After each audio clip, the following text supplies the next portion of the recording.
all that have been standing strong alongside, especially Elias. Elias has really proved that no, indeed, he's a Biafran. Uh, by all means of adoption, he's part of us. He has really stood strong. He has proved our PM right before our very eye. To you that say, uh, Elias, stop. You can't succeed. How far? How market? You can see the success hitting the face of this struggle, and the world is talking about us. And we are proud of that.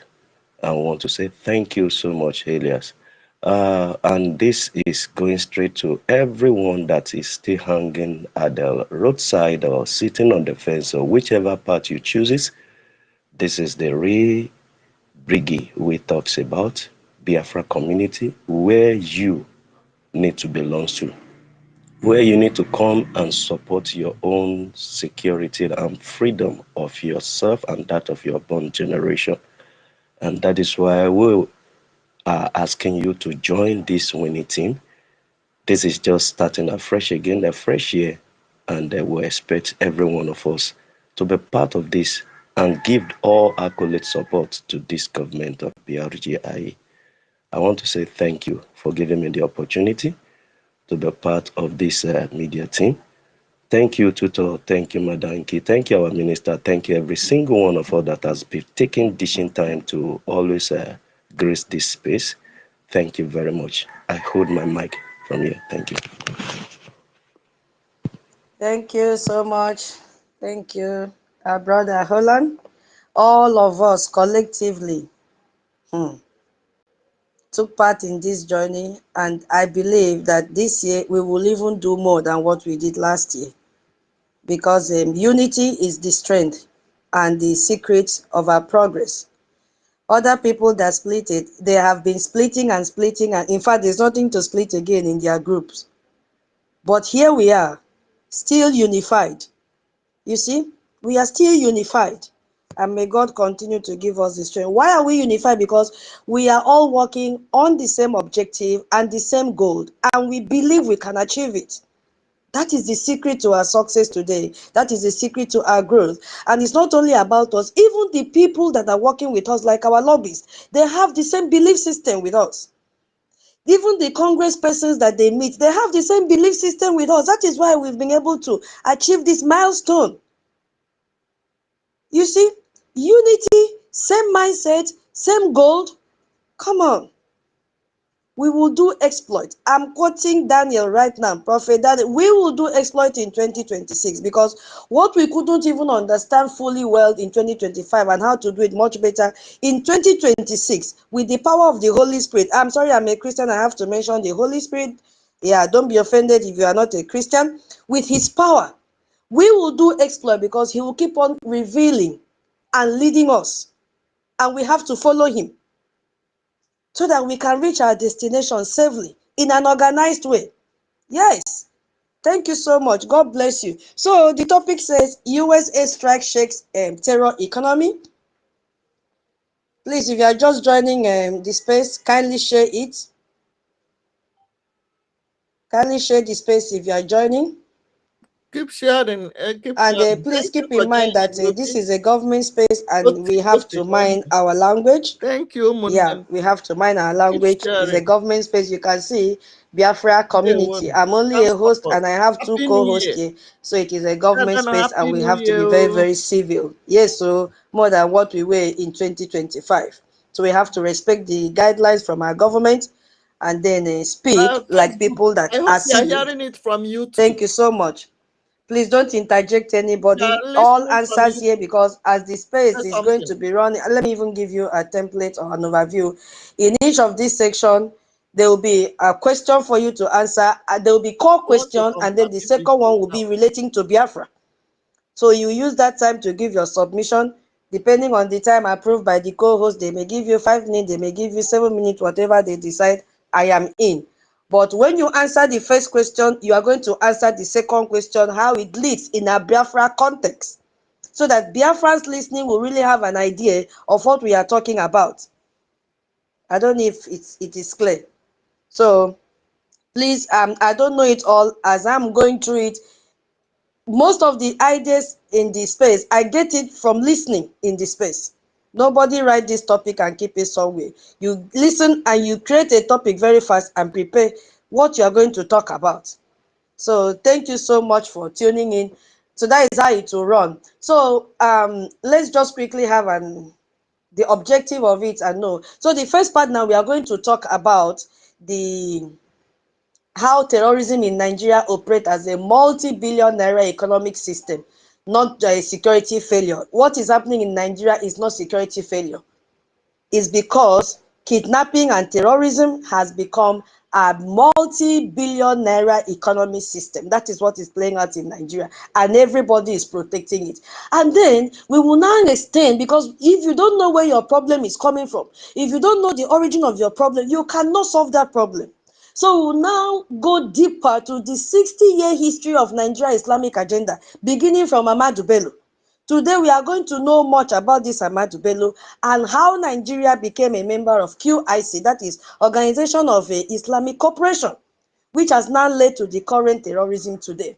And then the US airstrike will be integrating it on 25th December, how it disrupted the entire terror economy and exposed Nigerian government complicity, because that is what it has exposed.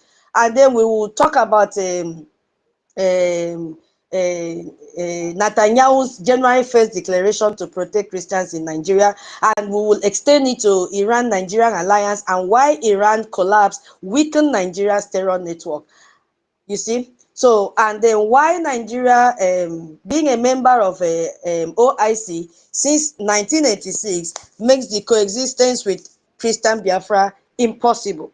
So we have a lot to talk about today. I pray that God will lead us and then give us the idea on how we will run this space. Because if you ask me, I don't know. But whatever he put in our mouth, we are going to say it. Provided we are saying the truth, we are going to say it. So my co-host, we are good to go. So let's start. So because for us to understand why the US airstrike happened on 25th December, we have to understand also why is it causing so much panic. So before we can able to get and have an in-depth of why it is causing so much panic, we need to understand that terrorism in Nigeria is not a security failure. It is a business model. Obasanjo said it, not me. At least he's the latest man that has confirmed this. A multi-billion naira economy that benefits everyone, from the local informant, you see, to international arms dealers, to the northern governors, and to the presidency itself. You see, now, if you look at the networking system in this terrorism, you will see that people have volunteered to gather information, give it out to the terrorists, and they will come and kidnap you. Once they kidnap you, you are going to pay ransom. So we are going to look at that ransom industry first of all. So I'll give you numbers, approximate numbers, that the Nigerian government does not want us to know about it. They have concealed this in their media, because between 2016 and 2020, over 20 million US dollars have been paid in ransom. This is what has been documented, but we know it is more than this. And between July 2022 and June 2023, you see, more than 20,000 people have been abducted. You see, and as they abduct you, you are going to pay money. So in this 2025 that just passed, the first 6 months alone, more than 10,000 people were killed by bandits. Those that couldn't pay, even those that paid the ransom, they killed them. So it has surpassed what even happened in 2024. So, but General Adamulaka has something to say. This man is the Nigeria's National Counter-Terrorism Center coordinator. He admitted something. He said, and I'm quoting him, he said, Nigeria is the richest country in West Africa and the only, did you underline that word, richest one, and the only country where you can kidnap somebody and demand 100 million and it will actually be paid without waste of time. Remember that bishop in Enugu? The community, the church members raised 100 million immediately. So if this is if a national counter-terrorism center coordinator is admitting this fact, then know that it is a multi-billion naira business venture. Because once they kidnap you, you are going to pay this ransom. Nigeria is the richest country in West Africa and the only country where you can kidnap somebody, demand 100 million, and it will actually be paid. Did you hear what the man is admitting? He's saying terrorism exists in Nigeria because Nigeria paid the money. Once they kidnap you, you will pay. And it is not only Nigerians that are paying, the government itself is the one paying as well. The government will contribute money and pay. And when they contribute the money and pay, what is the money used for? To buy more weapons. So terrorists from Mali will come in, Niger, Burkina Faso, and the rest. They will come to Nigeria specifically because of kidnapping. Kidnapping in Nigeria is more profitable more in Nigeria than in other countries in West Africa. So they are trooping in to make more money. In the Sahel that they were staying, they hardly see dollars to survive. But once they come into Nigeria, they will make more money. So security experts now describe it as a full-blown industry with corporate style structure. Let's just look at the structure before we go in depth. And, the next part is where my focus is, but I just want us to understand what is happening. And these are the description from this security expert. He said that the first one, the corporate style structure that they have in Nigerian government right now is community informant. I am quoting him. I am quoting the heading that he gave. Community informant. He said in this one that they have these people are living among the victim, and these people will now identify wealthy targets. Because if you look at what is happening, you see some families traveling from Lagos back to the eastern part, which is Biafra land, and they will kidnap a whole Sienna vehicle. Who gave the terrorists that information that, oh, my family member is coming, I've been asking brother to give me money since he refused to give me. As he's coming for this Christmas, kidnap him. And the terrorists will say, hey, will he have the money to pay? He will say, yes, kidnap him. Even when there are those going to local jail everywhere. So these informants are the ones giving this tag, identifying these wealthy people in their different communities, and then they pass information to them. They also have, according to the security expert, logistic managers. Those are the ones that will supply fuel. Those are the ones that will supply food. Those are the ones that will supply motorcycle mobility for these terrorists. And they'll also supply them weapons. This is the structure the man is talking about. And then he made reference to another structure that is called armed kidnappers. These are the ones that carry out the abduction. Gong, gong, gong, gong, gong. They will kidnap you when all these have been stationed. And they also have negotiators. Those are the intermediaries who will communicate with family members and fake their voice. Hello, they may even use AI voice. I have Nkechi here, or I have Alaji here. We need to collect 100 million, blah, blah, blah. So they have negotiation. It is a structure, full structure. And they now have financial launderers today.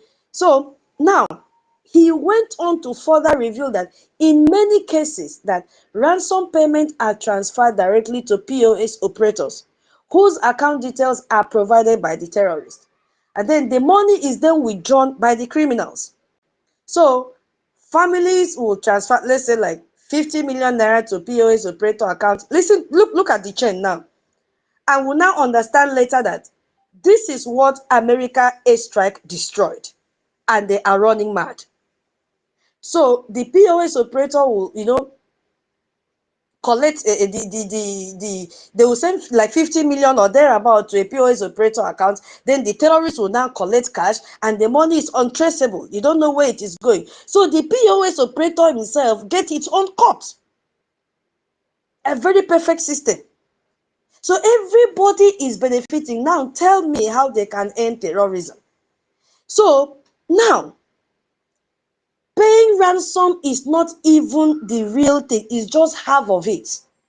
Ransom payment is just half of the economy that US airstrike has shaped. It's just half of it. The other half is security vote scam. Security vote scam. You see? So, Transparency International reports Nigerian government entities spent over, this is a report, said over 670 million US dollars yearly on security vote. This is what the southeastern illegitimate governors are doing. They create insecurity so that they can also get the security vote. Remember when Hope Uzodinma came out and said that the insecurity in Biafra land is not caused by us Biafrans, that it is caused by politicians, including him. So they will create this artificial insecurity and then go and give a proposal for security votes that is even statutory to each of them. That is where they are making the money from. And from this money now, they will use this money, take some part of this money, pay their boys, their touts, their terrorists, and say, go on and increase in security so that by the next budget, we will have increase in security votes. They make more money from there. From that money now, they send their children abroad to go and study. They give like 5 security escorts to their wives. The children that are still in Nigeria, they have 4 attached to them. So this is the money that they've allocated for security budget every year. Where is this money coming from? From Biafra land. It is coming from Biafra land. In 2024, federal defense budget was 1.54 trillion, highest in history. I don't know what they've made for this 2025 if they have approved it. So if 2024 alone got 1.54 trillion, then it's going to increase in 2025. Yet kidnapping, banditry, even terrorism have also increased. The more budget, the more the more budget they keep aside for security, the highest the insecurity in Nigeria. So it is balanced. So insecurity is, or let me say, security vote is proportional to insecurity in Nigeria. You see what is happening now? So because this is happening because insecurity is profitable. If you look at Tinubu's administration, how many people have been killed since he took over office? Yet his administration received more security funding than any other sitting president. This Tinubu government. Governors will collect billions in security votes. Military commanders will get contracts. Politicians will get kickbacks from arms deal. All of it flows smoothly as long as terrorism continues at a manageable level, enough to justify the spending, not enough to threaten power. So the USA strike now disrupted everything that they have been doing. It disrupted it on the 25th of December. So when Americans struck on that 25th December, they exposed so many things. I have few things in mind here that they exposed. Maybe when you pick the mic, you can add, because this session is not going to take long. I really want to go to the main topic that I couldn't sleep when I saw this. I said, if you don't know the root of your problem, if you don't know the origin of your problem, you will not fight to be free.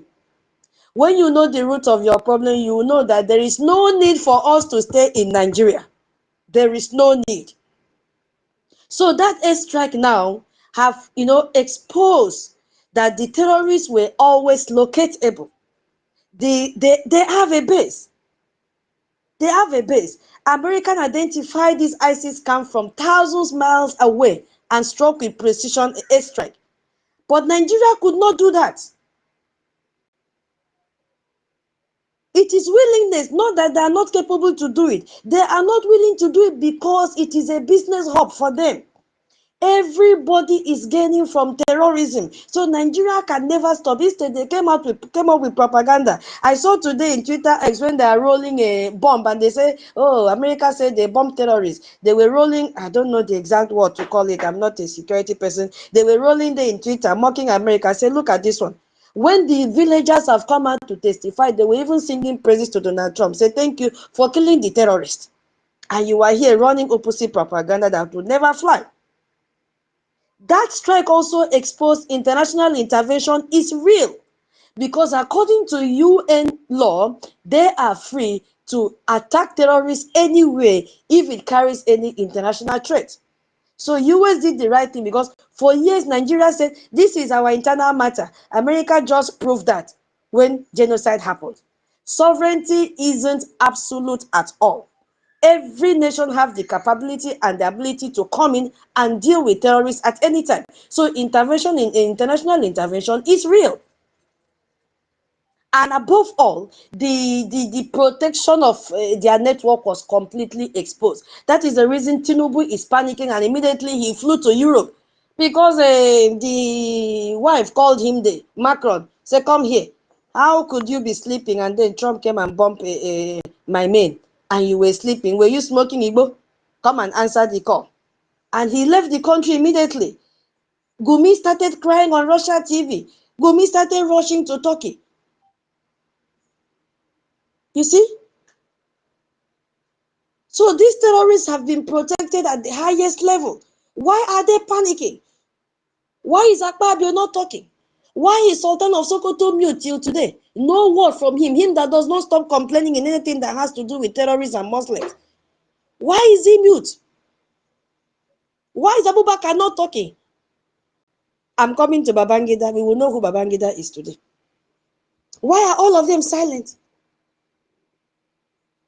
America airstrike have threatened their financial flow because if America continues, Western nations will join. The entire economy has collapsed. No ransom if terrorists are dead. No security vote if terrorism ends. So no weapon sale if customers are eliminated. So that is what the airstrike have done. It has shaken this terror economy in Nigeria. That is why they are panicking. The US strike didn't just kill terrorists, my people. They threatened to end that multi-billion naira industry that the Northern establishment has built their wealth and power on for so many years. So many years. So many years. So let's end this section with this question. And we have a call question here. I don't know. This one that nobody is collecting mic. Hey, there are simple questions. You know, the Ask essence now. of this is to create awareness to Biafrans to know what is happening. If you feel that sitting on the fence will give you your freedom, you are a liar. If you feel that continue to support Nigeria, you are safe, you are a liar. This is 2026, which you must come out from your hiding hole and come and support your freedom. This is 2026 that you must come and give us investment in form of IOU. Nigeria is not a place for you. The core question is that if insecurity keeps growing while security budget also keep growing, is Nigeria really losing control or is insecurity the system itself? And then if you are able to answer that, then I'll give you a follow-up question that have to wake up Biafra. If terror is profitable to Nigeria, what incentive does the state have to ever protect Biafrans? My co-host, did you hear the question? Ask you again. Sorry. Okay. Is it the core question or the follow-up? The- Let's take the core first, okay. right? Mm, So that we go to the uh, main topic. The core question says, if mm, insecurity keeps growing, you know, every year that increases the fund for insecurity, while security budget also keep growing, budget is growing, insecurity is growing, is mhm. Nigeria really losing control or is insecurity the system itself? Uh-huh. Nigeria is not in any way losing any form of control. All these things are mapped out, planned. Yeah. Eh. The security, the first one that you mentioned, eh, the level of the insecurity, including the security votes. Eh. Don't forget that these governors, the president already know what they are doing, eh, with the security votes with security allocation that they are collecting. They know that the strategic planned corruption and insecurity they cause within each state. Let's take, for example, the one that is happening in Imo State. So the president of the country already knows that the governors are complicit. But yet they will tender that is it whatever budget each state, and then the president will still oblige it. The question we are asking ourselves: why? Will this insecurity? Does it continue? It never stops. You see. So the one that happens in the southeast, they'll stylishly term it IPOB. While everybody knows that it's not IPOB. Even OT, Opus or Danger, they have declared that it's not IPOB that is causing it. So that's one by the side. So the answer to your question is that it will never subside. You see, because it's already planned, you know, planned strategy that Nigeria uses to implement both the Islamization side of it, both the money making aspect of it that you just mentioned, and then to continue to cause mayhem against our Biafra struggle down to the southeast. That's the way I'm going to answer this your question, Tutos. You got it. Yeah, you got it. Yeah. Because a system that Wow. grows richer from a problem will never solve it. You got it. That is a fact. It is not, this terrorism in Nigeria is not accidental. It is monetized. It is monetized through ransom. Exactly. I just, monetized through all these security votes. You see? So they can never solve it. They are making money from it. They can never. Yeah, so who will, Madam Kia? Hmm? I've made one attempt. Who will Yeah, you did okay? well. You did well. There is a follow-up question now. This is a wake-up call for Biafra. Somebody else should please pick up the mic as well, because we need to bring our people back. Now that we've seen that terrorism is profiting these people in their different sectors, and they are not ready to end it because they are getting richer every day from terrorism. If terrorism is profitable to Nigeria, what incentive does the state have to ever protect us as Biafrans? To ever protect Biafrans that still lock themselves in Nigeria? Exactly. If it is profitable to Nigeria, what is the incentive that you have as a Biafran? Do you think you have any incentive there? Do you think? No incentive. You don't have any. Our suffering is someone else's revenue stream. They use our suffering to enrich themselves. Mhm. So remaining in Nigeria means remaining inside an economy that requires our insecurity to survive. Exactly. So what are you supposed to do? Come out and fund your security. Come out and fund your freedom. Come out and fund your liberation. Do not stay in a place that they are, benefiting from your own suffering. I'm still waiting. Look at how they have demolished your building. Few days, I woke up yesterday, I saw which a market is that they've burnt down. Is it the cotton market? They have set it ablaze. They profit when you suffer. They love to see you cry. They love to see you cry. And that's it. But there is a way out here. It has started from Calabar through their carnival. Biafrans are beginning to wake up. What are you going to do in this 2026? Do you want Nigeria to keep on, profiting from your slavery and your stupidity Yes, I can. and your ego? I am not your enemy, and I will never be your enemy. None of us here is your enemy. The only enemy we have are the Fulanis. That's The it. only enemy we have is the Nigerian terrorist government that is benefiting from terrorism. They are enriching themselves. How many of you is getting enriched every day through terrorism? The answer is no. They are milking you. So why don't you come back home? Those of you that used to support your freedom when Onyendu was there, what do you think Onyendu expects you to do right now? To keep on funding your security. What do you think our PM wants you to do? To keep on funding. Onyendu has high expectations from each and every one of us. The same way you've been doing before. Why don't you continue? Look at how they slaughtered that man's head. A grown-up man, He should be a family man. And initially, I thought it was a goat. Blood was still flowing, very reddish, very reddish. I wept for this man.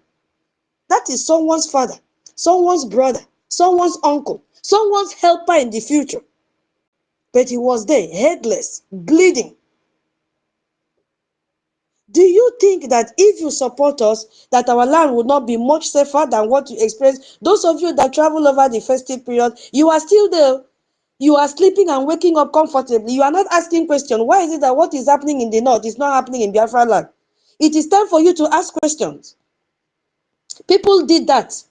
People sacrificed to make sure you traveled home and slept like a newborn baby. This is 2026. You just hate. I did not want to go deep into that session because we know that it is a money making venture for the terrorist country, Nigeria, for the shithole country, Nigeria.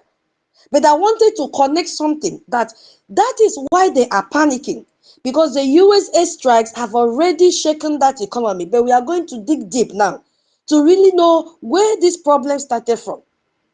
And today, terrorism have taken over the country called Nigeria. I don't know if anybody have anything to say before I go to the next section in this topic. My co-host, do you have anything to say? No, let's move. Okay. So, my people, hey, let's now, look at the network that makes this terror economy possible, and then we connect it to the Nigerians' secret Islamic agenda, because this story goes back 60 years, and every Biafran needs to understand the full story. I may not do it perfectly well. Please, if you know the story much better than me, when you pick the mic, kindly educate Biafrans. That is why we are here to learn from each other. I can see Mama Betty, you've joined. Ekomdo, Medio, one, hey, Minister 1 million, Ekomdo, Emeka, Ekomdo, Medi, hey, our African Rep, Mazi James, Ekomdo, Medio, hey, our HOD in the listening session, Ekomdo, Ihu, no, Nubia, no, hey,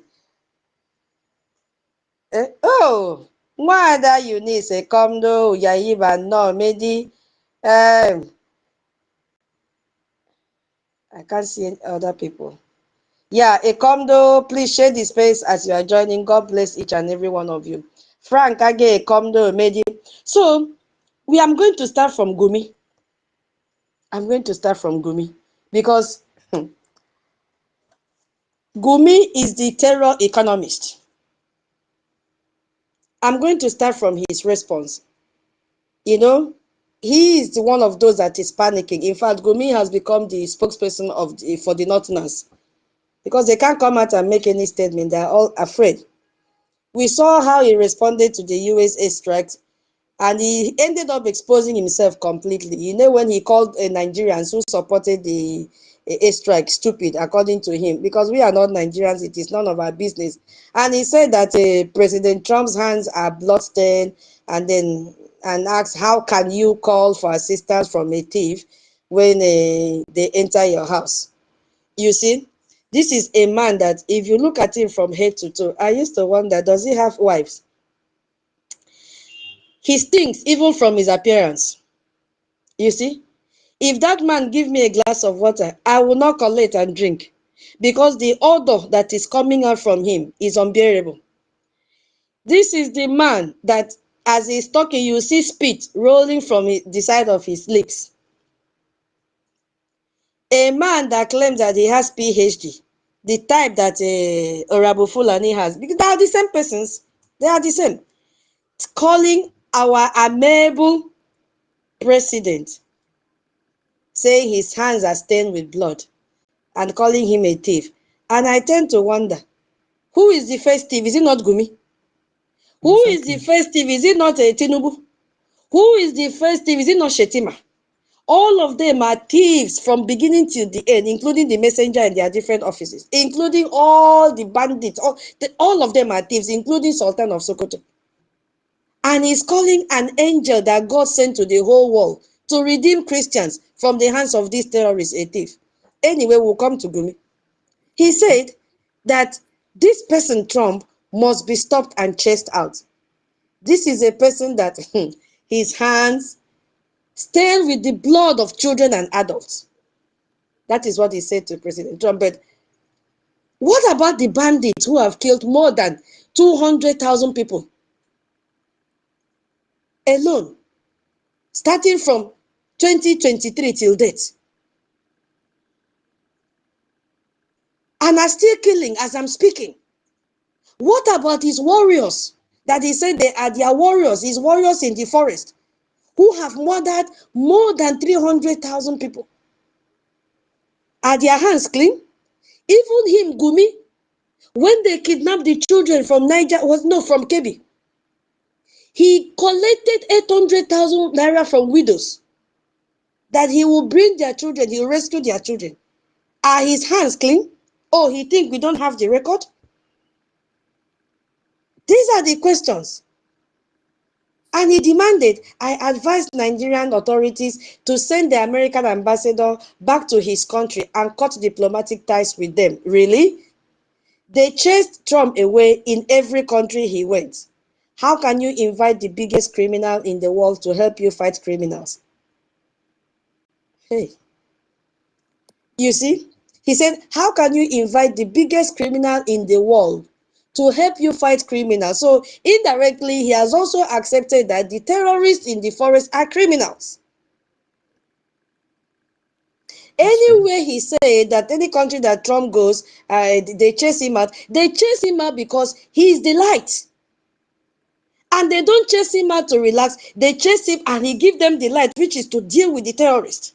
You can't chase him out because he's always coming out victorious, as he did on 25th of December, that none of them could talk till today. Sultan of Sokoto cannot come out of the shock.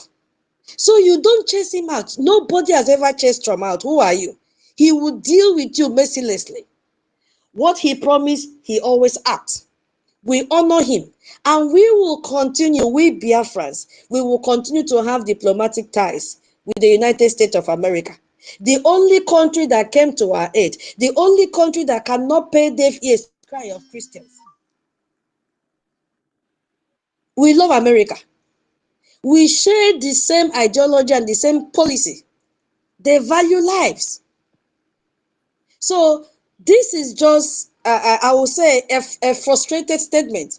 So he wants Nigeria to break ties with America for fighting terrorism, after they claim having meeting with the same US and DC in Washington, DC.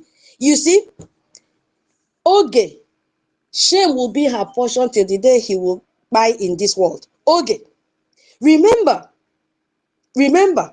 Oge went to congressional hearing in this November last year that just passed, and lamented, seeking for the help of the United States of America, that they need equipment, they need money to fight terrorism. And Gumi is contradicting himself, telling the Nigerian government to break ties with America for fighting terrorism. How does that correlate? The same you that went there and read the script, the same you that sent Ribadu to go and have meeting with the Rallymore and all of them, all the Congress persons, you are now coming out because the US airstrike have destroyed the region, have destroyed the cover where you people hide all the weapons. The US airstrike have destroyed the headquarters of ISIS. The US airstrike have destroyed your economy. You are now jumping out because you thought that the bombing will start from Benue State. That is the reason that Ribadu have rebranded terrorists in the forest and gave them the name Forest Guard. You see, they did not see this coming. So how can he say cut ties with America today? Because they thought they could deceive American intelligence and redirect them to another area where they were not terrorists. So these people flipped them because Americans have the devices to use to get the information at real time. They thought it is catapult that they have from Nigeria that will do the work for them. We saw recently now in video that is trending in Twitter how terrorists are escaping. Who is giving them information to escape? The same government that claimed they are working with the United States. But let them wait for the repercussion. It is coming. So, okay, shame on you for going out there to lie to the US in congressional hearing that you need help, that why you are incapacitated in fighting terrorism is because you don't have the equipment, you don't have the intelligence, and then US now said, okay, let us come and help you. Gumi is coming out today to tell you, cut ties. Cut ties. We no more need help from United States. And guess what his alternative? If Nigeria wants military assistance, according to him, he said China, Turkey, Pakistan can do the job effectively. Look at where he's going to. He's going to Turkey. The same country that is supplying weapons to Boko Haram is where he's going. He's mentioning China. China that never fight terrorism, but fund terrorists so that they can carry out illegal mining, is who Gumi is. I'm going to tell you why this connection is coming later. He's also making reference to Pakistan. Pakistan that harbored Osama bin Laden. These are all Gumi's trusted allies now. No more United States because their dream has shattered. They did not see it coming. They could not confuse United States of America because they get their information in real time. Do you know why he ran to Turkey? Egyptian TV. I don't know. That video is very far because of time. I will not go there. They aired and intercepted phone calls and confirming that Turkey transferred weapons to Boko Haram. And the conversation was in Turkey, though it has been translated. It shows about weapons being smuggled into Nigeria. Where did they smuggle through? The borders in Sokoto. Because that is the temple of Boko Haram. So it was very close to them. You know, hey, I don't just want to talk today, but let me talk. The borders is very close to them. They have easy access to cross from the Sahel region. That same borders is where they used to bring in fighters, these terrorists. That same borders is what they use for money laundering. That same borders is where they export our youth body parts and sell it out. A lot is happening between the borders of the Sahel region and the Sokoto. You see? So now these people intercepted the conversation, how they smuggled this weapon into Nigeria, but their concern was they worried that those weapons might kill Muslims, not just Christians. So that was the concern they had in that conversation that they gathered. So the concern wasn't about arming terrorists. No, the concern was ensuring that those weapons only kill Christians.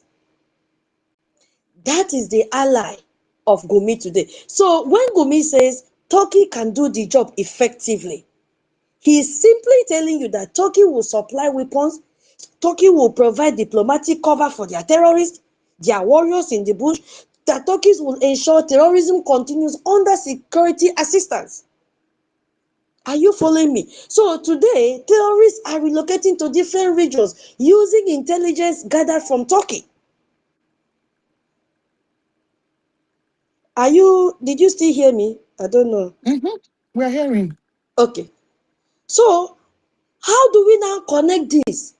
My people, this thing is getting deeper, and if we don't know the source of our problem, Biafrans will still be sleeping in Nigeria thinking Nigeria is a safe haven for them. Nigeria is not for you, Biafrans.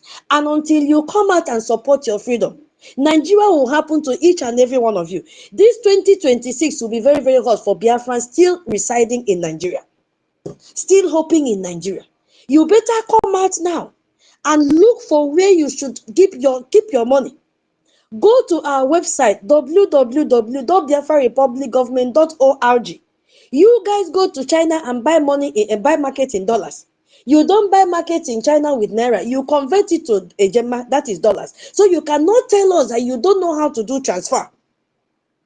Go to our website and transfer that dollars that you have and fund your security and your freedom. Give us IOU. What is coming in 2026? Tinubu have vowed never to cancel the tax reform fraud. It is still your money. And why is he so stiff?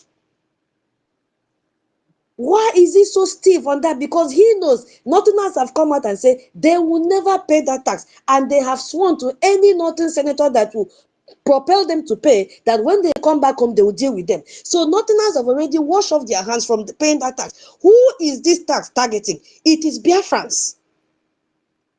It has already started. It is Biafrans. You are paying money for your own suicide bombers. You are paying money for Nigerian terrorist organization or country or whatever they call it to use that same money, pay the terrorists, pay this Turkey, buy weapons from Turkey, and come back and engage and deal with you and cut off your head and slaughter you viciously according to Trump. That is what you are doing if you don't support your freedom. You are the target, whether you like it or not. If you like, let your pastors brainwash you in every language they want to see. They are seeing vision. I saw Adeboye saying that this year hunger will be less, and people will start coming back from Obodo Oyibo to Nigeria. They have started. They have started, and people are clapping for him. People are clapping. New Year prophecy. People are clapping. All the ones they've been prophesying before, what has happened? Our Biafrans are in that church clapping. They were in that auditorium clapping. This is the man that have security. This is the man that have not condemned the genocide going on. But they were there clapping that hunger will be less. Which hunger? If you like, don't work. Let me see how you eat. If you like, don't fund your freedom. Continue to pay tax to your killers to come back and kill you. That is what is going to happen. So let us now look at how Nigeria became a member of OIC, Organization of Islamic. Okay, before I go there, maybe let me pause. Maybe anybody have something to say, because the other part, oh my goodness me. My co-host, I don't know if anybody have anything to say with this Gumi before we go to the Yeah. other section. Okay. About Gumi, let me just say one how I feel about it. Mm, yes. He's a terrorist. All terrorists are just cowards, you know. And he know the power that Trump wields. So he's just very, very, very scared, running like a rat. You see how he's running around, hiding his Fulani terrorist people, hiding them in all parts of nook and corner in Nigeria, especially Benue State, you see. So what is going around Gumi and Sokoto Caliphate is that they don't know how to tackle this big threat that is facing them, which is United States.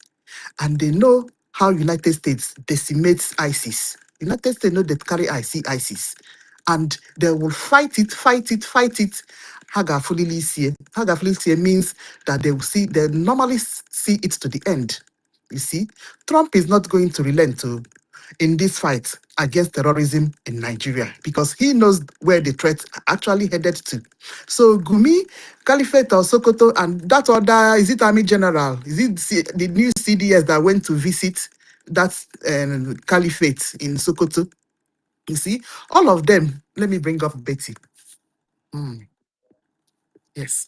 All of them know the threats that have come to them. And Turkey, Turkey now, Isheshe country now. Waiting be Turkey. So you can advise Tinubu to face Turkey. Tinubu actually, as you said, they actually don't need Nigeria permission to come in. Yes, Titus, you have told us that before. So it's just out of diplomacy that they keep on adding with Nigeria, collaboration with Nigeria government, that they came in and bombed ISIS. Yes, they can do it without Nigeria because that threat is an international threat. ISIS. So Gumi, Sokoto, and all these, they are different aspects of their terrorism, terrorist people. They are all scared and they know what is coming. So what they are doing now is to just continue to kill people while they look at America and daring America. Oh yeah, let's see what you're going to do next. So that is why we keep telling our people, the fight is not only for Trump to do. We that are Biafrans, we have our own territory and we have our own people. You see, it's just it's a pity Benue State and all this Hausa side of it. They don't want to. They don't have the strength. I don't know why, to organize themselves and fight back. You see, by now, I believe that enough awareness have been created in the north. So why will they continue to die like this? You see? So our Biafra people, we continue to tell you people, let's do what we're supposed to do so that we will continue from where what NNAMDI KANU have kept for us. And we need to utilize it to the fullest. Okay, let me stop here, Eunice, so that, sorry, my dear tutors. Minister Betty is here. Minister Betty? Hello. Okay. Yes. Hello, dear friends. I say Happy New Year to all of you, starting from tutors, Nki, Holland, Simon, Eunice, David, Ben Wabo, 1 million, Simon Ekpa, Biafra Media. I greet all of you. My people, we are too many, and I'm very proud of all of you. Ikenna, John, Biafra Biafra must come. Yeah, that's what it means. And many more. My people, we are many and we are happy and we are glad in what God has made. Thank God we all came back hearty and healthy this time around. I thank God for Mazi NNAMDI KANU. I remember what Mandela said about a freedom fighter whenever I think of Onyendu. You are either in the grave, in exile, or in the prison. Himself and our Prime Minister, Mazi Simon Ekpa, they never told us that it will be easy. They told us how tough it is to fight for your freedom. And we must always have that at the back of our mind. I thank you all for always coming out when our media teams are out, because in Nigeria, our people in homeland, they don't hear anything happening in that zoo because they have all been gagged and the corruption carries on and goes on and on. We know that we do not have Fulanis as our only enemy. Our enemies spread around the world. China have joined them, British and French, and others that we don't know. So I thank God so much for these wonderful and great men that are our leaders. They actually opened our eyes and the minds of our eyes, because your mind, it has its own eye. Maybe two eyes, the one that tells you about good and the one that tells you about bad. So you have option to choose what you want to do, how you want to do it, and the one you will prioritize. I thank God for our current leader, Mazi Ogenkere, the most powerful man now, shaking Nigeria's back to the ground. We thank God for his presence, and we thank God that what he has been doing when the PM was there is still what he is doing, and even double. So the load is so heavy. But with all of us here and many more of us, are we going to leave him for this heavy weight to weigh him down? And the answer is no. If any one of you accepts, I will reject it for you. This weight will not weigh him down. We are all here to support him financially. That is the nitty-gritty of our freedom fight right at this moment. We need funding. Do not say you are with Ngozi or with Ima or with Wazirike or with anybody. We don't have 3 Biafra. We have only 1 Biafra. And this Breji is what Onyendu, Mazi NNAMDI KANU wanted all along. Because I remember there was a time last year when the Chief of Defense Staff Chairman, Mazi Success, came and said that Onyendu said that you people should not leave Mazi Ogenkere alone, that you should support him. I remember vividly, and some of you here will recall that day. So this is Onyendu's dream. This is the Biafra that Onyendu is fighting for, Biafra Republic government in exile.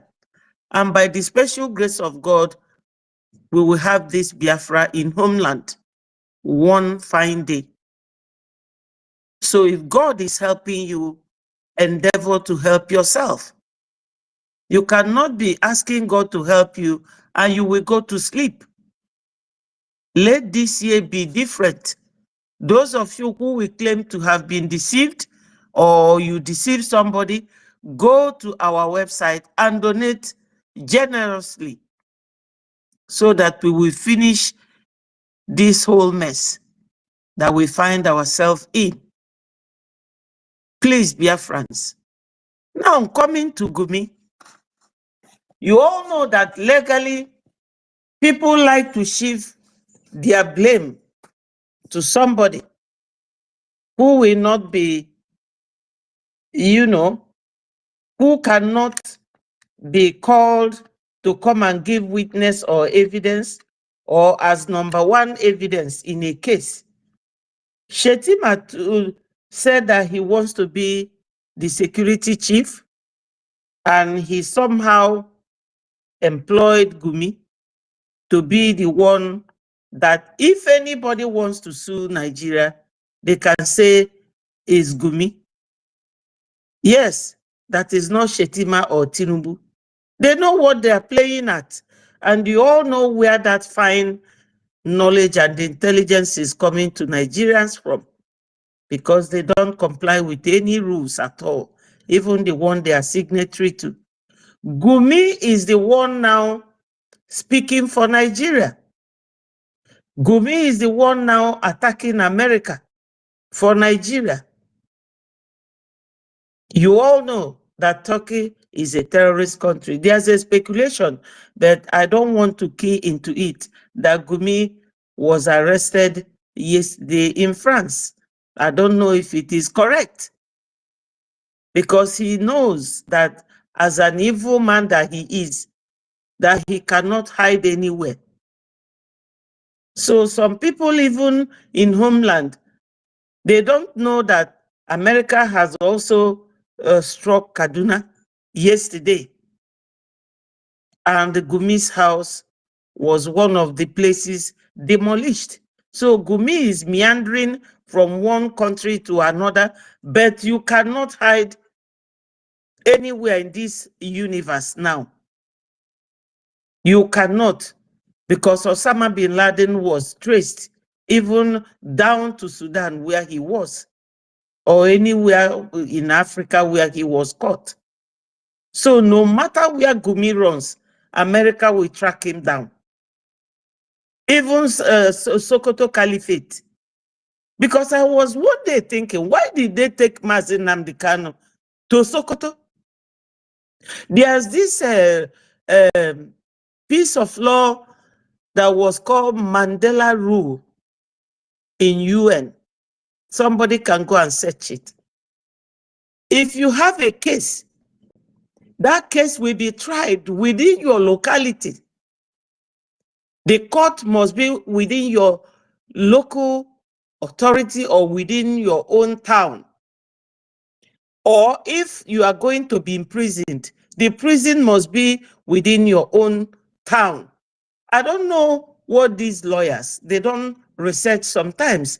Every day it bothers me that NNAMDI KANU was kept in Sokoto.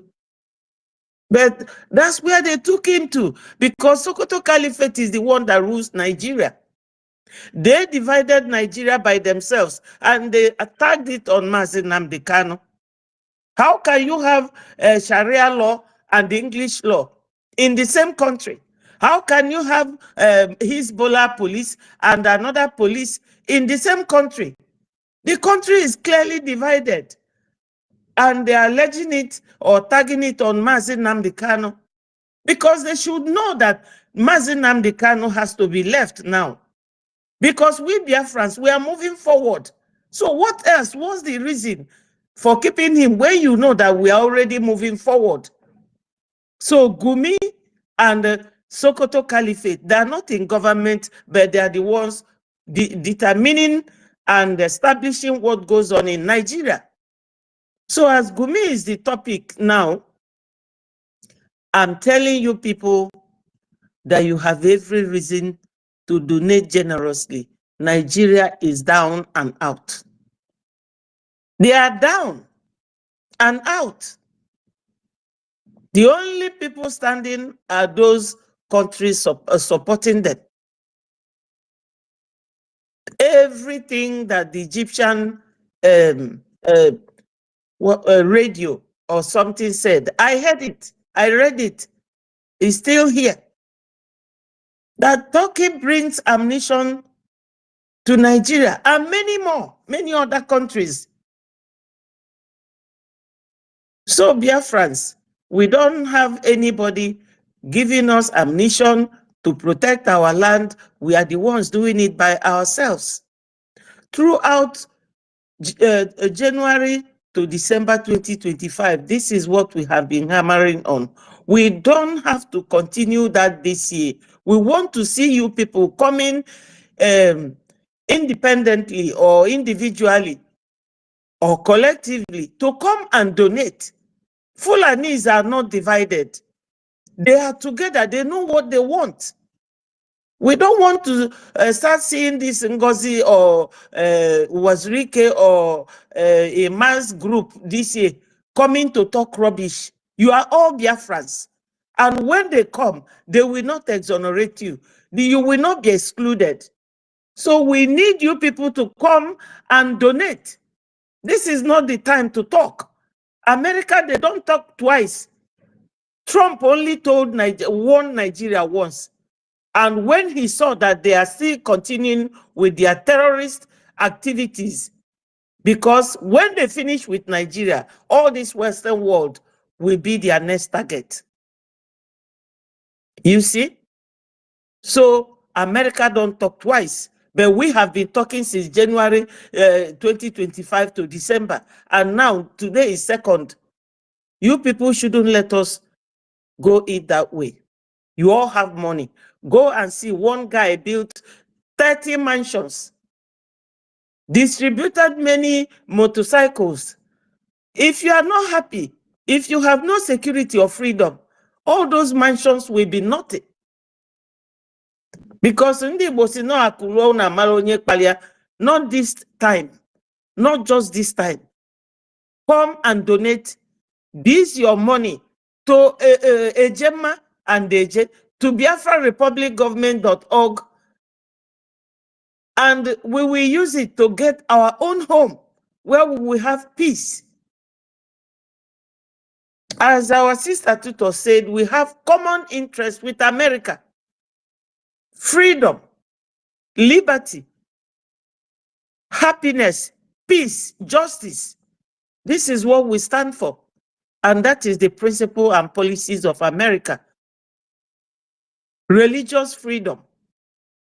All that are the factors that brought us and America, and extensively Israel, because during the war, Israel recognized Biafra. This, whether they recognize us or not, they were supporting us, because in my hometown that time, that Johnny that goes to bomb enemies will land in my hometown. I won't mention that place. It's not important, but they have soft spot for us. Even this useless Finland recognized Biafrans. So Nigeria is just using our resources to gather allies around them, and they are never do well. So anybody supporting Nigeria is exposing his ignorance to the whole world, because Nigeria, the whole world have now known that Nigeria is a never do well nation. They have no value for life. And any Biafran who is trying to sabotage should know that they will never value you. You will still remain their threat, a threat to their existence. So you better come here and donate and support our freedom. I'm not going to use this year to beg anybody to love our APM. Whether you love him or not is irrelevant. We don't care about that. We don't care about that. He does not need your love. Come and save your nation so that your generation will be happy and live peacefully. That is the whole issue. So in this case scenario, Gumi has now turned to Nigerian spokesman. He is inviting Turkey. Let me see Turkey coming out openly to support Nigeria. As long as US is supporting us, we don't care what anybody thinks. My people, come and donate for your freedom. Fulanis don't love you. They are neither Hariwa, Igbo, or Yoruba. They are foreigners. They have no affection whatsoever for anybody at all in that region because they know that they are not the same with us. They are now running helter-skelter. If you go to the internet, you will see them everywhere. They are rushing to Ghana, going everywhere. Who is informing them? The military. They are the ones informing them. Since Matawale now becomes the Minister of Defense, anything that happens, he will tell them. So that makes Nigeria untrustworthy. No foreign military like America can trust them. And you sabotaging with Ngozi, be careful. This year will not be like last year. Wherever you are, we will track you down. Leave our freedom fight alone. Join or stay and stay away quietly. So, Biafrans, we are all here together. We know what we want. Those who don't know should ask. And we will tell you, we want Biafra. We want unity. We want Ejema and Deje. Whichever one you can donate, donate it. God will bless you.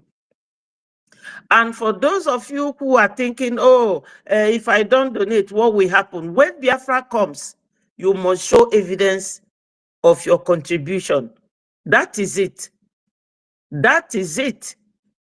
And if you are taken to court, you will go to prison and you will be taken to where you will be working for Biafra for the number of years you did not donate.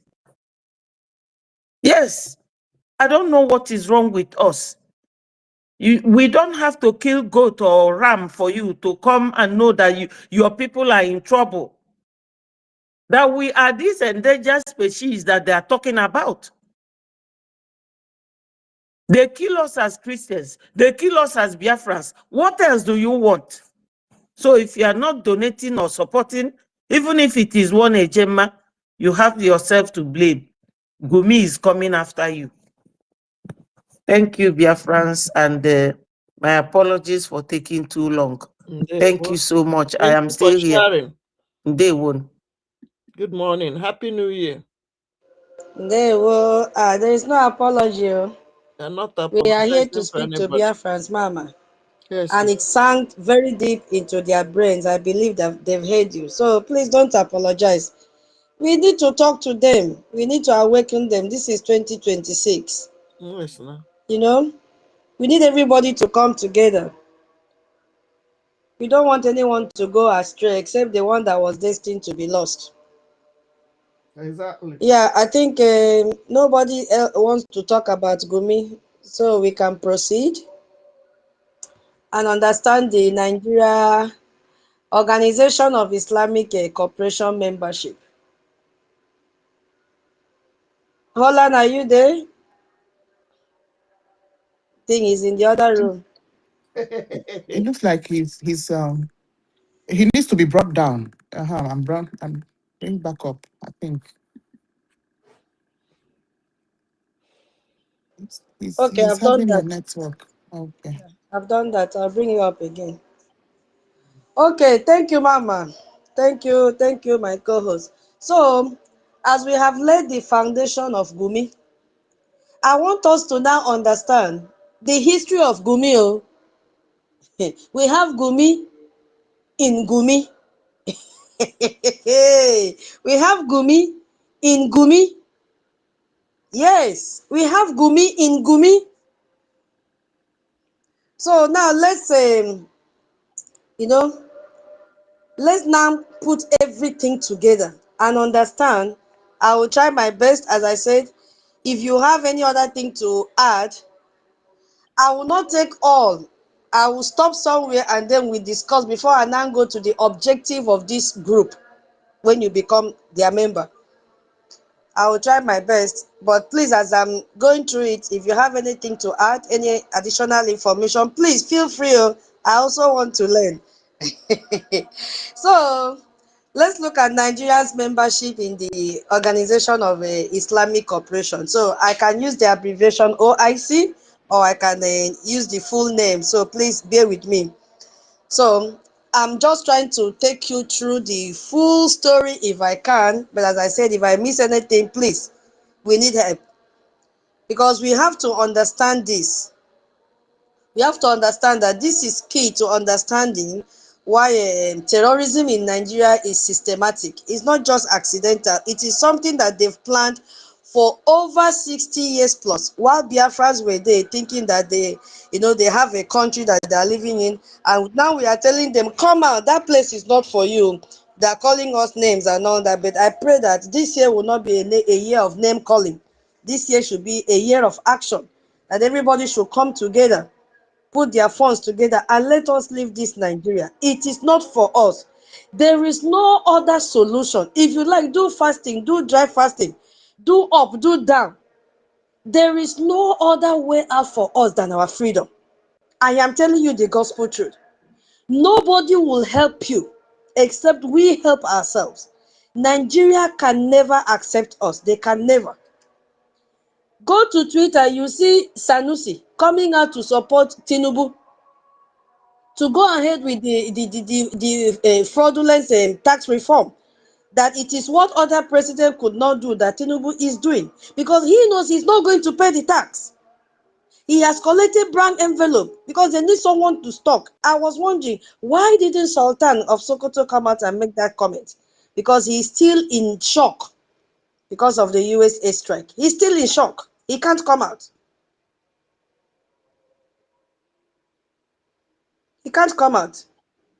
Do you know what is happening? It is translating what I said. Is this one a new one? My people, did you notice it also? Yeah. What is that? Hey, okay. He came out.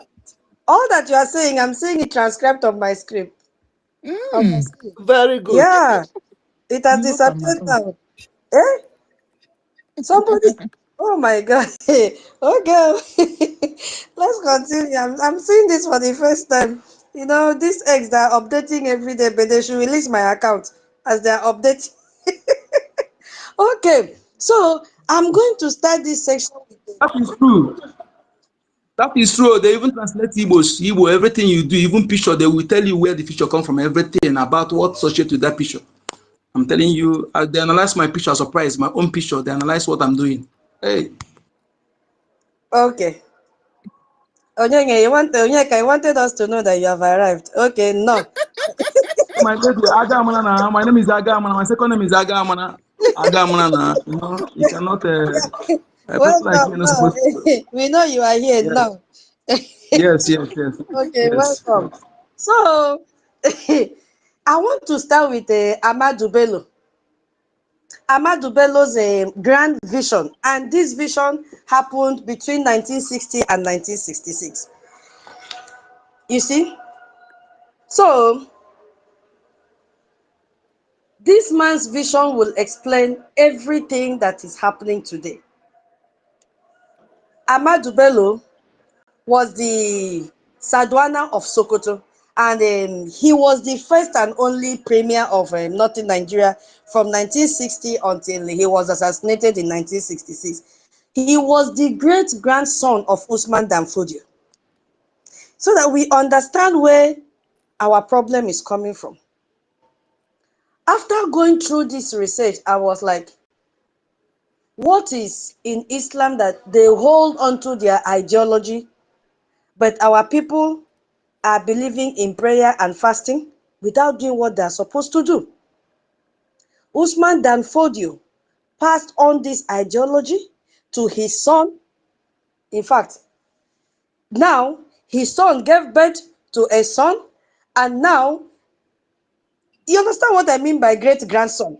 Look at how many, how many lineage is that? How many Four. generation is that? Four Okay, generation. Mhm. 4. You see, this his great grandson did not back down. He still believed in the ideology of his great great grandfather. How did he come to know this? Somebody might have educated him because he was not born by then. Somebody might have sat this boy down and said, this is who you are. And we have been telling Biafrans, this is who you are. And this is what you are supposed to do to get your freedom. And they're saying, Kaliwal, it doesn't concern me. It will concern you in 2026 because they have started the attack on us. Look at somebody's great-grandson of Usman Dan Fodio, Ahmadu Bello. And we know who Usman Dan Fodio is, so we are not going to go into this. The founder of the largest Islamic empire in the black world, in Africa as a whole. And we know we've done a lot of lesson on this. We are not going to waste our time. But we know that he had a lot of followers. He was an Islamic scholar as well, and he married many wives. But out of the many wives he married, one of the his great grandson came out in the name of Ahmadu Bello to continue the ideology of his great grandfather. So in May 16, 1962, he wrote a letter to the Secretary of World Islamic Congress. And I'm going to read what he wrote, just a section of it. He said, as you have known for 200 years, did you hear that? As you have known for 200 years, my family, who told this boy that it's 200 years? My family have been associated with the spread of Islam, and I only want to assure you of my fullest cooperation for continued effort to strengthen Islam day by day. Who taught this boy? How did he know this history? That for 200 years that his family has been associated with what? The responsibility to spread Islam. And he's ready to do it to its fullest. This was before he was assassinated. So he famously declared his vision. He is the one that said that he will dip the Quran in the Atlantic Ocean to Islamize everyone in Nigeria from the northern desert down to our region. This was his political goal. He will dip Quran in the Atlantic Ocean. How did this boy know this? Because his great father was Usman Dan Fodio. This is Usman Dan Fodio, great grandson. He did not allow the ideology to die. And we Biafrans, we want the suffering and pains of our great grandfathers and great grandmothers to die like that in vain without us achieving Biafra. It is not possible. It is not possible. We have to come together and fund our freedom. So in 1962, he became the vice president of the Muslim World League, forging closer ties with the Islamic world. And he had to visit Pakistan, he visited Iran, he visited Lebanon, he visited Jordan, and he also visited United Arab Emirates and all Islamic nations. He paid visit to all of them. So he was known for his strong stance against Israel, and they refused Israel a monetary aid in 1964. So after Nigerian got their fetish artificial independence in 1960, the Northern Region government now, under this Ahmadu Bello, now created links they started creating links with Islamic regimes, particularly in North Africa. And guess what? When we are talking of that North Africa, Egypt is their center. And they also, created link also in this Middle East. So it was precisely because of this connection that this man had, Ahmadu Bello. It was because of his connection. And he became one of those charged. Did you hear that? One of those charged with what? What was he charged with? The responsibility. That was why he started making this link or all this connection, because he was charged with the responsibility of looking into the possibility of creating a permanent forum through which Islamic governments could interact frequently. I am arriving at somewhere. Follow me, please. So he was tasked with that job. He was tasked with that responsibility to create this forum that all Islamic governments could interact frequently and peacefully. That was his job. So he picked up. He wasn't just supporting Islamic cooperation. He was one of the architects working to create what now becomes Organization of Islamic Cooperation. I don't know if you are following me. Stay with me, please. So this was his life mission: to spread Islam, to unite Islamic nation together and Islamize Nigeria completely. This was the work and assignment given to Ahmadu Bello before he was assassinated. Stay with me, please, because we have to understand the origin of our problem and how Nigeria became a member. You understand? So he was assassinated in January 15, to be precise, in 1966, during the first military coup. So he died, but his vision did not die. His dream of, Islamizing Nigeria passed to the Sultan of Sokoto and the Gumi's family. I am coming, stay with me. I hope I'm not confusing you, I'm not mixing it up. I wanted us to know who this Ahmadu Bello was. Okay, thank you. So his idea and vision did not die with him. No, it did not. So he had to pass that dream to the Sultan of Sokoto and Gumi's family. Because we have to know why Gumi is the spokesperson sleeping with these terrorists in the bush, doing everything to protect terrorists, giving them so many titles to the extent of fighting President Trump because of these terrorists. What is going on? This thing did not start today.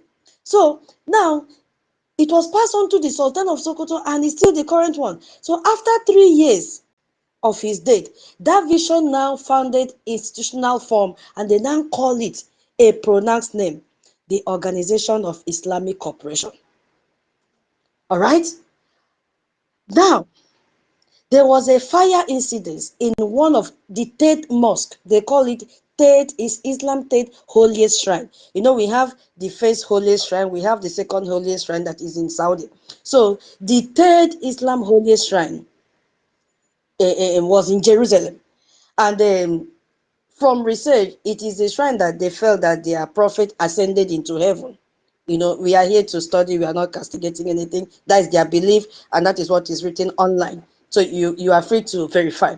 So on August 21st, 1969, they call that mosque Al-Aqsa Mosque in Jerusalem, was set on fire by the Australian Christian tourist, Dennis Michael Rohan. So he set up this mosque on fire. And then the mosque had been captured by Israel in the 1967 Six-Day War. So they used 6 days to fight that war and capture that mosque. And this arson attack outraged Muslims worldwide. All of them provoked. How they behaved, and why did they have to set our mosque on fire? They all, outraged among themselves worldwide. They kicked against it and they fought and all that and all that. So, but on September 25th, 1969, just 1 month after this fire incident, representatives from 25 Muslim countries now met in Morocco, Rabat to be precise. They met in Morocco, and they passed a resolution stating that Muslim governments would henceforth strive for close cooperation and mutual assistance listen to where they are going to give mutual assistance: in economic, scientific, cultural, and religious endeavors. This is as a result of the burnt mosque, okay? So they now gathered. And said, no, this cannot happen again. Let's come together and speak in one voice. Let us unite and speak in one voice. Let us unite and protect ourselves. Let us unite and help ourselves. So the initial goal was to organize what is called Muslim countries to protect that mosque and other holy sites, with the ultimate goal of liberating Jerusalem from Israel occupation. That was their aim. So that was what gave birth to this organization that Nigeria is a member today. But there is something that most Nigerians don't know. Gowon, Gumi, and the Civil War connection is going to make us really understand what happened. So after that founding conference in Morocco in that September 1969, we are back now. The organization has been founded. A delegation of Nigerian Muslims attended it. It was led by Abubakar Mahmoud Gumi. Guess which Gumi is this?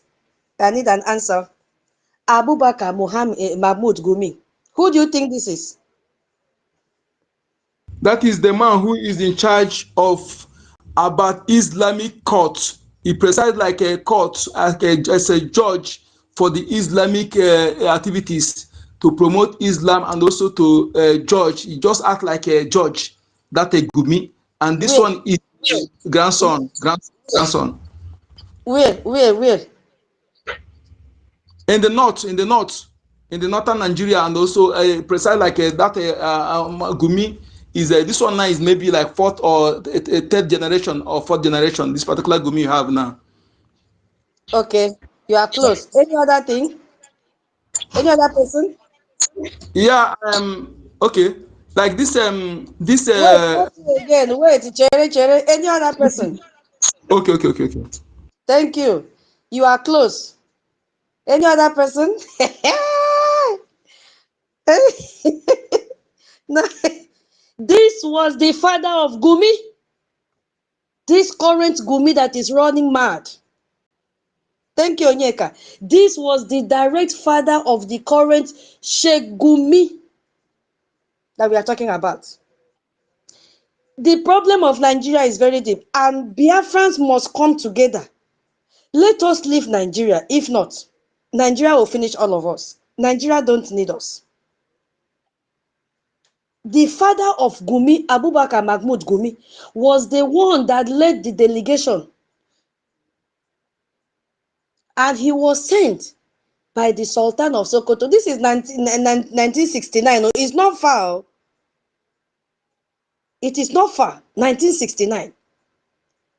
And remember what happened in 1969? We were at war. I'm coming. We were at war. That was the time we had Biafra civil war, right, with Nigeria, 1967 to 1970. So during that time was when Abubakar Mahmoud Gumi, the father of this current Gumi, he was sent by the Sultan of Sokoto, Abubakar number 3, this Sultan of Sokoto that is sitting today. So at that conference, Gumi's father, I will use Gumi's father so that we don't mix up with the real Gumi, so I'll be using Gumi's father. So at that conference, Gumi's father pledged the support of the Nigerian Muslim population towards cause of solidarity that was to give birth to QIC. Now you know what QIC is. The name is too long for me to be pronouncing every time. So in that time that we were at war, Gowon will die a miserable death. I am telling Maggot will eat his corpse even while he's lying down. And he will not die until Biafra is free. He will see the freedom of Biafra, so that he will know that there is a power higher than the power he feels that he has. That same time, I'm telling you that we were at war when these people sneak out, when Gumi's Power father past sneak out power, and they won. and started this negotiation with OIC. Can you imagine? And at the same time, Maybe today. Gowon, who was a Christian, was the head of state at that time. He also had a problem, and the only problem on the head of Gowon that time was to win the Biafra war at all costs. You see, when you are desperate, you will sell your entire generation. When you are desperate to kill someone or to diminish someone, you will sell your entire generation because you just want to be that person. You just want to do evil. You just want to succeed by all means. That was how Gowon sold Nigeria to this organization. The only thing that was in his head is how to win the war, how to win the air war, because at that time, Biafrans was, winning the war in the air. And Nigeria did not have the facilities, or what I call equipment, to do that. Research shows that Biafra had what is called Yushin bombers, and we were winning the war in the air at that time. So Gowon now became so desperate and had to ask Nazar. Who was Nazar at that time? Nazar was the Egyptian president. Egypt helped Nigeria to defeat Biafra war. So Gowon was so desperate for ammunition. Gowon was so desperate for help. So Gowon sent an urgent message to Egyptian president Nazar, I'm only calling the last name Nazar, asking for help. And Egypt, keep in mind that Egypt just suffered defeat of that 6 days war by Israel. So, and they were trying to rebuild their own military. So Gowon asked Nazar to provide fighters pilot to operate Nigeria's newly acquired Soviet-made Supanic fighter jet. You understand?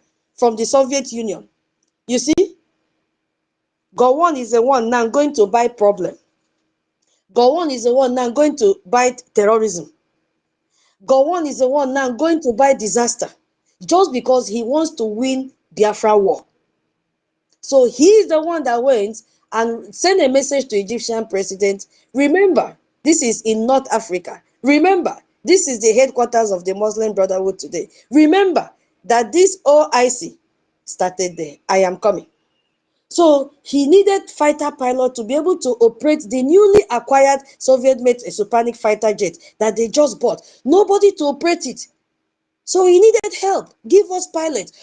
So Gowon went further and he also asked Nazar to convince Algerian president, who his name is, let me spell, I cannot cut my tongue with this one, Houari. That was the name of the president, I think, Houari, I beg. It's not English, it is in French. So, and he asked the Egyptian president to convince the Algerian president to provide also Algerian a pilot as well. So he was looking for pilot both ways. So the message expressed how having those fighter pilots had become a life or death matter for defeating Biafra. So Gowon had to do everything possible to make sure he defeated Biafra. And the president, Egyptian president Nazar, responded very well. He said, and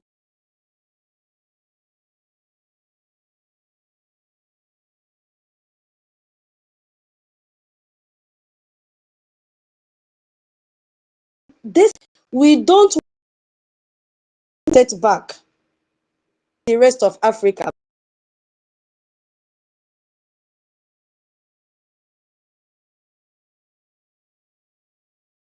community succeeded in breaking away. It will create, unquote, he put it unquote, a new entity in the region that can play a role same as Israel in the Middle East. Let me read again. If any Biafra is here, and I'm making this, I'm trying my best to explain, and you stay here without donating for your freedom, I don't even know what to call you. Nigeria is not for you. Nigeria is not for you, and it will never be for you. Listen to what the Egyptian president, I'm going to read it again. We don't want our setback to set the rest of Africa back. What is this setback? They have just bombed set their mosque on fire. And Israel has fought 6-day war. So he's telling them, when what is his name? Gowon approached him and said, talk to Algerian president also. He said, yes, but yes, I will talk, because we don't want our setback, as they have lost their third holy site, to set the rest of Africa back. He explained that Nigeria was the largest Islamic community in Africa. And if Biafra succeeded in breaking away, it will create, unquote again, a new entity in the region that can play a role same as Israel in the Middle East. Are you seeing, Biafrans, how the world is even afraid of you? Are you seeing how the world is rating us like Israel? What are you waiting for? Why don't you bring your phone? Why don't you give us IOU? I feel like crying. Look at the way they have positioned us very high with high esteem, equating us with Israel. Do you want us to waste this profile that they have built for us in this 2026? Come, let us end this. Nigeria is not for you. You see,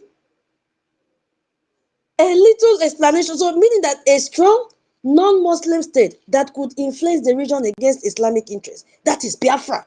And that is the reason you could see African Union fighting against us. They've not made any comments with this genocide.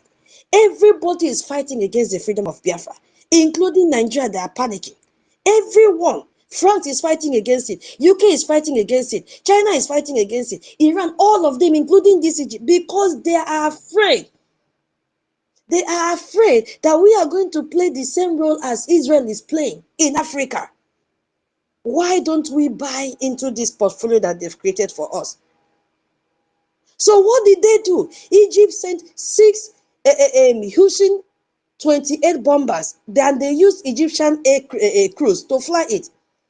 So they now dispatched the retired pilot. See, pilot that have retired is who they had to send to Nigeria to fly the what is it called? Soviet-made Supersonic fighter jet. So I'll be using the word fighter jet. So they had to send their retired pilot because it was a matter of life and death. We must win this Biafra because they will become another Israel in Africa. You see? So the duty of that Egyptian pilot was to defend Nigerian skies and bombard Biafra airport to stop military supplies. But unfortunately, Egyptian air crew had a tendency now, instead of them to focus on what they sent them to do, they started bombing our schools. They started bombing hospitals instead of bombing a military target. The same thing that is playing out today, that Musa is afraid of his boys engaging with our defense. So it happened during the war. They couldn't face our defense. Instead, they now turned their aggression to bombing schools and bombing hospitals because they cannot compete with Biafra. We are good in everything. So it did not start today. We always stand out in everything that we do. And do we want that accolade to get diminished? The answer is no. Mbano. That was a genocide, and Egypt participated in it actively.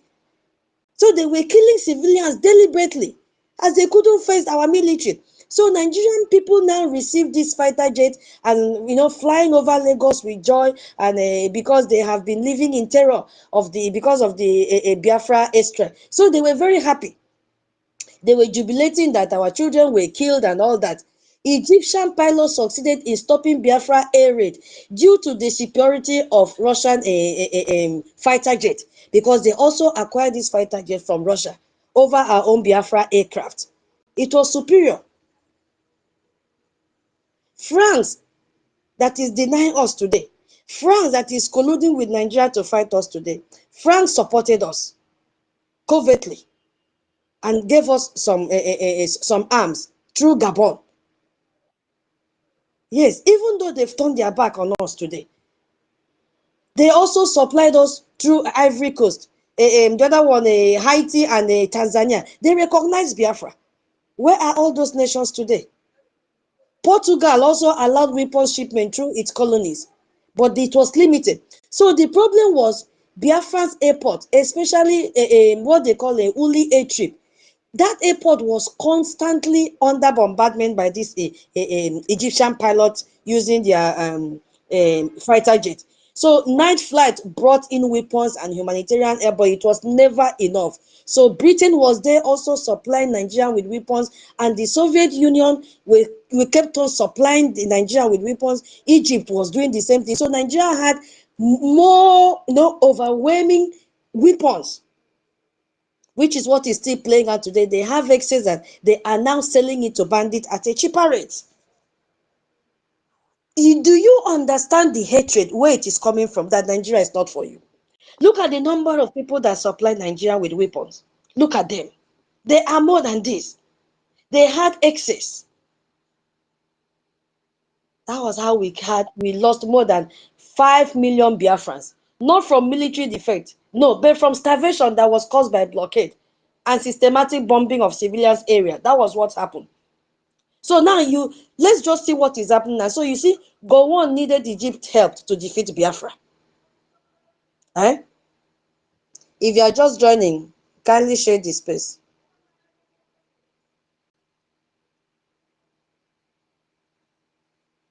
I'm coming. Who is this one? There for Taka. We don't do that kind of thing here. You are hiding your account and you are coming in to come and disturb us here. We don't want this distraction. This is 2026. So please, he's, he's in the listening section. He's in the listening section. So now you see that Gowon needed Egyptian help to Lock him defeat us or Biafrans. you remove him. That's it. Nazar now agreed because he saw Nigeria as the African largest Islamic community that must be kept unified to prevent another Israel. And who is that another Israel? Biafra, a strong non-Muslim state, which is Biafra. So they jumped at it and said no. They did not want Biafra to emerge in Africa. The hatred is still happening right now as I speak. It has even multiplied. So many countries now have ganged up, but they can never, never, never dim this light. But are we going to fold our hands? He said, We have to fund. We have to fund. And at the same time, in that September 1969, we could also see the father of Gumi, who was at the IOC funding conference pledging Nigerians Muslim support. What was his capacity at that time? If you look at it, I was now just thinking, was this man attending this QIC as a private citizen representing Nigerian Muslim, or was he representing the federal government of Nigeria? Because Gowon later sent an urgent message to King Hassan of Morocco, clarifying that the delegation led by Gumi, that is Gumi's father, was on their own, or there was a rift between Gowon now and the delegation from Sultan of Sokoto, which is Gumi's father. He said, no, this one that is coming here is not representing Nigeria. You remember, I am the head of state. So the delegation was denied full accreditation and merely allowed to observe. I am coming, my people. Hold on, I am coming. So Gumi now, the problem now is Gumi went with the blessing of Sultan of Sokoto, and he pledged Nigerian Muslim support. And from that moment, Nigeria was considered an observer state in QIC. Now, when we say Nigeria was given an observer status in OIC, do you know the duration that Nigeria have been in this status of an observer? Can you tell me the number of years? Because we want to dig into something else.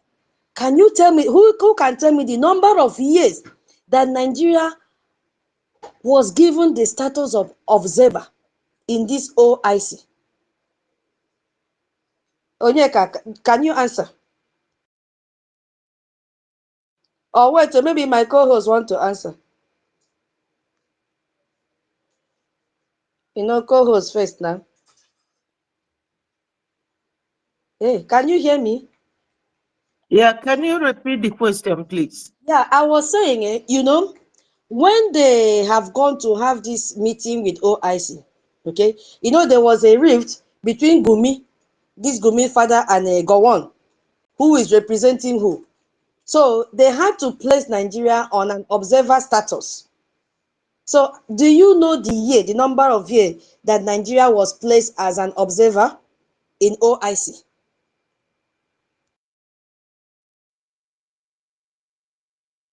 Well, it will determine on the number, when the exact year that they joined as OIC, because OIC was granted by Babangida during his regime.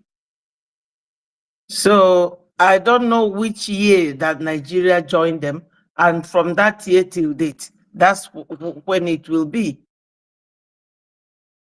Okay, thank you. Onyeka, do you want to answer?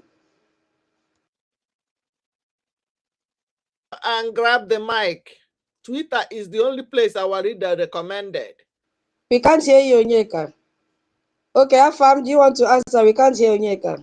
How many years Happy do New you think Year. Nigeria was Okay, I see on that everybody. status of Can you hear me now? Can you hear Keep on me? sharing. Thank Okay, you. yeah, go ahead.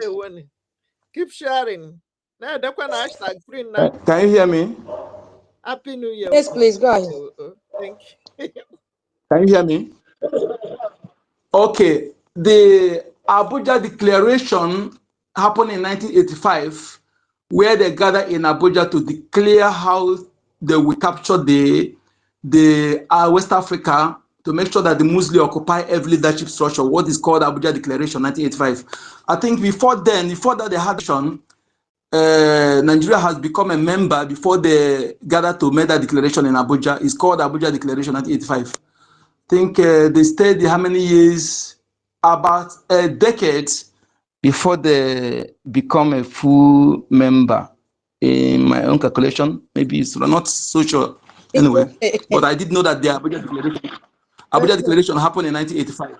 Okay, thank you. Afam, do you want to give us the exact number of years that Nigeria had the observer status? Afam, go ahead.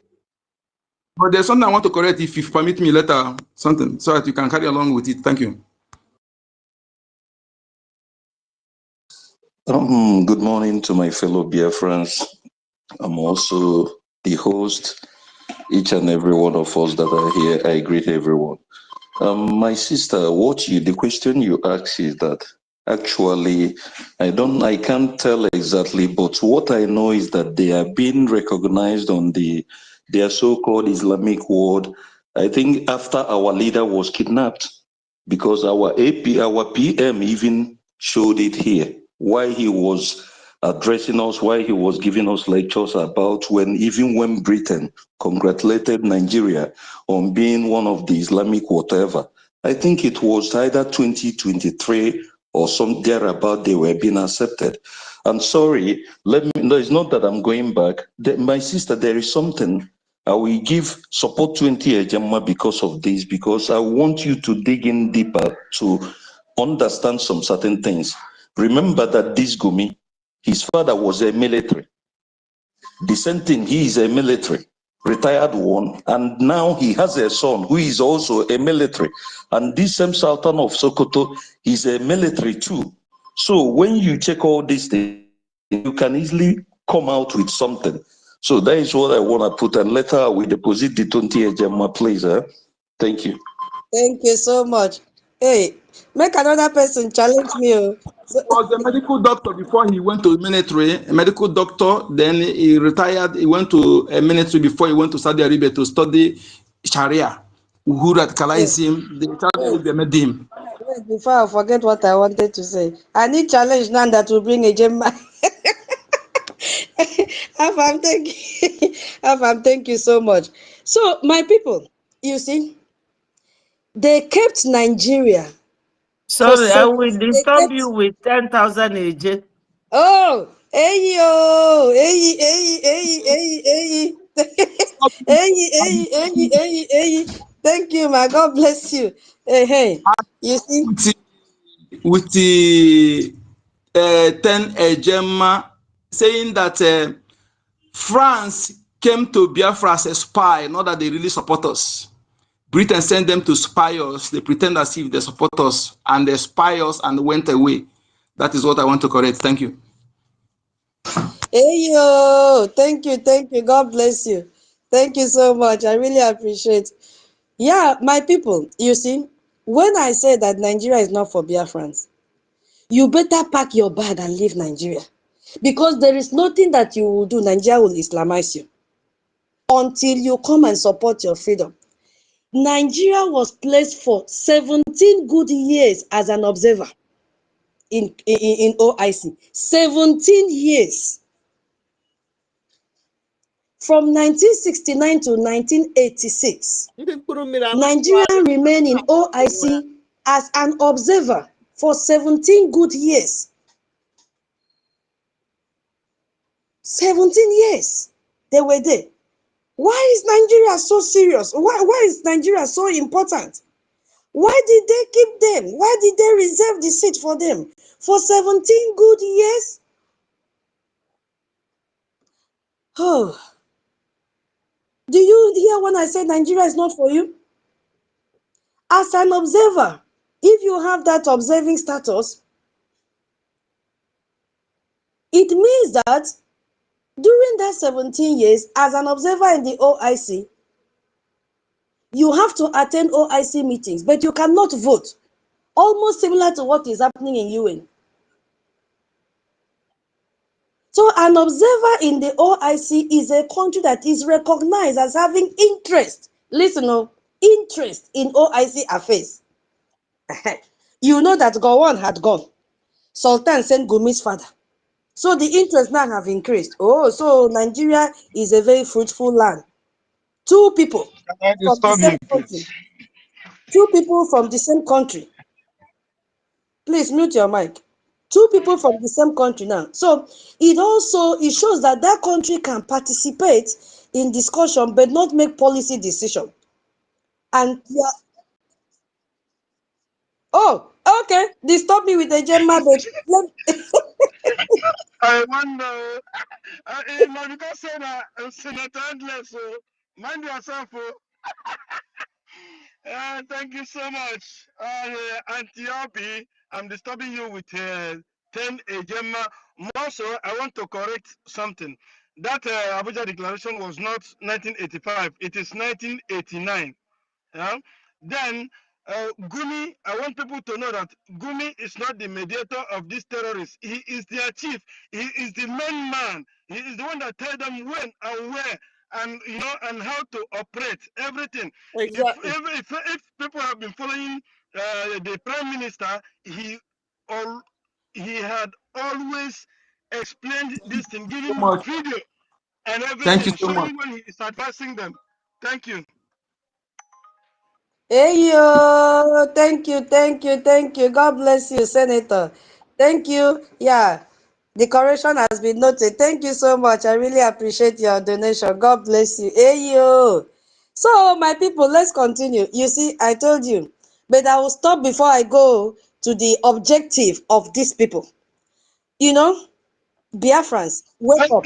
Please, sorry, my lady. Another thing is, please, can you open the comment section because I'm busy. I'm at work. I cannot be talking. That is why I just wanted to correct this one. Please open the comment section so that when I have time, then I will comment. Thank you. Yeah, I'm not locking it. So you see, it is X. So, try. I don't. Okay. Okay, let me refresh now. I think Madam K, you are still on the co-host, right? Yeah, sorry. Yeah, I was attending to something. Yeah, Okay. it's okay. You can go ahead. Let me Comment. refresh. Maazị number can be speaking Okay. now. Yeah, Your let me side, refresh. brother. No, he's talking of the co-host. If you are still there, I can see her as co-host. You can refresh. Yeah. I'm I here can now. comment from my side. Refresh your side, brother. Me, I can Mm-hmm. comment. Mm-hmm. Maazị, go ahead. So I should not refresh again. Yes, I can comment from my side. It's not a problem. Okay. Maybe from his side. So that you Okay, cannot bring this. Senator. Okay. Yeah, if Okay. you can, because I can't, and nobody loves that. So Mm-hmm. please refresh from your side. Thank you. Refresh now, please. Refresh, yeah. Refresh. Let's see if it will be open, please. Thank you. Ah, okay, then No, let me refresh now at please, once. space down. I can comment from my side, brother. You refresh your own, click your own and refresh. Then you come. You can go out and come in again. The space is open. Commenting session is open. Okay. Okay, Uh, okay. Let me do yeah. that. Okay. Please, somebody wants to donate to my sister. I beg, Um, go ahead, we need money. he said his name is White Lion. You should give him. White lion. White lion. Okay, he's our brother. He's our brother from So he wants to donate. White So Lion. Thank you. does he need website? He needs to be Mike. brought into this mic. Yeah. He's our brother. He's this guy. What he be name? Is Gaddafi. Okay.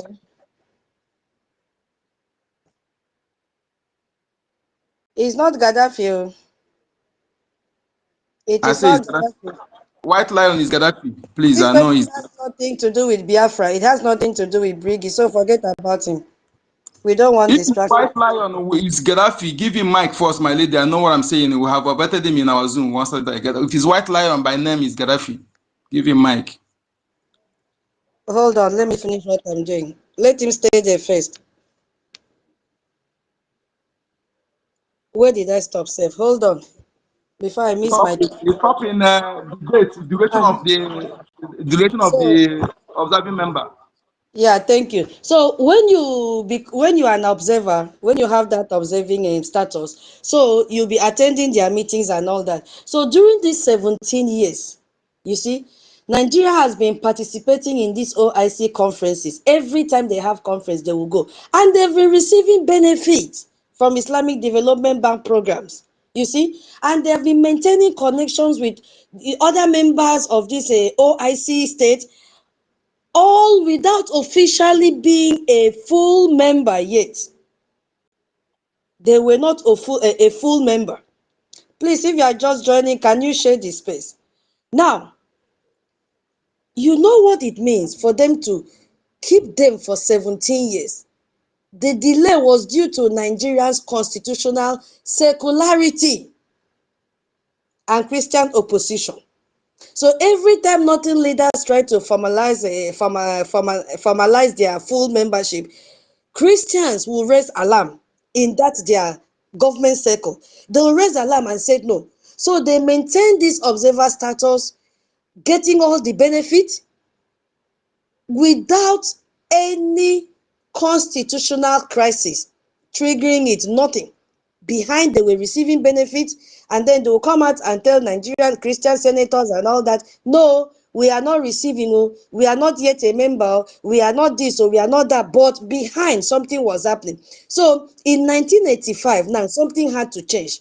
That was when Nigeria received an ultimatum. They gave them an ultimatum and said, regularize full membership by 1986 or get expelled from observer status. Did you see the ultimatum they gave to them in 1985? So they gave them that ultimatum and said, if you don't regularize your full membership by 1986, we will kick you out. We will kick you out, because as at that 1985, they already had 45 members. And Nigeria, as Africa's most populous nation and largest Islamic community, according to them, was very, very important. In fact, I will use the word strategically important for them. They couldn't afford to lose Nigeria. So they wanted Nigeria as a full member so that they will increase their OIC influence in West Africa. They will also increase their, access to this my screen. What is going on? They will also increase their access to Nigeria's oil well, which is our own oil now from Biafra land, through their Islamic Development Bank, and use Nigeria as a gateway. Remember the statement that Iran ambassador said, that Nigeria has become a gateway for them. Oh, Biafrans, wake up. That was the comment from Iranian ambassador, that Nigeria has become a gateway for them in West Africa. So they needed Nigeria so that Nigeria will be a gateway for them to sub-Saharan Africa. And then they also needed Nigeria to strengthen their voting bloc at UN. Do you now understand why Nigeria fights every time to have a seat at UN or be in UN? Do you now understand? So when you join, you will increase their vote and give them in block whenever there is any type of voting in UN. Nigeria will be there. So they needed to pool and have a lot of countries in their network. So the ultimatum was very clear. Stop sitting on the fence, as we are telling Biafrans today. Stop sitting on the fence. It is either you fully commit or you leave. That was the instruction given to Nigeria at that time. And they had between few months in that 1988 to 1986 to do exactly what was demanded from them. And they offered Nigeria something in return. They had incentive for being a full member, and Nigeria could not say no, because they are always borrowing. Every time they are borrowing money. Incentive included Islamic Development Bank access for infrastructure loan, because that is where they catch Nigeria. They cannot manage their resources. They get their resources, they sell it and give money to fund terrorism. So every time Nigeria is borrowing, your enemy will only get hold of you using your weak points. They had access to Islamic educational, scientific, and cultural organization support for nothing education. This is the reason why you see every time they will tell you, oh, a scholarship. One of such money was used to sponsor Asari Dokubo. And every other group that they gather, every other youth that they gather in Nigeria, they say, oh, fully funded. What course do you even want to study? That is where the money is coming from. So they had to pump money. So immediately you become a full member, you have to have, access to all these incentives. And Nigeria grabbed at it very fast because they don't want to lose it. They love borrowing. You understand? And when you become a member, you have this standing committee for, economic and financial cooperation for trade advantages as well. You have political backing at the UN, excuse me, an international forum. Ideological solidarity is there with 57 Muslim nations. So, excuse me, a reserved seat at every OIC summit. You have that. You don't crave for anything. Whatever you need will be there. So Nigeria had that seat reserved for 17 good years. 17 good years.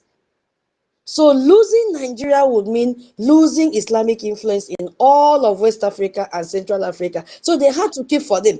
Babangida now jumping in that in 1986 and said, no, we cannot miss this. So this is where Babangida came in 1986. That was January 1st, 1986. Excuse me. So he immediately arranged for a Nigerian delegation to attend the ministerial meeting in Morocco, because the benefit, the incentive that they gave to them was so appetizing. They couldn't say no to it, especially when they hate borrowing of money. So who was this delegation leader? Drink water.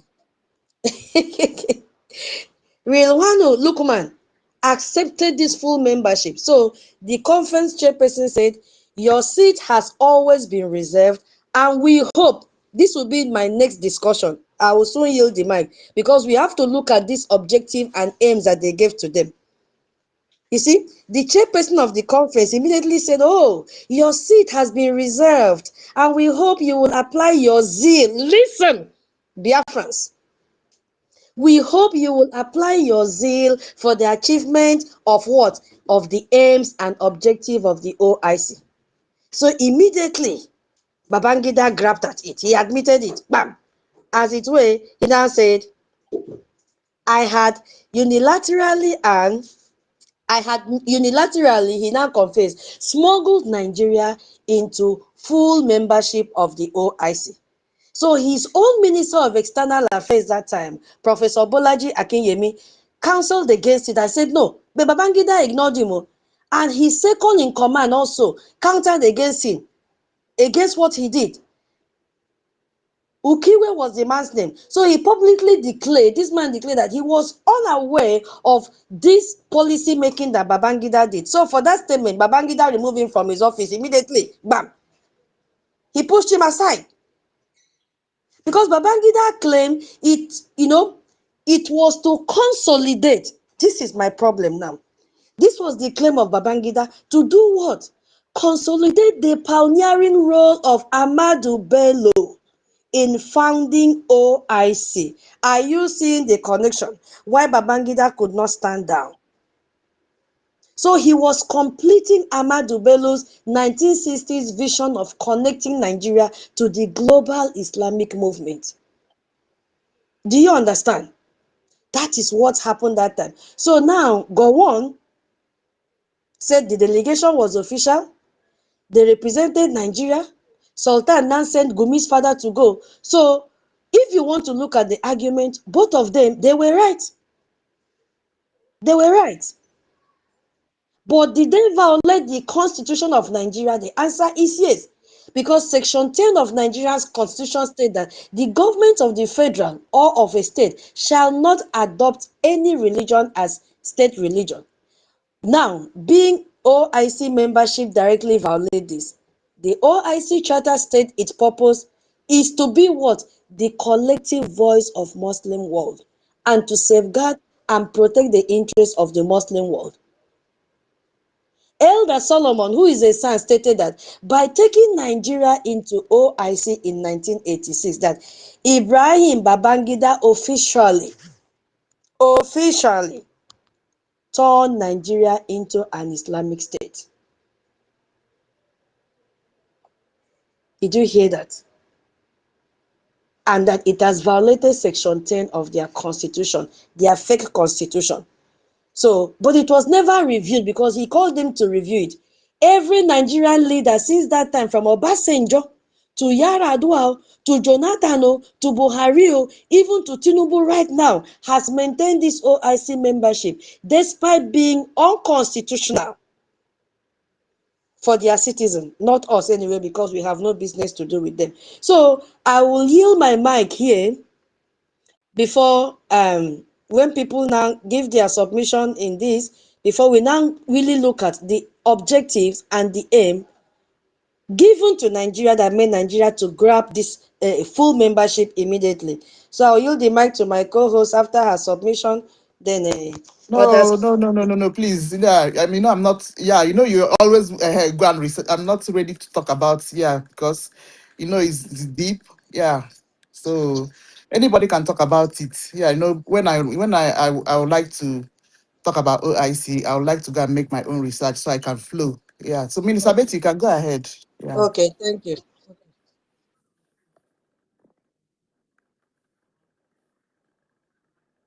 Okay. Mm.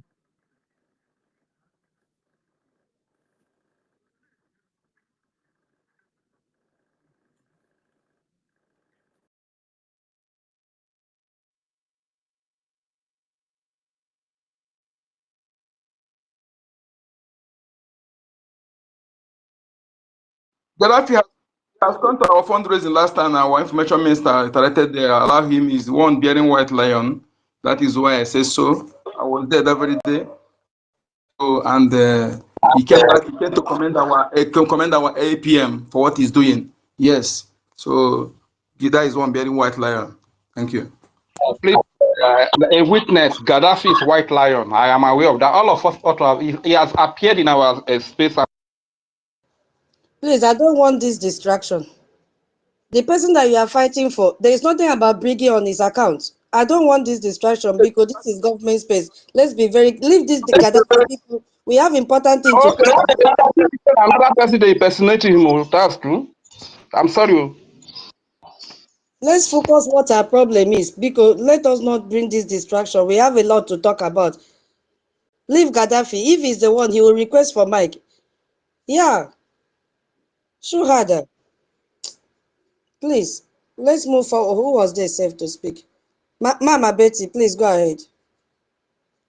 Yeah, thank you so much for your detailed research, but I must add to the voice of my brothers and sisters and all of us.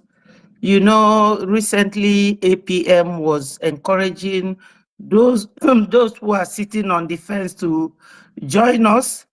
And this person called and said he has been asking for Mike, that he wants to donate some Ejema or Eje.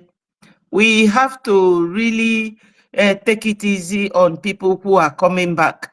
Anyone who have decided, knowing that this is a Breji platform and come to join us, let's not discourage anyone, please. I Mama, appreciate all of you. Mama, We are, sorry, please. This person that you are talking about, I've not even seen him raise hand to demand for Mike. His that's hand what he was said, not that he raised. has been demanding for Mike, but he Where? has not been given. Who? Nobody Yeah. is denying him Mike. He has not raised hand to demand Mike here. I've not seen any hand that is raised. I only heard from Onyeka say, we know him, we know him. This is him now. He's not the one with this lion face. He has not raised his hand to demand for Mike. You Okay. understand? Gaddafi, I know, has the BROGIE stuff in his page. Now, I think the last time I checked, he has BROGIE. Yeah, that's fine. That's fine. So he didn't raise up his hand, nothing. You understand? Okay. But please, let's just follow what APM said, that anyone who is sitting on the fence should join us. And I don't see any other way they will join us other than when we are on the air, they will come and be listening and want to make contribution, either by making some comments or by donating 1 or 2 ejema. We need it, and we have to move on. You see, from your detailed research on this very OIC case and how Nigeria joined and what it is doing to our freedom fight, I would want to commend you for doing that, because it teaches our people to know that whether you are with Ngozi, with Adandiocho, with Mama Dabo, with Wazirike, who is now looking for who he will make PM or whatever. No matter what you do, as long as you are a Biafran, all these factors, all the things you have said here, culminates to the fact and to the reason why a Biafran should know that Nigeria is not for them. But nevertheless, if you are a Biafran and you want to turn to a Muslim, it is entirely your choice. You leave us alone. Stop sabotaging us. We know that a lot has gone under the bridge in form of water. Like this research you made and everything you have said here, anybody that is here listening to it should know that we have no place in that God-forsaken country. We have no place there. Not before, not now, and not never. We will never. That's why Onyendu said that we have formidable arrays of enemies, Exactly. both home and abroad. Egyptians are our enemies. The OIC group is they are from many countries, and such countries will never favor Biafra. No. The Russia helped Nigeria during that war, and it was Britain that invited them. Hearing it for the first time. Now you know, say then Baba Wolowo was the one who stopped you are living in the moon. You and don't know what is happening. Things coming to Biafrans during the war. What was his excuse? His excuse was that they want to keep us, that he doesn't want us to go so that Biafrans will support them because they can't fight Fulanis alone. Are they not still dealing with Igbos? 2 days ago, 31st night, they burnt Biafran goods in Oshodi. And they will continue to burn your goods as long as they are the ones supporting the Fulanis. You all have to come back. If they kidnap your brothers and sisters, you will go and arrange money and give to the kidnappers. Like today, you are hearing it. You understand? So everything that Tutos has taken her time to do this very research and is telling you here, none of them is lies. They are all truth. And what do they aim at? They aim at making you their perpetual slave. This jizya tax is that money you pay when your brothers and sisters are kidnapped. Yorubas are supporting the Fulanis. It's not hidden. It's very open. Everywhere. Very clear. But I know that they still have some good Yorubas, just like we have bad eggs in Biafra land. All the governors, the ones before them and the present ones, and all their deputy governors, all the men in House of Rep, they are the ones dragging us back. Once we make one footstep forward, Ngozi said it, they will drag us back 5 steps backwards. So Biafra, this is 2026. We should not forget who we are, that we are the endangered species. Everything that Tuto said here, I was trying to jot some of them down. Go on and Gumi. I read something in the past where they said that this Gumi, that his father was also called Gumi. And that is the same mantle from their parents that they are taking to move fast, to defeat us. There's a program I made this morning, and the thing I used in opening is what Onyendu called a 1958 Willing report. And in that report, he said that they made research about Biafrans. And in that research, they discovered that Biafrans are very industrious people, very hardworking, very entrepreneurial people, and intelligent. He said that he is an Anglophone person. That is somebody who likes and admires English people. And he's also a holder of their passport. But he will tell us the truth. I know that some people don't like to talk about the British. You all know why. I don't, because I live in their country. But truth be told, they have freedom of speech in their country. So they cannot gag everybody up. You know that Nigeria has Britain as their ally. And by extension, Egypt and all the countries that are in IOC organization.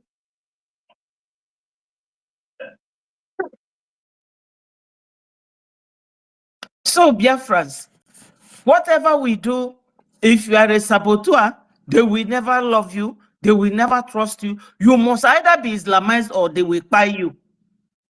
So, knowing that Biafra is your only escape route, what are you waiting for? Why do you have to want us to start from January last year till December? That just finished 2 days ago, and start again this year to call you or to invite you. If you do not come to donate, you will not. We Biafrans, we don't do man no man. No. If you are not donating and you hold your receipt as evidence of your contribution towards this freedom fight, you will be either admitted as a foreigner or you will be sent back to go and join your Fulani people. Come and donate now. We cannot spend this year again talking with headaches to people who know what they want. If you have your document and you know you invested in the North, keep your document, because people in Nigeria have houses in America and London and France. Do you know how many houses Tinubu and his children have in London and America? Are they not living in Nigeria? So why would you think because of your business, you cannot join your brothers?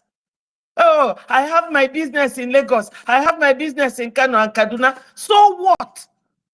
Just keep your documents. Even this developing Burkina Faso, you can go there and make investment and still go back to Biafra land. It will not preclude you from claiming your title if you have your title deed. So why is it that it's difficult for you people to cow out from wherever you are hiding and come and donate for your freedom?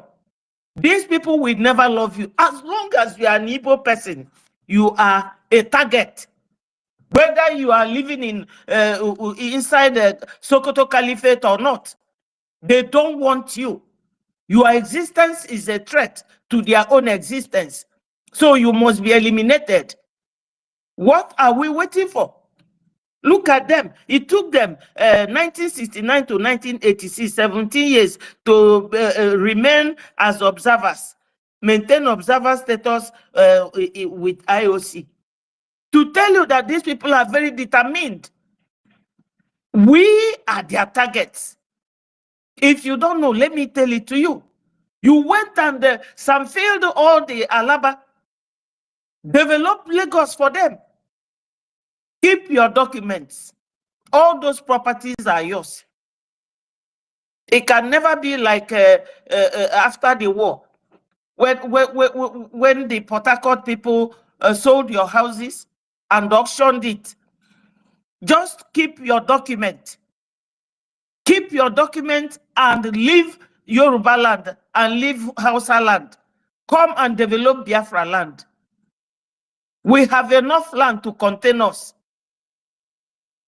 Biafrans, after all these powerful speeches and wonderful research by our sisters here, and you still pretend that you don't know what is going on, or you still pretend that it doesn't concern you, then you are stupid. We cannot use this 2026 to start urging people to come and donate, because no, you cannot go anywhere and be happy other than Biafra land. So when you donate, you can go and live with the Sokoto Caliphate. We don't care where you live. Come and donate. www means World Wide Web. It is all over the world. Anywhere you are, you can donate from there. Babawo made food blockade. Babawo gave us 20 pounds. Yorubas are now burning your business. Shetima said is this chief security. There is no security in the region. They are taking your oil and your gas. They are buying you. And you are still hanging. My people, wake up.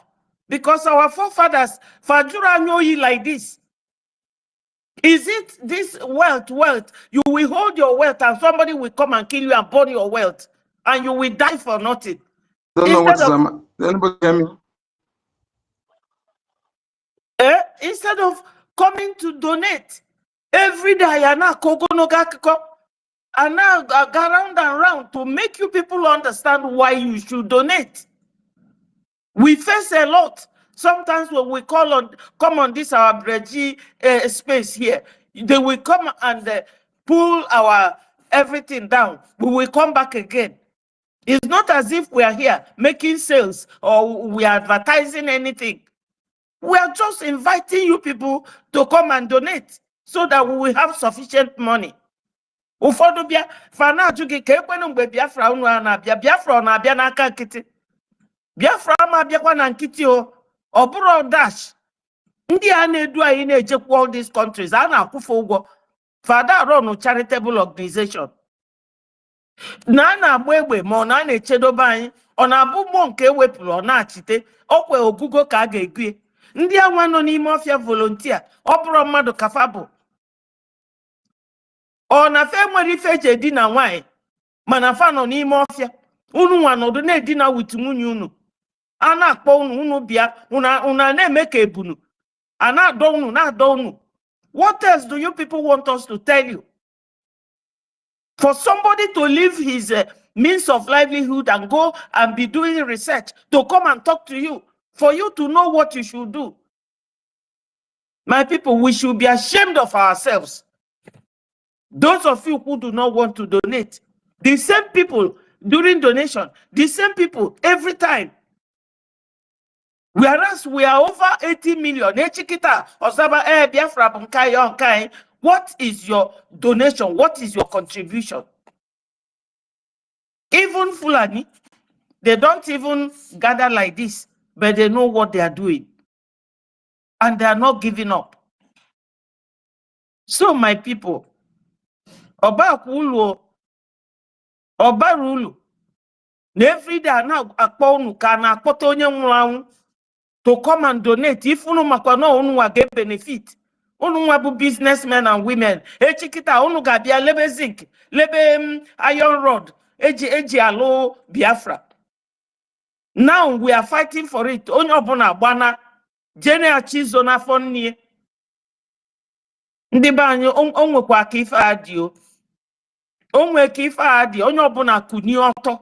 Kusinu disa uwo unu na awo. Kusini ya unu jisi ego.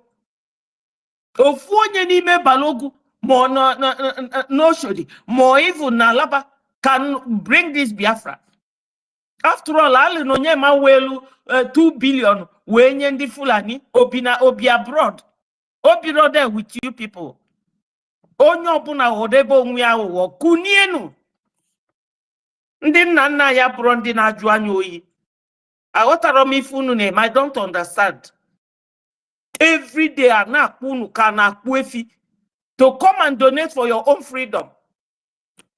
Unu na-eche America or America kotelu unu okwu? Kedu onye unu na-eche? Every Monday unu anọdụ si na unu na-eme onye ndu holy week onye ndu. Then ka onye ndu ga-esi pụta. How will he come out? Even if it is one eje or one ejema, bring it. This year amadikwa ka last year. Maka this year ọ ga-elusi mgbe a ga na-eje n'ụlọ. Onye atụrụ ego ofu ife, unu ga-atụ ego. Come and donate. You all have the money. Ndị no so ndị na abroad the only Biafrans. Unu nwa nọ n'ụlọ. Unu nwa bụ the target. You are the target. Unu nwa ka na-kidnap. Then a na-ekwu okwu unu agbachi nkịtị. Unu je n'ụlọ ụka unu na-eme donate this tithe asịkwa asịrọ. Oh, this Biafra freedom fight buku tithe. Come and put your tithe here. No ụmụ Chineke ka ị na-azọ. I don't know how you people want us to talk to you. Look at this fantastic research that tutors did. Do you know that she could be paid a lot of money if somebody is buying her to do this research for them? But it's free. And you don't value it. You don't appreciate it. She said a lot of things that made sense here. But are you working with it? How are you utilizing it? Every day we will come and line up here, talk to you, ignore whatever we're supposed to do, and you will be pretending. After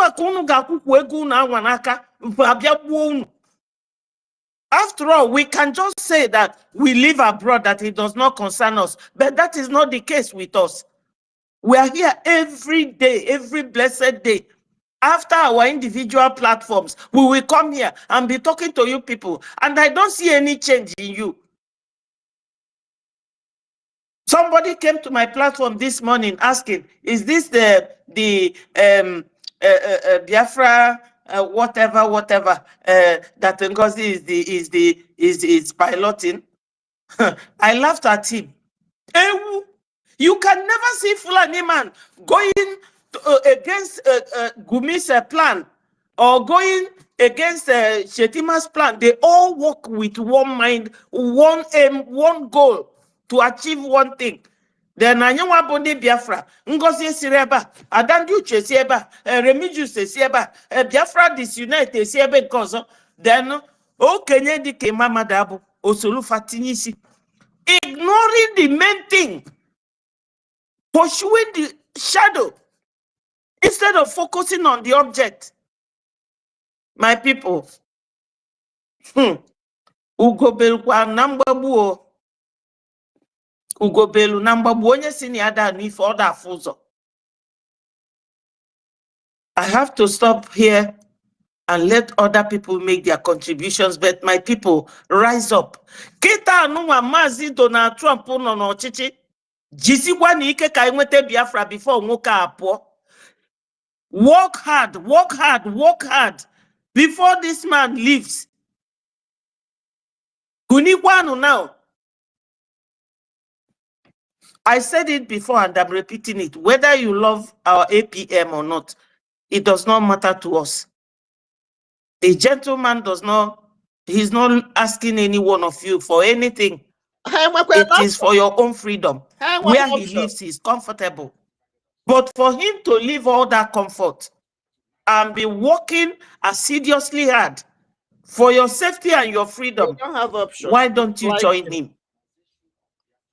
It is a choice that you have to make. Thank you so much, and may God continue to bless you and touch your heart and your mind that your freedom is in your hands. All hail Biafra. Yes, so. All hail Biafra. We're not a clap. Yeah, no, I don't get clapping, but I'll clap with emoji. Thank you, Minister Betty.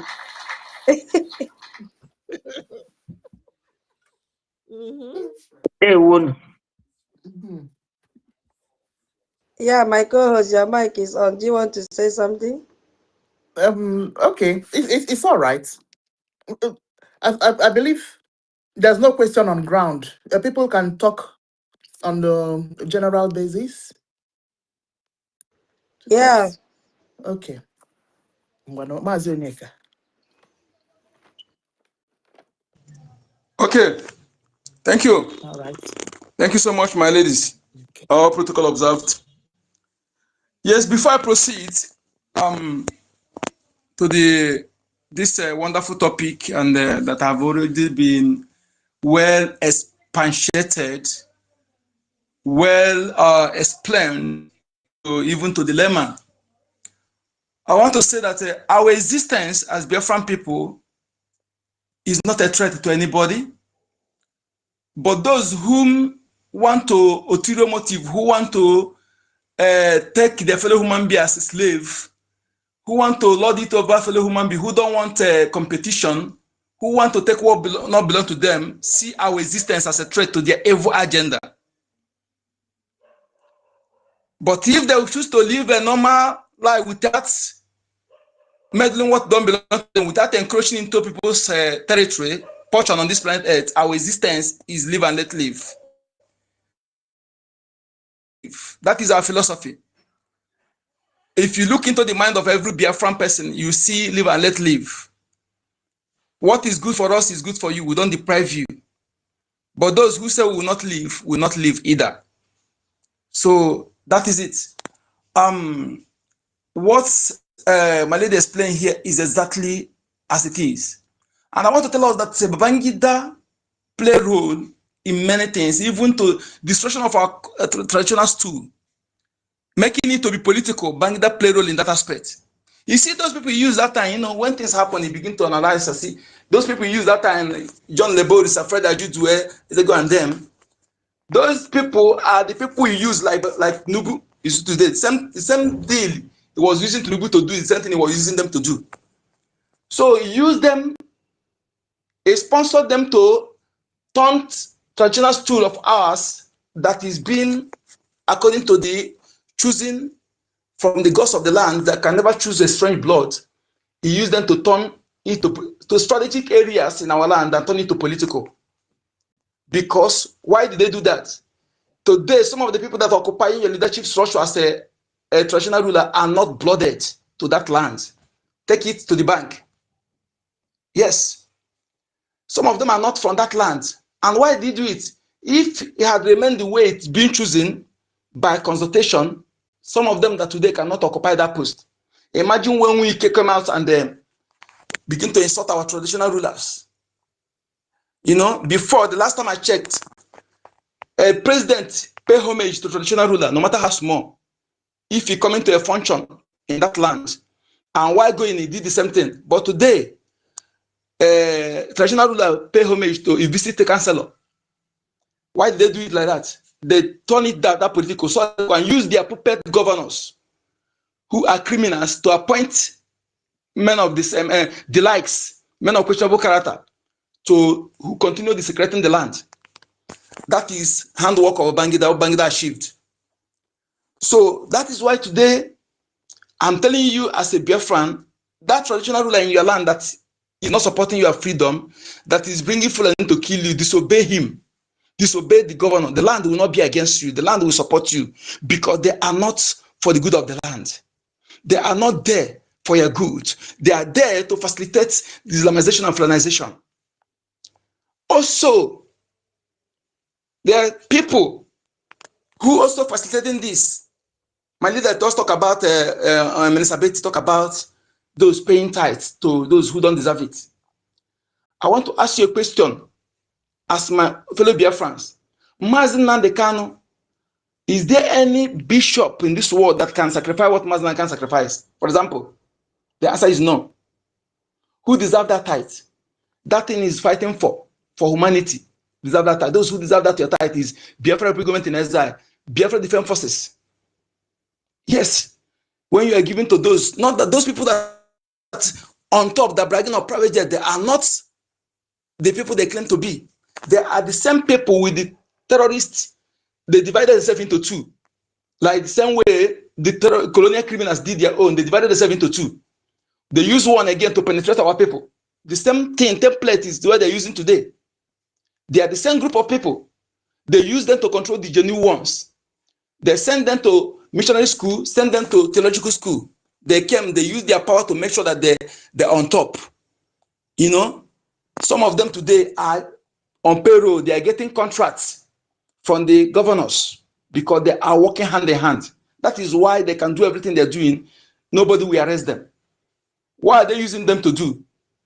Today, you can never make it to see 1 million people or 2 million people to protest in Nigeria. It's not possible. Who are those they're using to make it impossible? The same people. When instead of you to come together to assess into your purpose, you see them, they condition your mind. They will come and twist it. The same thing they did when Trump said he want to come and fight terrorists killing Christians. You see Adeboye come out. I'm saying that give Tinubu 100 days. Some turn it into homophobia. That is what I'm telling you.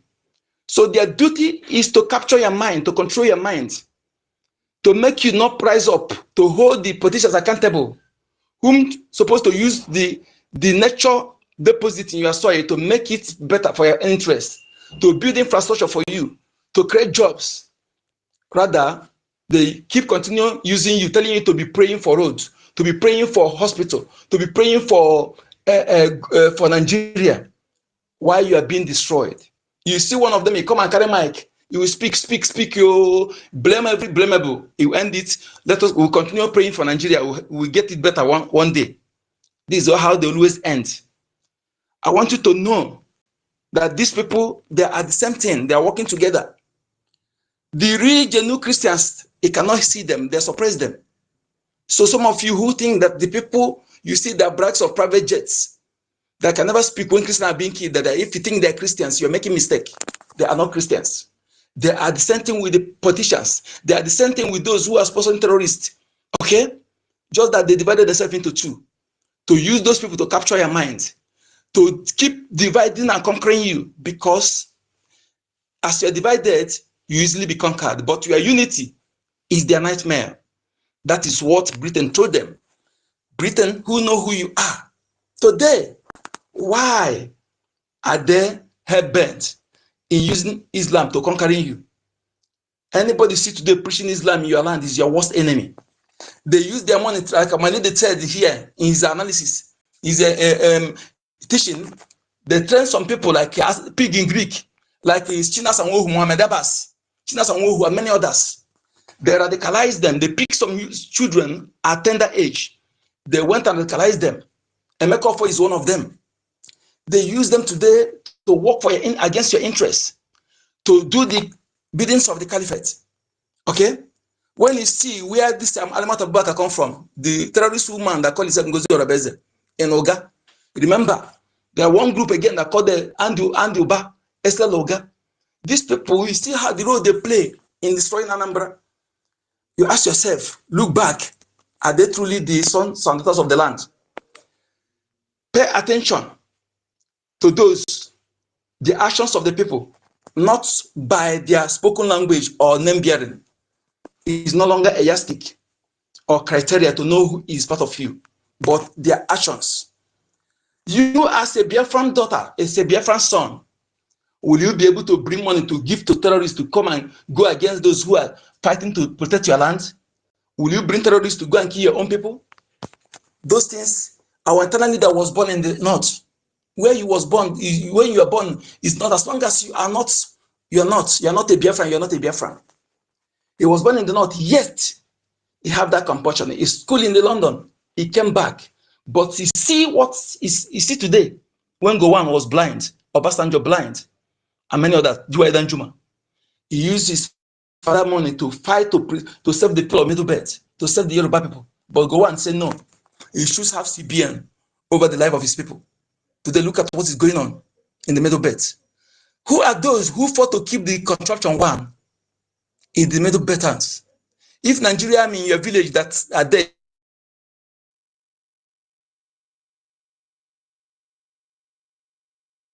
people are in NNAMDI for more than 20 years, a child born in NNAMDI is now, they cannot return them to their village and chase out those foreigners who came to occupy their land and change the name. Then you think they are there to protect you. Then you must be delusional. I want you as a Biafran, the presence of any Nigerian armed carrier in your land today is to facilitate Islamization and Afghanization, to extort you, to kidnap you, harvest your organ. As Obasanjo team up with Britain to create SARS, they claim the band is the name. The people, they not ban the people. They change them. The database is today the same SARS, harvesting the organ. Can you hear me? Yes, my lady. Yes, my lady. Yeah, please, don't be angry. Please wrap up so that we have so many people on the mic. So Okay, my lady. Thank you so much. Yes, thank you so much, my lady. Thank you. Let me round up for you. So, my people, what you see today, why he revealed all these things for you to know that the people you are thinking that something good will come out, no road there. The only solution is for us to come together. They know the importance of our unity. That is why you are divided. We start Niger Delta, nonsense. Let us unite and fight our common interests and fight against our common enemy. Thank you so much.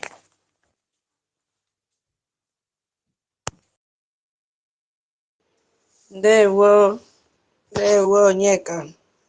Thank you so much for your submission. Dear friends, I hope that you have heard all that our brother said. What we are doing here is to awaken all of you to know that Nigeria is not for you.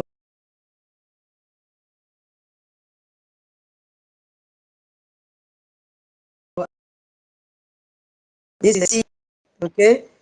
They do. And being a member of OIC is the ideological foundation that they have had, and nothing can change it. So, Rage and Fury, you have the mic before we go to the next session. After Rage and Fury, MID. Okay, Mr. White is also up. Okay, Rage, go ahead, please. Okay, Udewo Wachineke. Greetings to you, great Biafrans all over the world and freedom lovers, friends of Biafra. I want to especially thank you, our sister, Madam Tutos. And today I want to give you a name. And that name is Mazi NNAMDI Kanu daughter. I don't know whether you graduated under his tutelage, you understand? So that is the name I've given to you from today, Mazi NNAMDI Kanu's daughter. That's your name, eh? Whether you take him, you not take him, I don't give you. Greetings to you, Madam Uki. Yes, I support. Do you accept the name? Yes. Or you reject it? Yes. Yes, I support. Let us talk. I want to mute myself. Talk to Biafra. Do you accept the name or you reject? Mazi NNAMDI Kanu's daughter. Who will get that kind of father? Who will get that kind of father? All of us, who will get that kind of father? NNAMDI Kanu's daughter, all the women here, all of us. Exactly. And all of us are NNAMDI Kanu's son. Yeah. Exactly. All of us. Exactly. We are all graduates from his education, from his university, all of us. Even you are his son. Who would get that kind of father? The best father every man will ever have. Honestly. I swear to God. All right, thank you very much. As a matter of fact, we are all his children. But this year, I want to make it the NNAMDI Kanu daughter. That is the name we are giving to you. You are good. You are simply good. You are simply good. Thank you very much. This kind of education that you are giving to us, we have never received it before, you understand? And I greet all the comrades that are here, our mothers, our darling and beloved Madam Unki. We love you so much. Our mommy, Ada, Obi Chicago, Simon Epa, thank you very much. And all the mothers that are here, our dear mother, Ada Betty Ford, Because of time, I'm not going to mention all the names, but you know, all of you that are here, we love you so much. I love you so much. This is the best family, I swear to God, that I've ever had. I never, you know, all my years, I'm above 30 years old, but the kind of, you know, anytime I'm not with this family, I am not myself at all, at all. You understand? Like something is missing in me, you understand? The comfort, the hope that I get from this family is next to none. Thank you very much. All of you great comrades that are here present. I really want to say very big thank you. And I will be very brief. And like you have explained all the topic, you have explained everybody. It's unfortunate that in spite of all the professors we have in the place they call Nigeria, especially from the Biafran region, they did not really see all of these things. We call these people nomadic Fulani herdsmen. But right before our eyes, these people have outsmarted us, cargoed us into Islamic nation without our awareness and without even the professors objecting and even being aware of it. You understand? But I am not surprised. That is why you see in their quest to divide us so as to conquer us, they named us South South and Southeast.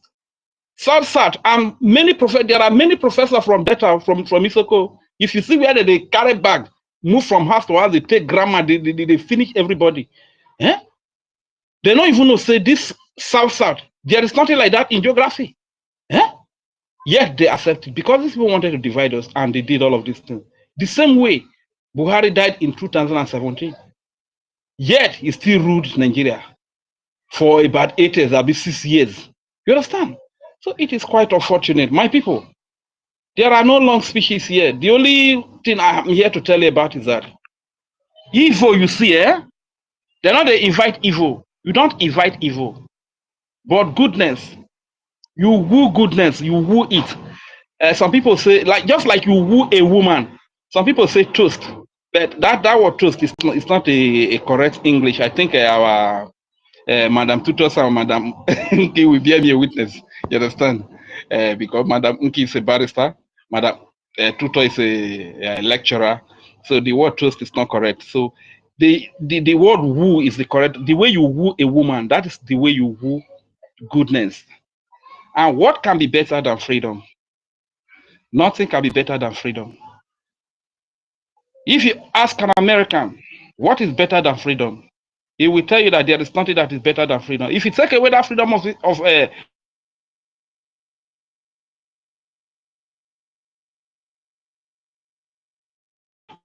if you take that freedom that he has to enjoy, do what to worship the kind of God he wants to worship, if you take away that freedom from him, then he can even go and commit suicide. So there is nothing that is better than freedom. So what am I trying to say? You woo goodness, you woo good things, you woo freedom, like you woo a woman. This is why you see that those of us that are fighting for freedom, unfortunately, we don't even have the money. But when you see people that are going about investing in things that destroy their lives, building probably big hotel where little girls can be, their future can be destroyed by all these old men, you see, they have the money to do it. When you see people investing in terrorism where they can kill Christians, kill some civilians, indigenous people, they have the money to do it. You understand? But when it comes to freedom, the money is not there. But we must not be discouraged because goodness is wooed, just like you woo a woman. That is the truth. But evil, you don't woo evil. Just like you don't woo poverty. Poverty comes on its own, it invites itself. But success, you must work hard to make success.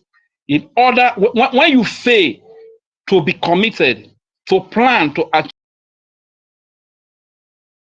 achieve goodness, to achieve success, to actually you have succeeded in inviting slavery. You have you have succeeded in inviting evil. You have succeeded in inviting the opposite. You understand? So this is why we are still talking to our people. The subject matter, the most important matter here is let us fund our freedom. Let us fund the security of our babies, women, and children. especially our civilian population who are predominantly Christians. That is the same message we have brought to you today. Thank you very much because there are many people on the mics.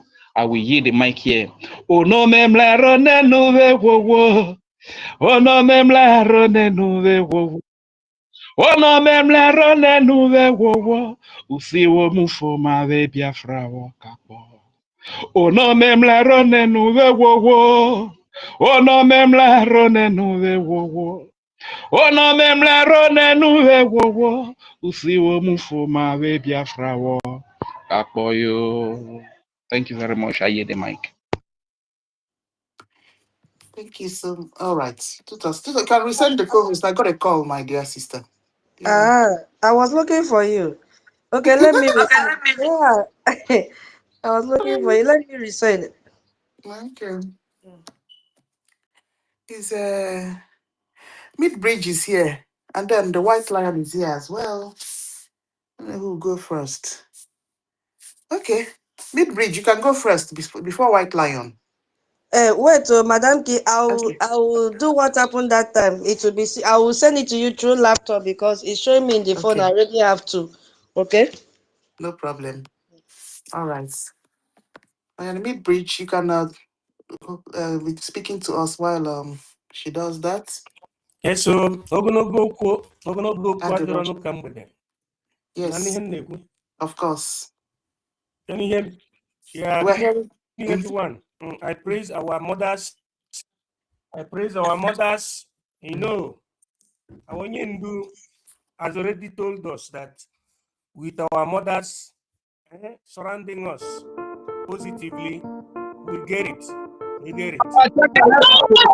There is a way. Back up your channel. The space is going down. Hold it. Back up your. It's okay to balance up. That's fine. Avidalo. Mid Bridge, go ahead. Yeah. So I was trying to Okay. give some accolades to our moms here present that they were fulfilling the prophecy of our Onyendu of Obere Biafra Pota. It's remaining just very, very little for us to be totally free. It is only left for our people to make the courage. Already we have seen the good work that our acting prime minister is doing, with the Washington DC. We have equally seen that the second in command, let us put it in that way now, the government of Israel, which was, who had its independence, full independence after a very, very ferocious war in 1948, has joined the clue in telling us, we Christians and traditionalists, that they are here to protect us. But we ourselves, we have to do our own part. Because freedom is not given, freedom is taken. We have to do our own part. And if you watch now, you see that the only problem we have in this world now is nana. Let our brothers and sisters who go to church understand this. That was the reason why Jesus Christ came and he tried to redress the existing order. He is a Jewish. He is what do you call those? Yes, he's a Jewish. Christ was not a Christian, but he was a Jewish because his parents are Jewish. So, but he came and readdressed the Judaism. Then the Europeans saw the power within him and copied from him and created Christianity, Christendom. And Christendom was used to safeguard the European heritage, the European, what we call tolerance system. And today, it is the science and technology, the principle of equality, the principle of live and let live, the principle of self-government, the principle of the government of the people is based on Judeo-Christian, civilization, or what you call, heritage. It is based on that, which is very similar to what we're doing. So I am encouraging our people who go to church to understand that if there is no security, you cannot worship in absolute serenity. For you to have security in your country, you Christians must be self-government. You must have the government of the Christians. That is the secret of this Western world, the Europe and America, is because it is being governed by Christians, not by Muslims. The Antichrist is never anybody from Africa, except the Mujahideen Arab. The Mujahideen Arab are these people that are extremists. If you watch today, you see that even the white Muslims, they don't regard the black Muslims because they are the Mujahideen or Mujahideen. That's what they call them. They are the people ejimezie oku werenka media ahirokundia in the language of Biafra. They are people being used for the conquest of territory, for the expansion of Arabic influence, of what you call by then Uzbekian Empire or Ottoman Empire. I say these people you are looking at like the Shiguni. Why was he deported that time that he went to Arabia Saudita, to Saudi Arabia? Because what they do there, when they go to Mecca, they say they are stoning them. It is the Mujahideen spirit that they're stoning away. That's why people should understand who is the enemy. The enemy of all the Christians in Africa, in the zoo especially, are these Mujahideen Arab, the likes of Sheikh Gumi.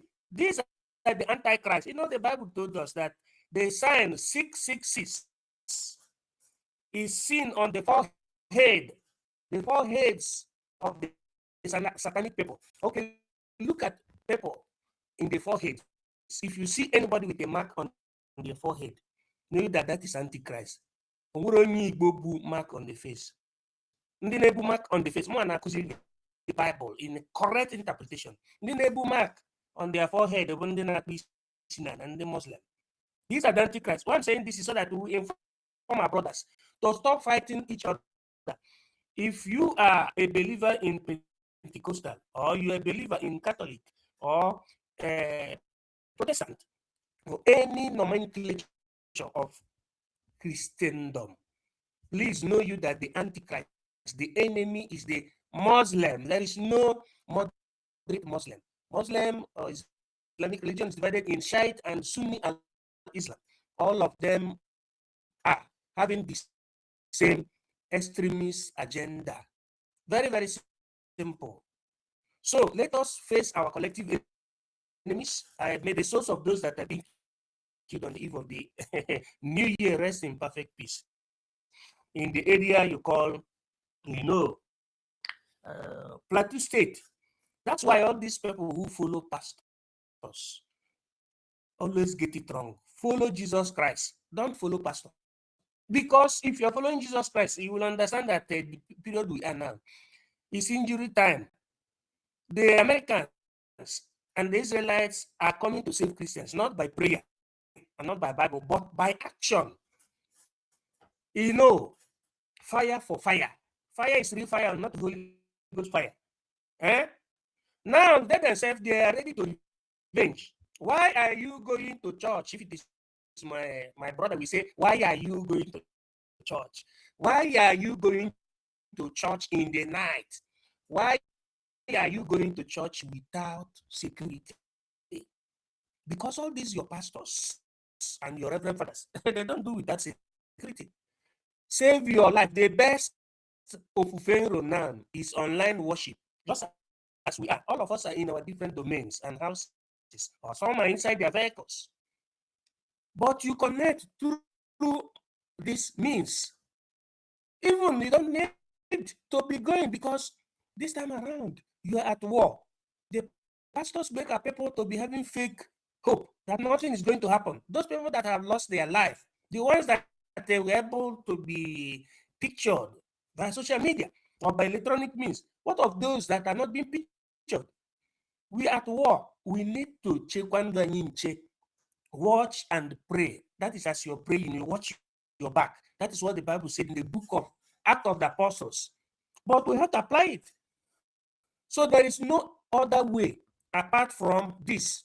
We must fund our recognition. The Somalilands and the landers, they have got their recognition because they have been united.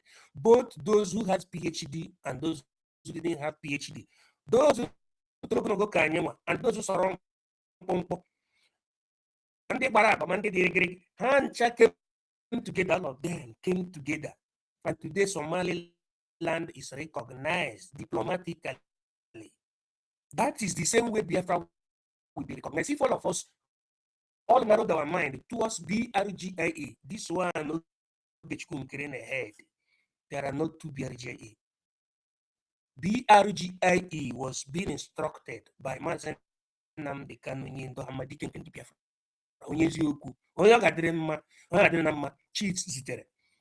He said and he led Mazi Simon Ekpa. He instructed him as emissary to do that in America. And guess what? Who was able to perfect that thing? At the beginning, it was being given to the clique of Onyise. And Onyise registered that and later turned it to one Nigerianism, to Ndigboism. Because of that, our PM came back to the drawing board and had a very, very positive meeting with His Excellency now, Ogechukwu Nkere. And they did it between 2022 and 2023. And that is the foundation of what we're doing. Why I am saying this in these ways, for those who have been listening, to those who are not deep in what we're doing, for them to stop listening to that. Biafra is not yet here. That angle is never the angle that people should be playing with. Angle for registration, angle where there is it is an angle we should all protect very well and see there is nobody apart from Ogechukwu that brought the picture of Senator Ted Cruz to our website to what we're doing. Even the senator, can you see that senator, that black man, the better Obama, that's what I call him. That senator. That's not picture with Ogechukwu in 2023 with Chatter. Senator Ralimore, Senator, all this Michael Johnson, is it the head of the House of Rep, House of the Congress of America, Senator Ted Cruz. Ogechukwu has been snapping picture with these people, and these are the guys, man, that are, in fact, that made Donald Trump to understand that there is that they should activate that a clause that the United Nations gave. That is what made America to be United Nations specialized agency. You know, there is a kind of title that they gave to UN that made UN to be the leader of peacekeeping operation or peace enforcement on religious protection. It is called Article P. You know, so it was all the senators of Ogechukwu that made them to activate that particular clause that gave America the audacity to break sovereignty of any nation as far as this cross-secretary is concerned. So I am employing our Christians, our traditionalists, our Jewish worshippers to all come together in the support of BRGIE, heavily led by His Excellency Ogechukwu Nkere. Because when we show that we're united, the whole world will listen to our plight. We must fund our recognition. There's no other means. You cannot fund it through another website. I always say my own very simple.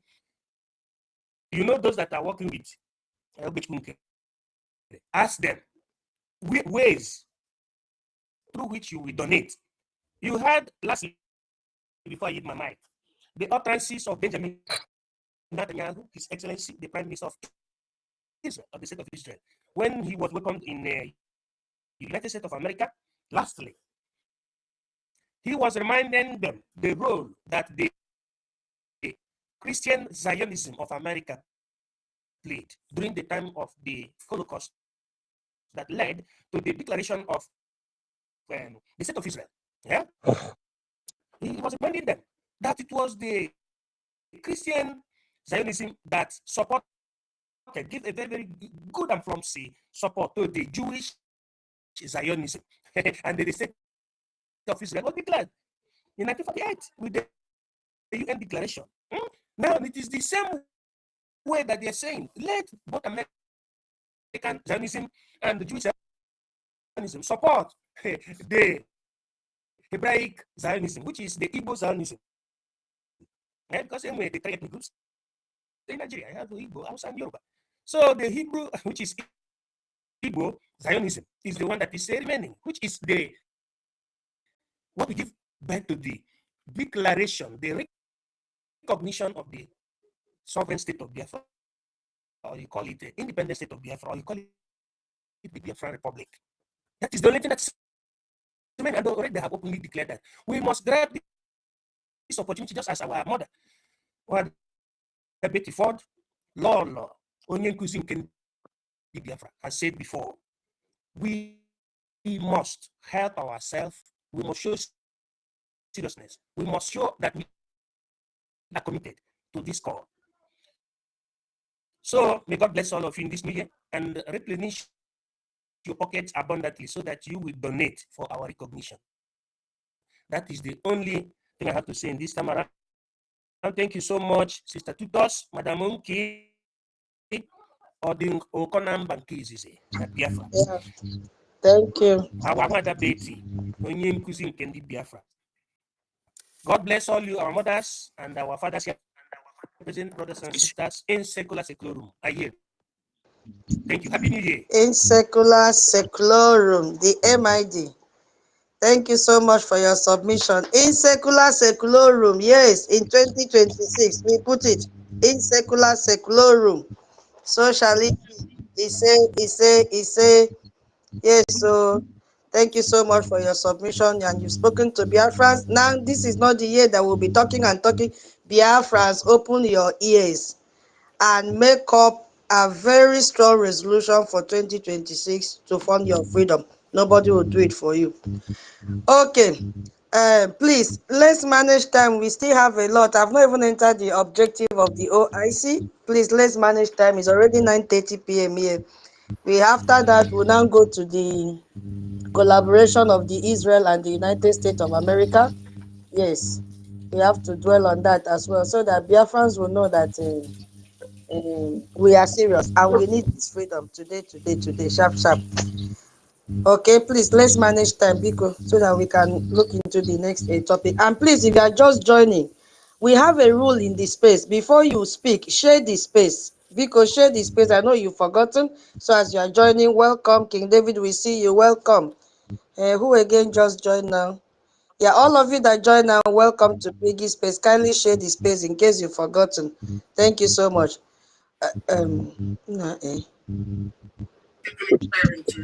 I'm confused now. With so many answers. It's the white lion, then chooks. White lion will speak first. White lion, are you there? Welcome. Thank you. Thank you. Thank you, and Happy New Year to you all. I am popularly known Gaddafi of Biafra. Yes. My sister Tuto, you were harsh on me. I always attend most of the fundraising. Sometimes I send my slip to Mr. Sonny and my sister Betty here. Before I continue, first of all, I have to extend my greetings to my brothers and sisters that are here. Madam Kiru, I see you. I see academic highness and Mr. Snow, the chief of staff, and Reggie and Fury. Nko the number. You blocked you blocked me on Twitter. I don't know why. So, Jesus said, wherever 2 or 3 gathered in His name, that He's always there. He's always because there because they call His name Jesus. He always appear. I would say my second name is like Biafra, because whatever we do here, and also my sister Obi Chicago's Obi, I will see you one-on-one soon. So whenever you call Biafra, Gaddafi will be there.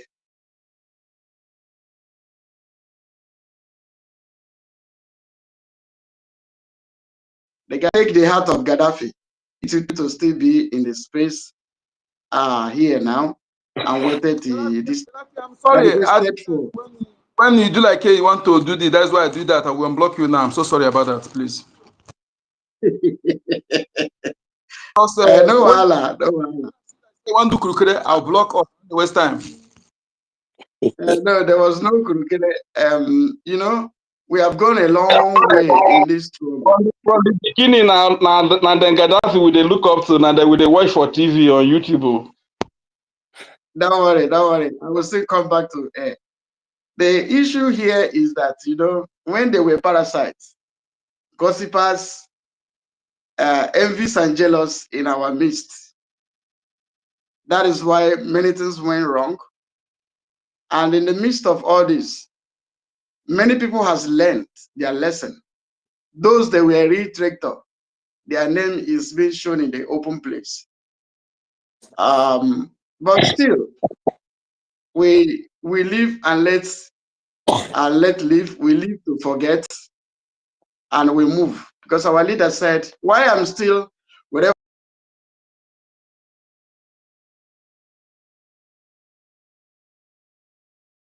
That sit down and meditate, but we move.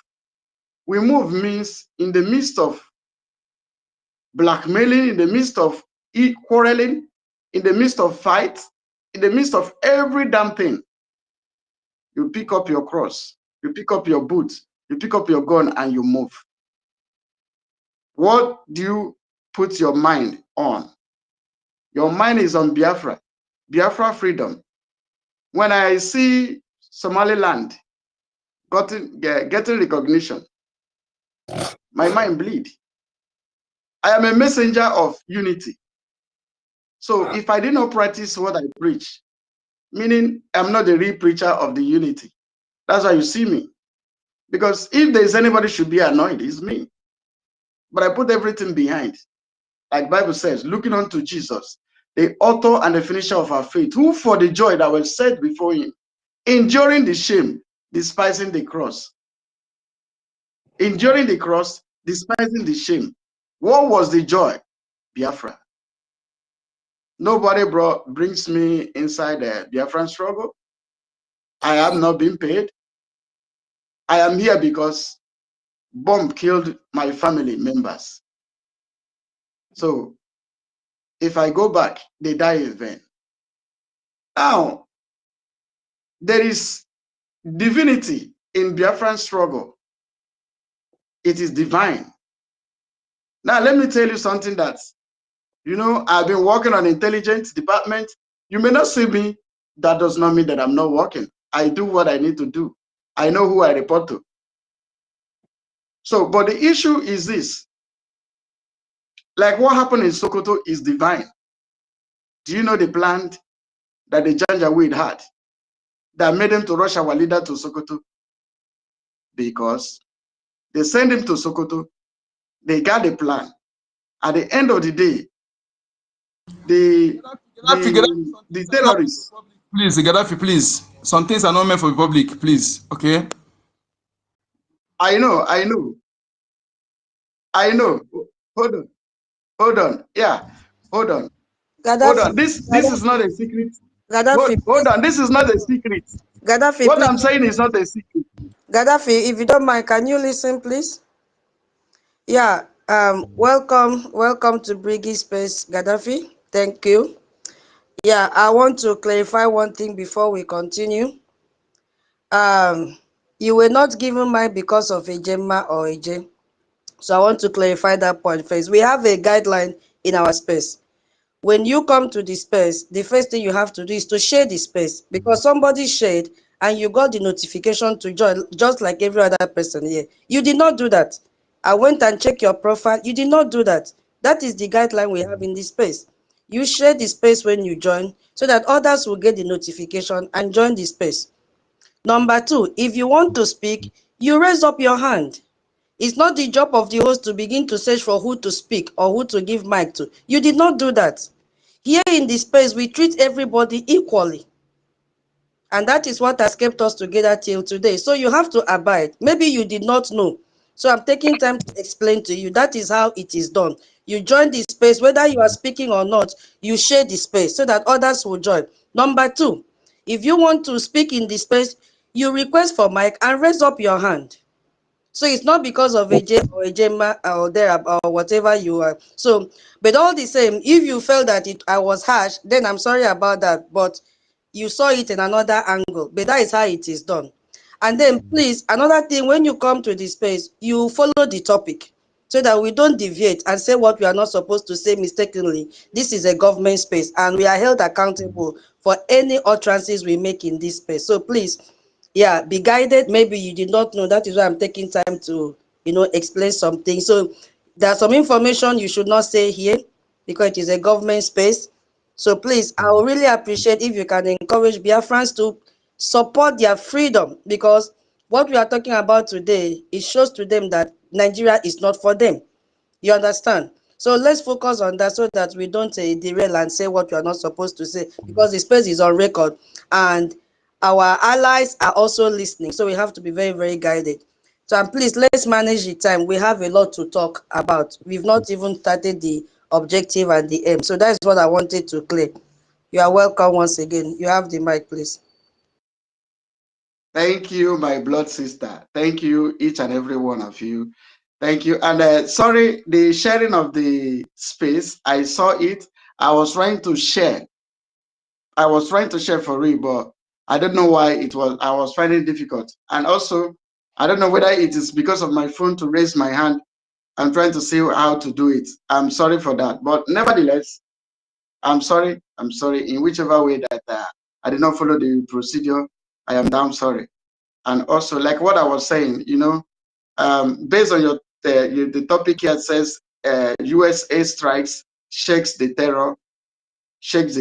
So that is where along the line that was making going through almost my submission, is that why I said it was divide. It's not a hidden something that I've come to say. No, no, no, no.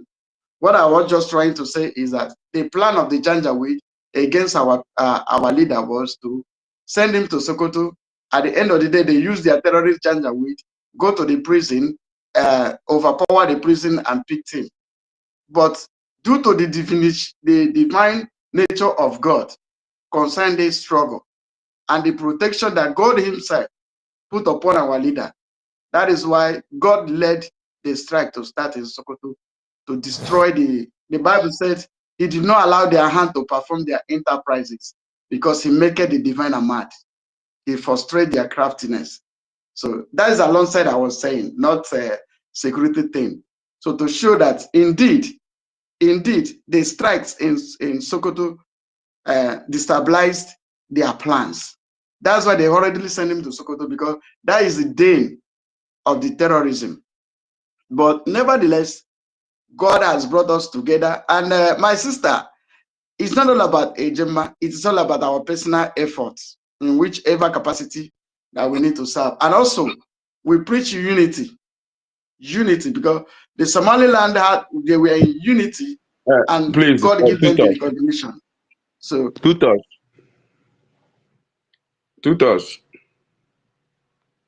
I'm sorry for jumping in. I somebody is don't know online. who Somebody is is with speaking. Mike now. Somebody is with Mike, please. I don't know. So that is why, that is what I was saying. I am glad. I am always glad to be in rounding up. I'm always glad to be in the midst of my people. When you hear Briggy is all about Biafra. Biafra is you and me. Biafra is not a building. Biafra is not just a landmass. Biafra is the people. You are Biafra. I am Biafra. So I am not a chicken that uses his leg to scatter what he built. At least from the beginning, I follow building between my capacity. So I wouldn't be the one that used my leg to scatter what I have built or I've followed build. So it's not easy, like our sisters and brothers that are standing. I congratulate each and every one of you, because there must be a man and a woman to stand at the gap so that the enemy will not overpower us and take over our land. In whichever way, we must defend our land. So I speak to people. I tell them to make their donation, which some of the people I spoke to, they are doing their donation. But Fulanis are making contribution to fund their terror. Yeah, they are funding their terror. They don't publicize it. They do what they are doing. And there are some people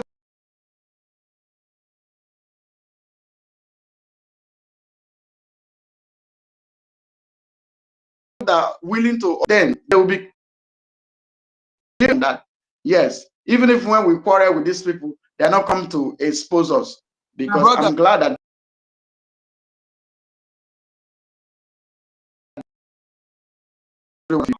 we're not exposing anybody. We're keeping confidential. Why are you? I will remove you from the mic, Onyeka. You are disrupting too much.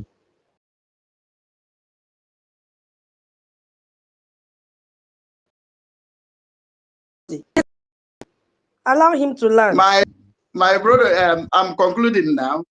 I once again thank Academic Highness, Madam Kiru.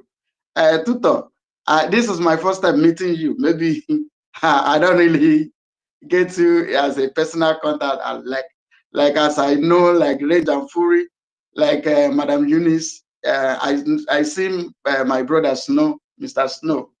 So what I'm saying is not all about the agema, but is about doing in a little way you can do to make sure we preach for unity. And I was glad because I see the topic of today's space. It's not all about this idiot, this one is a sabo, this one. No, because we have outgrown that stage. We are at the stage of making the international community understand who we are and what we want. It is based on what you want that people will assist you on, based on, because you know what you want. So it is time to show the world that we really know what we want. So when we talk about unity, we got to unify ourselves and move forward. That is why our leader said we must continue and we move. So thank you, the people that are operating on this space and the Brigham Media team. I will say thank you. If I want to say I can boast, I am the father of Brigham Media team. So stone me or you leave it. It is. Thank you, and God bless you all. I submit my mind. Thank you, Gaddafi. You say you don't know tutors. When Nelly closed my account and attacked Prime Minister with my account, were you not the one that say if you want to spoil a dog, feed him with egg? Hey, you think I forgot? I beg, hold on. Yeah, thank you for your submission for Biafrans. Thank you so much. When you left Biafra, Sorry, when you do supported do Biafra of do, but we are not speaking on that. Thank you so much for your I submission. change. God You know, bless so you. when I see say you do, when I see you do, done they go elsewhere. I change my name. It's no longer you do. Then you change to Biafra again, change to Gaddafi. When you used to host program with Okonkwo, you see, we were always watching all of you. But glory to God, Sha. The God Sorry. of this. Before sorry, I forgot. My AJ, my Yeah, AJ. please, that is very I important. give 20,000 AJ. I will send Hallelujah. the slip to my sister, Sister Betty. Betty. Mm. Yes, I always give her my slip and my sister. So I give 20,000 AJ.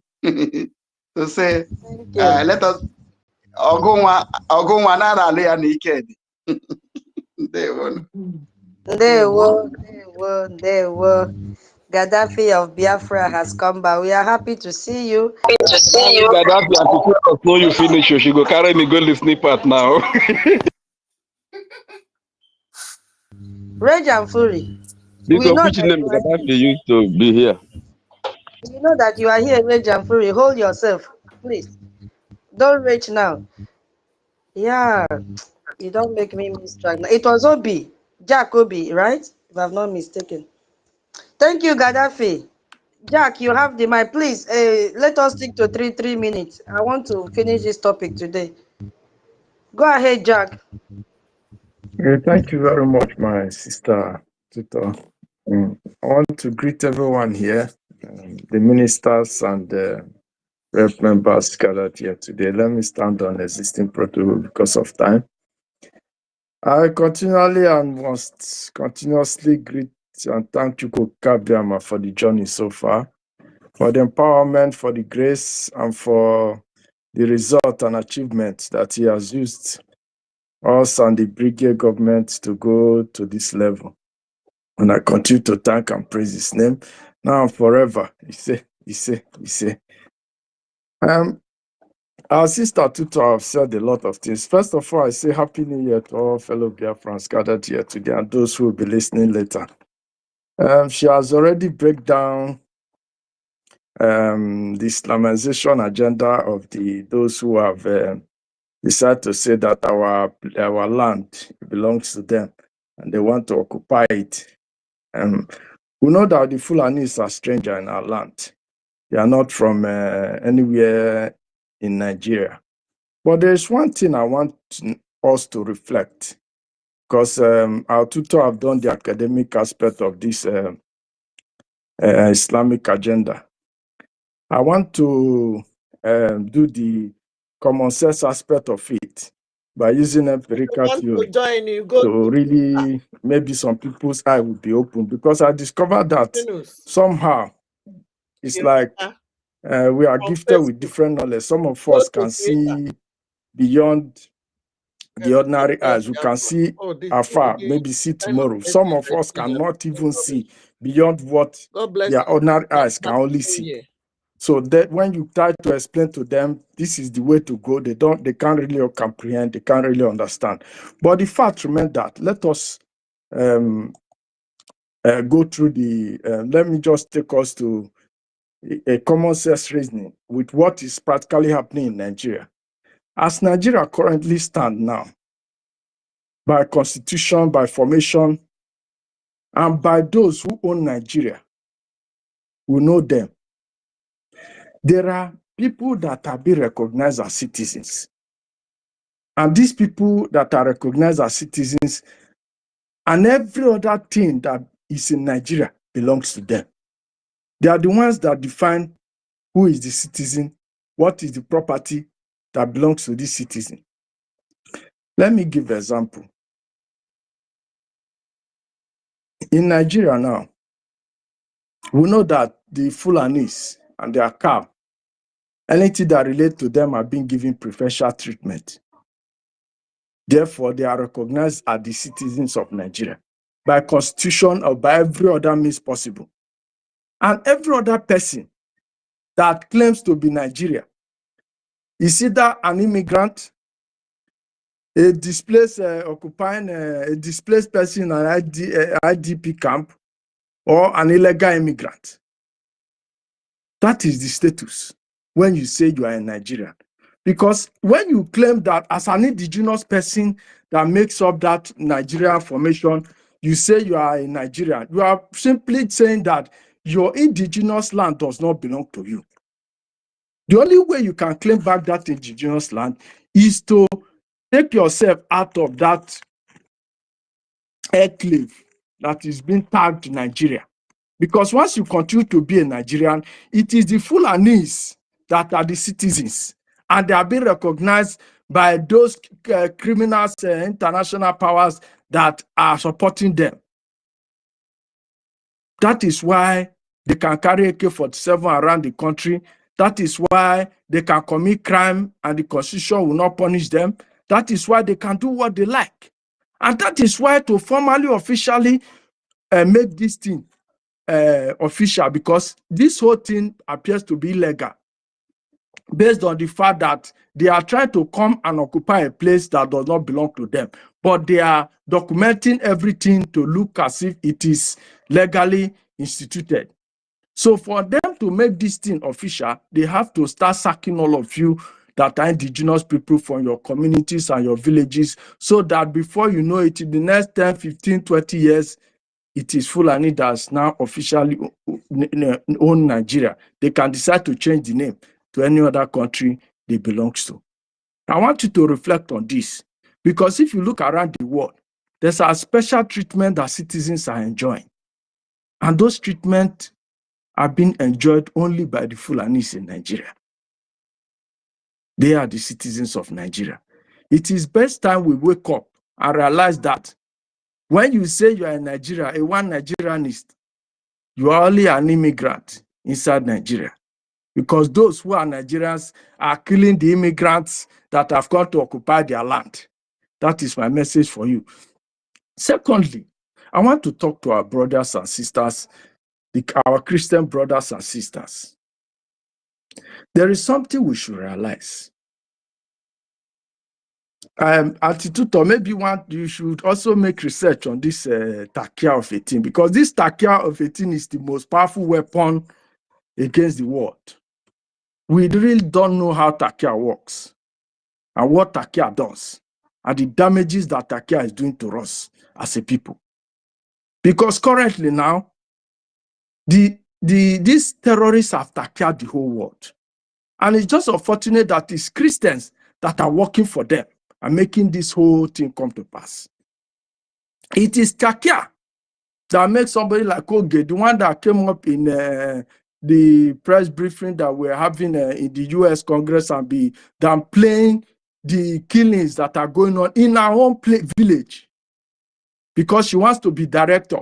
She wants to be promoted to CEO or one particular position or the other. She has to downplay the atrocities that are happening. They are using Takia on her. But a Muslim person will not do like that. They will rather say the truth than betray their own collective interests. It is Takia that is making some people are betraying us in this struggle, because they promise them money. They love that money more than the general interest of getting Biafra. The current Christianity that we are practicing in Nigeria is Takia, has been Takia'd. Because once we continue to do that, it is geared towards Islamization of all of us. Let me give an example. If we leave the shores of Africa, we go to Europe.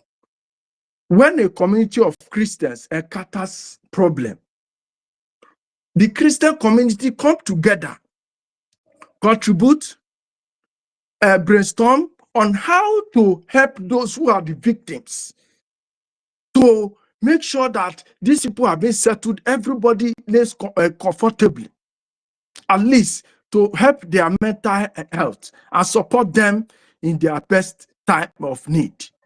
And also reach out to those who are in authority to say, this is what we are facing. How are you people going to help us? Or if possible, speak out. They will not just stay calm. But the current situation in our country, in Nigeria currently now, it is not the normal practice of a Christian community. It's not the normal practice of what we used to see in those who brought Christianity to us. No. Because the Christianity that we are now practicing there, the Fulanis have attacked it. So that it suits what they want, how they want us to behave in terms of crisis. We should identify all these things and know where to face. As a Christian, the Bible said that we know that we all strive to make heaven, to gain salvation. And salvation, we said, for you to gain heaven, you must be pure of heart in the presence of God and humanity. If I'm not wrong, somebody should correct me, please, if I'm wrong. But Let us reason this thing. With the situation in Nigeria now, how can a Christian make heaven? When even to make ordinary ends meet, just to make what you have to use to eat food, you have to commit evil to do that. Can you hear me? Yeah. Yeah, please. I'm so sorry. Please kindly wrap up. We have so many people on the mic already. Okay. We have to continue. I Sorry, just want for us to give submission. It's okay. I'll wrap up now. I'm just trying to draw our brothers' mind to what they need to do and why we should unite to bring these things together. Please, this is not the time for us to begin to, this is the time for us to fight. This 2026 is the time, because the foundation of the Islamic jihadists in the world is being destroyed now by the men who have chosen to liberate the world. The Bible said that Jesus might come like a thief. Jesus might have come through NNAMDI KANU. The second coming of Jesus might have come through Simon Ekpa. The second coming of Jesus Christ might have come through Ogenkere. The second coming of Jesus Christ might have come through Donald Trump. And the second coming of Jesus Christ might have come through Netanyahu. Anybody that stands up to fight against demons that will not allow peace to reign in this world is the second coming of Jesus Christ. I want to urge our people. This is the opportunity that we have. This opportunity cannot be left unchanged. We have to use this opportunity to secure our freedom, to get what we want. It must be done. And we must raise our voice since the whole world is listening to us now. We have a government, support our government, let our dream come to pass. And let all of us rejoice like Somaliland, so that at the end of the day, we all meet, live in peace, worship our God, and live like a people that God has called to live in this world. Thank you very much. Thank you so much, Brother Jack. Mazi Jack. God bless you. Thank you so much. Biafrans, a lot. People have spoken and spoken and spoken. Come together. Let us fund this freedom and get out of Nigeria. Nigeria can never appreciate you. Nigeria is not for you. I am telling you. Ancestral, nobody is removing you from the space. It should be from internet. It's not me, it's not my co-host that is removing you. So please kindly check your internet and fix it, please. Nobody can remove you from the space. It's drawing my attention that maybe me, each time we host and Madam Kiss, my co-host, he'll be kicking out of the space. Please, nobody is doing that. The internet, please. So fix your internet, please, or you go out and come in again. Yeah, thank you so much. Our minister is in the house. Emelike, you've not shared this space. Please kindly share this space. Hey, you should be the next. Kindly share this space. Please, let's manage the time. So, I did. Can you hear me? hey, Can you hear me? yes, we can hear you. Yes, I did share. I did share the space. Oh my God. Thank you for paying us a visit. We are pleased today. You have the master. Thank you, ma'am. I'm delighted to participate. I Welcome, agree. sir. Yeah, thank you, ma'am. Thank you, ma'am. I stand on the existing protocol because of the time constraints. I just want to touch on two things that are related to the theme. The first is miracle. Miracle. The other is the apathy of our people when it comes to history. Uh, as far as the U.S. airstrikes is concerned, it's a miracle in the happening right in front of our eyes. And then the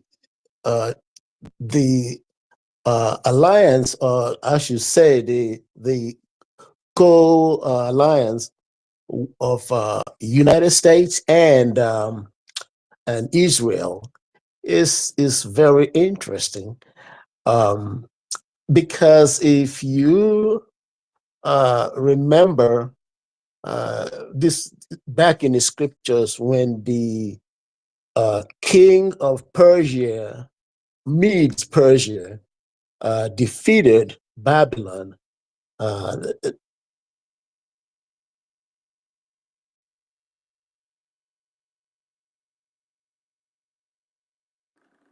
he ordered Nehemiah. He ordered Nehemiah to go back and rebuild the temple in Jerusalem.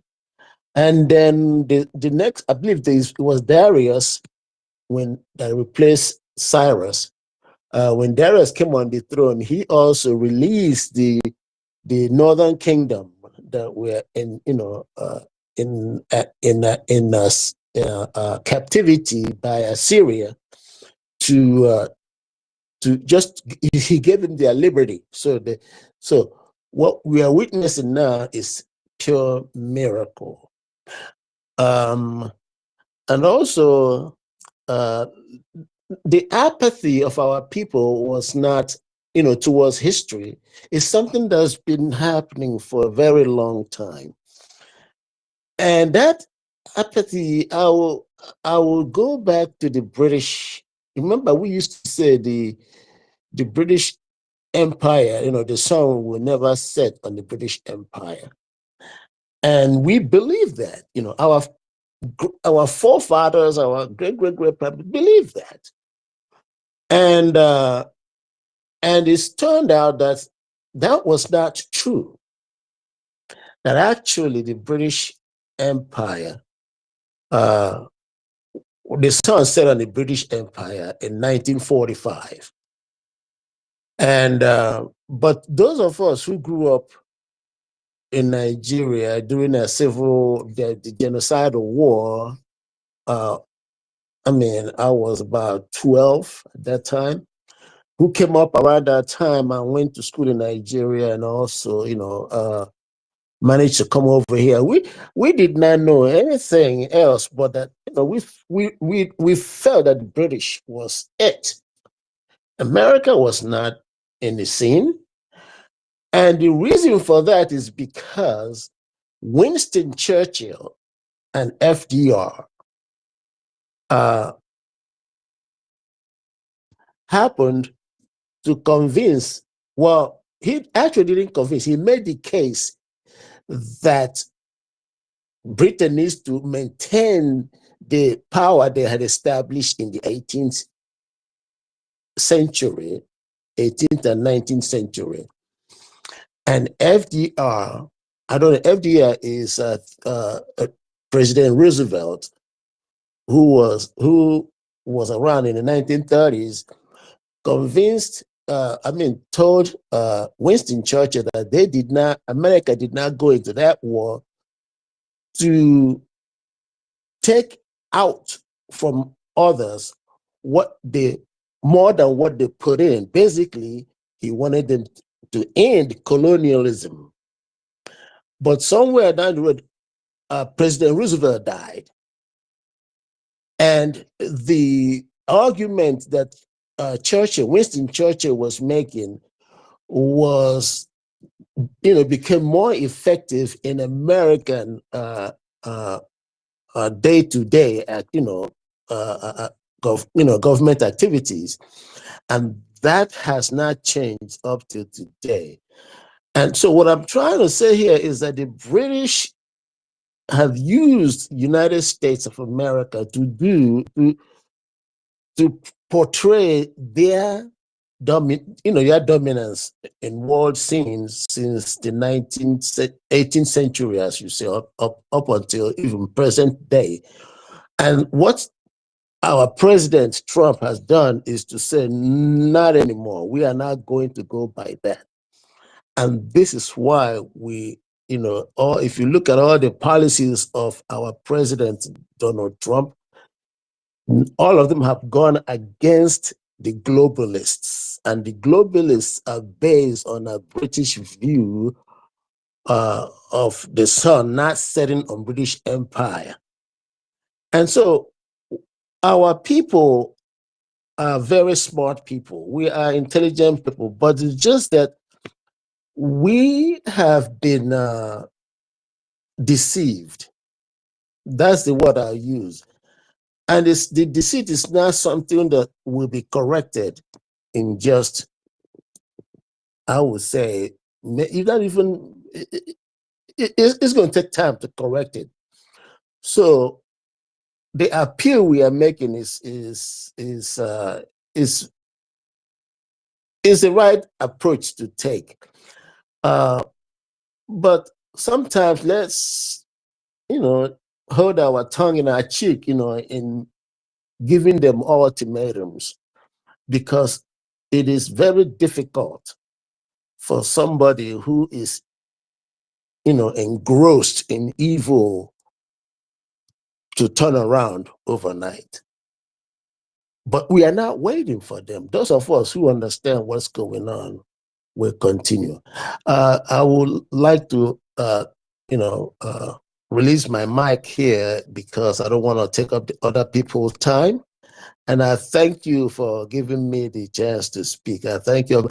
And I will support this space with 50 Ejema, and I will send my receipts to the Minister of Information and Communications, Honorable Akbarawa. And thank you. Thank you very much. Thank you, sir. Thank you. 50 a Gemma. Okay, sir. I'll record it as X-Space donation. Yes, ma'am. Yes, ma'am. Thank you. That was lovely. Okay. Tutos, I don't think you have anything to add. Myself, all right. So I'll just move the Just to mic. say thank you. Thank you, sir. God bless you. We appreciate you. A lot. All right. Is Chooks? Chooks, or I'll give to Mr. OK. Chooks, are you there? All right, Minister OK. Welcome.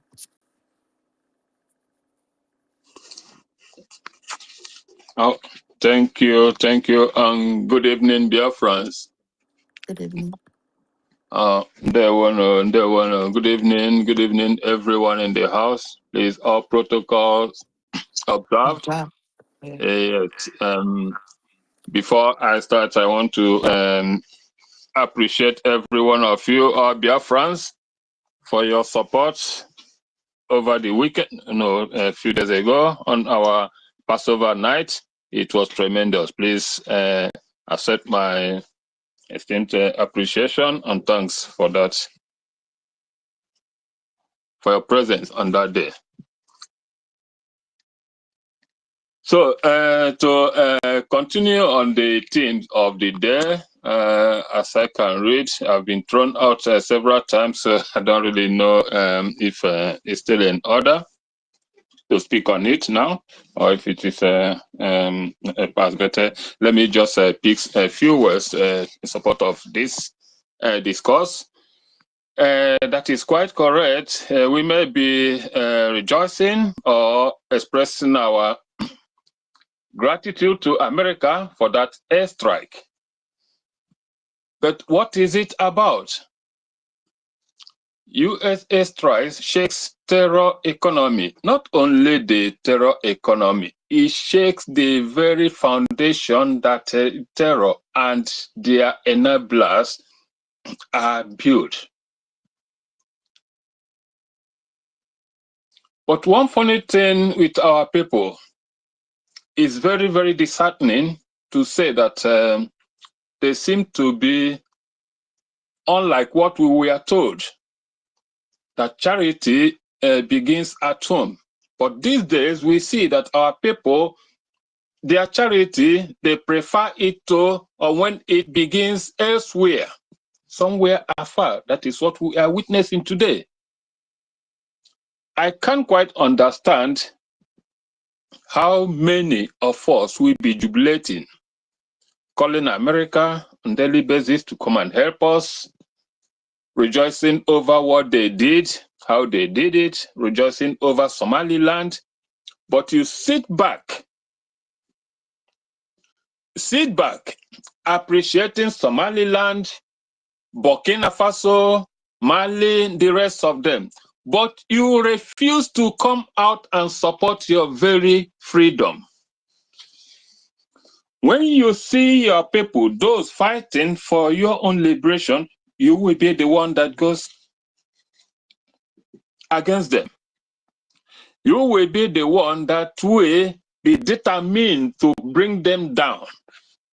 That is what is holding us back today, because we have allowed ourselves to be so programmed that we can't not even reason properly as we used to, as our fathers used to. Because we used to know, as they told us, that this race, the Biafrans, used to be very, very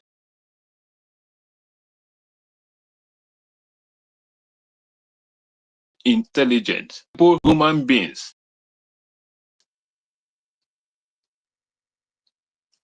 With conscience and with abundance of knowledge, common sense. But these qualities are missing from these prayer fronts. Very, very appalling. Please, let us all recall this genuinity in us and see that we gain our freedom. The very foundation of the terror in Nigeria is shaking. And if we don't take time, we will allow them regroup.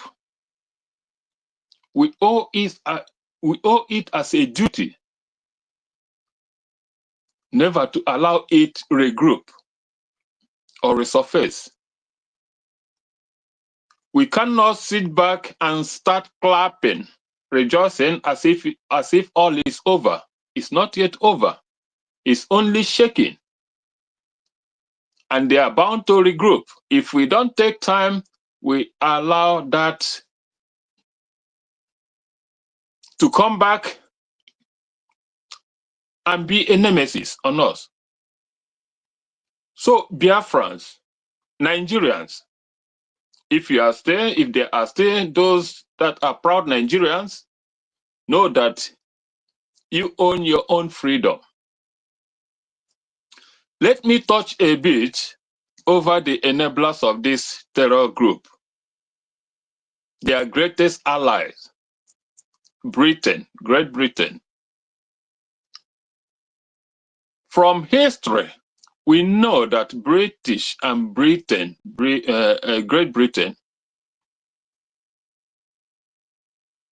there is never a place they ventures that they help to develop. Let us look into what happened in China in the 18th century. When Britain involved themselves in China, they noticed that Chinese economy was stronger than the British economy then. What did they do? Britain introduced an illegal trade, started trading in opium. They used opium to destroy the Chinese economy, Chinese citizens, and that was how Britain overwhelmed China and won over Hong Kong, which was just recently gotten their independence because of Chinese forceful request and demand for that. They did the same thing in Argentina. They used the same tactics in Nigeria.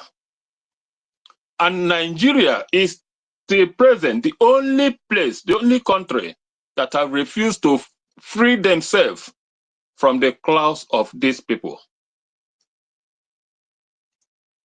Nigeria is the only country till today that passed through this nefarious attitude or action of Britain that have refused to free themselves from Britain. Many of you who are Biafrans and still don't know where what is hitting you comes from, and you are an elite, allegedly or claimant. You should be ashamed of yourself, because you should be the one responsible to free others, those beneath you, the laymen. Upon what you claim you know, you refuse to implement that. Everywhere in the world, those who call themselves elites are the ones that led with dignity and honor to help change the lifestyle of wherever they are domiciled, wherever they come from. In that country, it is different. Now again, touching their economy, the whole oil wells, or let me say, lot of the oil wells in Nigeria is owned by the Sultan, the Northerners, the Fulanis, and who controls it? Britain, under their shell alliance. Britain under their shell companies. What do? Milk the resources dry without giving much to the people. And today, the same Nigeria is running to France to control their tax system. So these are two parasites of the same clan. Britain controlling the resources, gold and oil from the south, and France today coming in to control their tax system. Don't you see that you are bound to doom? If you still refuse to come out and help free yourself, this doom will affect you, affect your next generations, affect your children and children unborn. Ignorantly, you may think you are helping yourself by looking the other way, by pretending nothing is happening.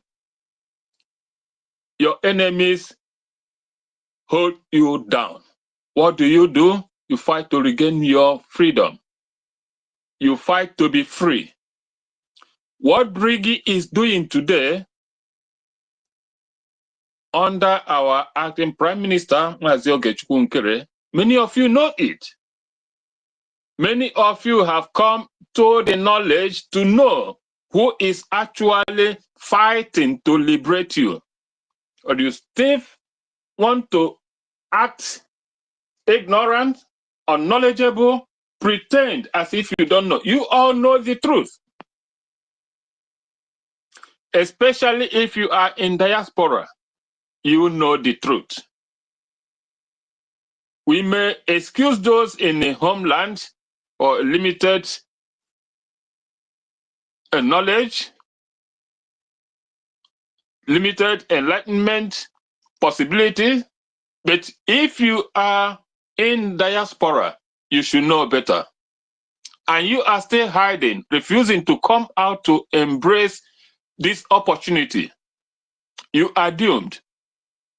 If you have children, wherever you are, know it that you are the one enabling their impoverishment. You are the one impoverishing them, your children, yourself. Because wherever they are, they will never want to go back to that place you come from, which you keep on pride in yourself, Nigeria. Proud Nigeria. Nigeria is dead. Dead. Not dying. It is dead. Everybody knows that, except many of you that still want to pretend. You have one duty come out to support this liberation that it may come. Somaliland is free today because they have been resilient. None of them have been sabotaging their efforts, their government, but every one of you, many of us, will be willing tools,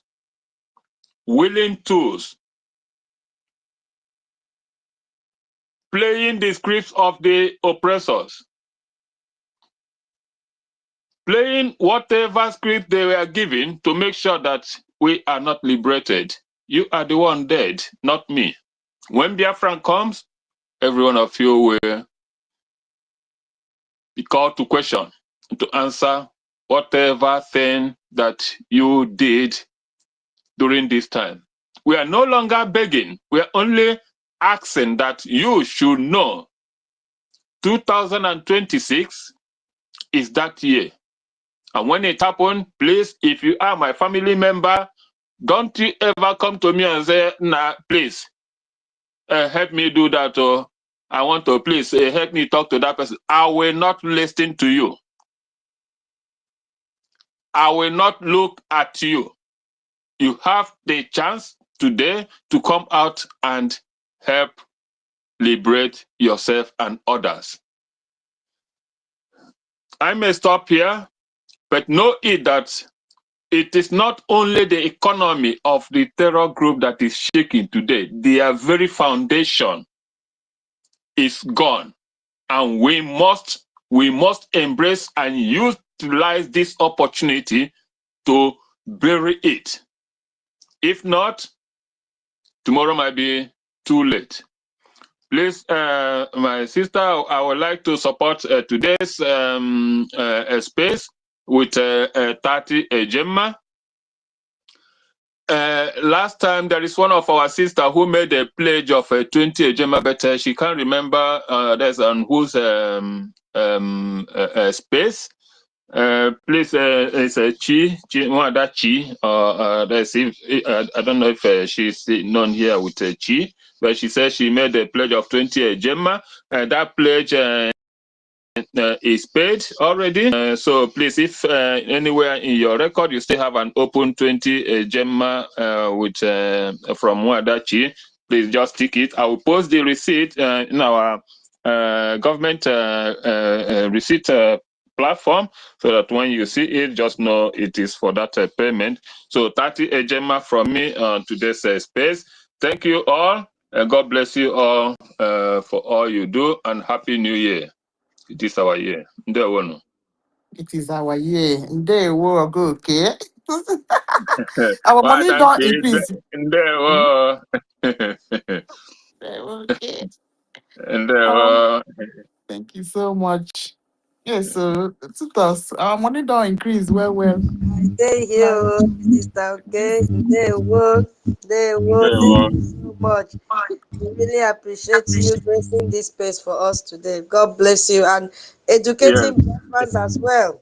This is what we long for every day. You know, when we see ministers now surrounding us, you guys give us that boost, and that encouragement. Yeah, Yeah. yeah, yeah. Today I'm on a fourth leave, but that is honestly, that is for the past weeks or months, it has not been easy work and one activity and another. But I say no. Yesterday and today, I'm not going. I'm not going anywhere. I'm not doing anything. It's just from bed to kitchen and whatever thing I can find, stuff it they in don't give mouth you and go Paulina. back to. I'm not going to teleport it for us here. Thank you so much. Yes, Honorable Emily Kendall, I greet you there sincerely. There, one of those. Yeah. There was sir. We really appreciate your presence. Hey, make we go to the program. Should we continue? Away. Abby? Chooks, are you there Yeah. now? Where's Chicks? I don't think so. Okay, let's continue now. Right. Okay. So we want to now look at what enticed Nigeria. You know, when they went to that conference after 17 years, after 17 years, But I don't like all this ones. Sorry, Tita, sorry. I'm on phone, sorry. okay. So when they went to the conference, as Babangida now agreed to, have that full membership for Nigeria. Remember the conference chairperson said, your seat has been reserved and we hope you will apply your zeal for the achievement of the aims and objectives of OIC. And Nigeria did not argue. They said, we are ready. Babangida said, we are ready. How can we wait for 17 years as an observer? Now we want to go inside. If only being an observer, we were able to, get all those incentives attached to it, how much more when we become a full member of OIC? So, according to the OIC Charter adopted in 1972 and amended in 2008. Now, this charter was adopted in 1972. You see? And they formed this organization in 1969. Still very fresh. Then by 2008, they amended it. They amended their charter. Not the same charter like our own. Our own is far, far better than this one. So, one of the objectives that this chairperson asked Nigeria, if they will be able to apply their zeal for the achievement of the aims and objective. One was promote Islamic solidarity. So they were to enhance and consolidate the bonds of fraternity and the solidarity among the members states. So it means that Muslim nations supporting each other politically, economically, militarily. This is the reason why Gumina is saying, hey, Turkey, come, because Turkey is one of them. So they will now work together against non-Muslim population within their borders. And Nigeria say, yes, is this one difficult for us to implement? We will obey. Because they know that they have opportunity to borrow money. Anything you want to do with Nigeria, just tell them you borrow the money. They will accept. Another objective that they gave to them was safeguard Islamic holy site. I told you they have Islamic holy site 1, 2, and 3. Remember, the third one was already destroyed in a 6-day war with Israel. So these other two that is left now, these two, they have them in Saudi. So they were to safeguard the common interest and support the legitimate causes of the member states, including the liberation of Jerusalem and protection of holy places. So this is why these people oppose Israel recognition of Somaliland, because Israel is their enemy in Jerusalem conflict, just like we Biafrans are their enemies. Are you matching what is happening? So they can never support our freedom, but we will get it with or without them. Now, another objective that Nigeria said, yes, they will abide was protect Islamic culture and to protect and defend the true image of Islam, to combat defamation of Islam and encourage dialogue among civilization and religion. This is code for what? Protect Islam from criticism and oppose any portrayal of Islam as violent. Did you see what they told Nigeria? And push back against Western influence. Is there anything that is different in what they are saying that Nigeria is not doing? Everything here. They said yes because they signed. They said they will abide by this aim and objective. So Nigeria is doing it exactly, opposing anything that has to do with the Western influence. They are kicking against it. If you say anything against Islam, you are being killed. Now, the fourth aim was support occupied Muslim states, to support the restoration of complete sovereignty and territorial integrity of any. Did you see why African Union jump out and say they kick against US, even when US was even giving a warning that they have foot soldiers and they are coming to protect? That was even when they gave warning. Then they came out and said, no, respect the sovereignty of Nigeria. And if you look at all those people that kicked against it, they are all members of OIC. So they are there to support the restoration of complete sovereignty and territorial integrity of any member state under occupation. So now I think there are up to 54 now that are members of this OIC. So they have put together this bond, very strong bond. So if anything happens in Nigeria, all of them come together and protect Nigeria. This is the reason why they ran to Turkey. And it is not only Turkey, Iran as well. We are coming to that. So this is why they support Palestine but oppose Somaliland. Because Palestine, is Muslim occupied by non-Muslim. Somaliland is Muslim separating from Muslims. You see, Palestine is Muslim occupied by non-Muslim acceptable victims. I call them acceptable victims because once they accept you, you're already a victim. While Somaliland is a Muslim separating from Muslims. You see, now they gave them another objective. You have to promote economic cooperation. So exact effort to achieve sustainable and comprehensive human development and economic well-being in member states. What was the agreement Iran signed with Nigeria? This is it. This is it. This is what Iran signed with Nigeria. And this is what Iran signed with Hope Uzodinma. Because the first visit was to Hope, and then they now went to their embassy and met the ambassador. They were to strengthen intra-Islamic economic and trade cooperation, leading to what? Establishment of an Islamic common market. What do you think is a common market for Islam? Is to sell weapons. So this explains Nigeria's economic agreement with Iran, with Turkey, and Islamic Development Bank. Because this bank now is what is giving them loan, which they will never pay. Because they have sacrificed the lives of their citizens, which are Nigerians, to this group. So they can even write off the loan and tell them, don't worry, you have given us what we wanted. You can take the loan. Do as you like. It is our money. But you know what? We have taken the country. We have Islamized your country. That is what we want. The idea and the ideology of Ahmadu Bello is still active. I told you who Ahmadu Bello is, so we are not going to go in there again. The great-great-grandson of Usman Dan Fodio. And we already talked a lot about the father of Gumi, who was led the delegation by Sultan of Sokoto to register them. Now, another condition they gave to them, another objective was support Muslim minorities. And Nigeria said, yes, we will do it. So they were to assist Muslim minorities and communities outside the member state to do what? Preserve dignity, cultural and religious identity. You see, so the OIC will protect Muslim minorities everywhere, but does not protect non-Muslim minority in Muslim countries. That is what you will get in Palestine when you go. They will not protect you. So this is why they are silent on Christian genocide in Nigeria, because Christians are not their concern right now.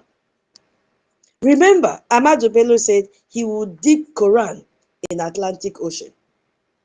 And that ideology is what they have implemented. So any president coming out to say he doesn't know that Nigeria has been Islamized, that president is lying.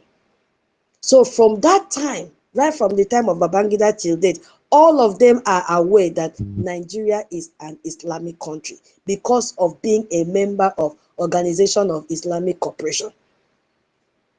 While from that time they registered and they had the position of being having a reserve status till the confirmation in 1986 by Babangida. So when Babangida come out and do as if he doesn't know what is happening in Nigeria, he's only hypocritical in nature because he knows the truth. They are deceiving Nigerians and hiding this information from them because they know that Nigerians will not research, they will not study whatever they throw at them, they will take. Another objective they gave to them, and Babangida said, yes, we will abide by it, was combat terrorism. You see, cooperation in combating terrorism is among the key objectives. But here is the catch. You see, this OIC defines terrorism as any act or threat of violence carried out with the aim of doing what? imperiling people's honor. This is what they quoted, occupying or seizing public or private property, or threatening the stability, territorial integrity, political unity, or sovereignty of a state. I am quoting from them directly. Their own definition of combat terrorism. So under this definition now, Biafra self-determination is terrorism for them. That's what it means.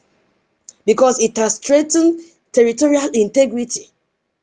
So, but killing Christians is not terrorism because they are not occupying anything. They are just being eliminated.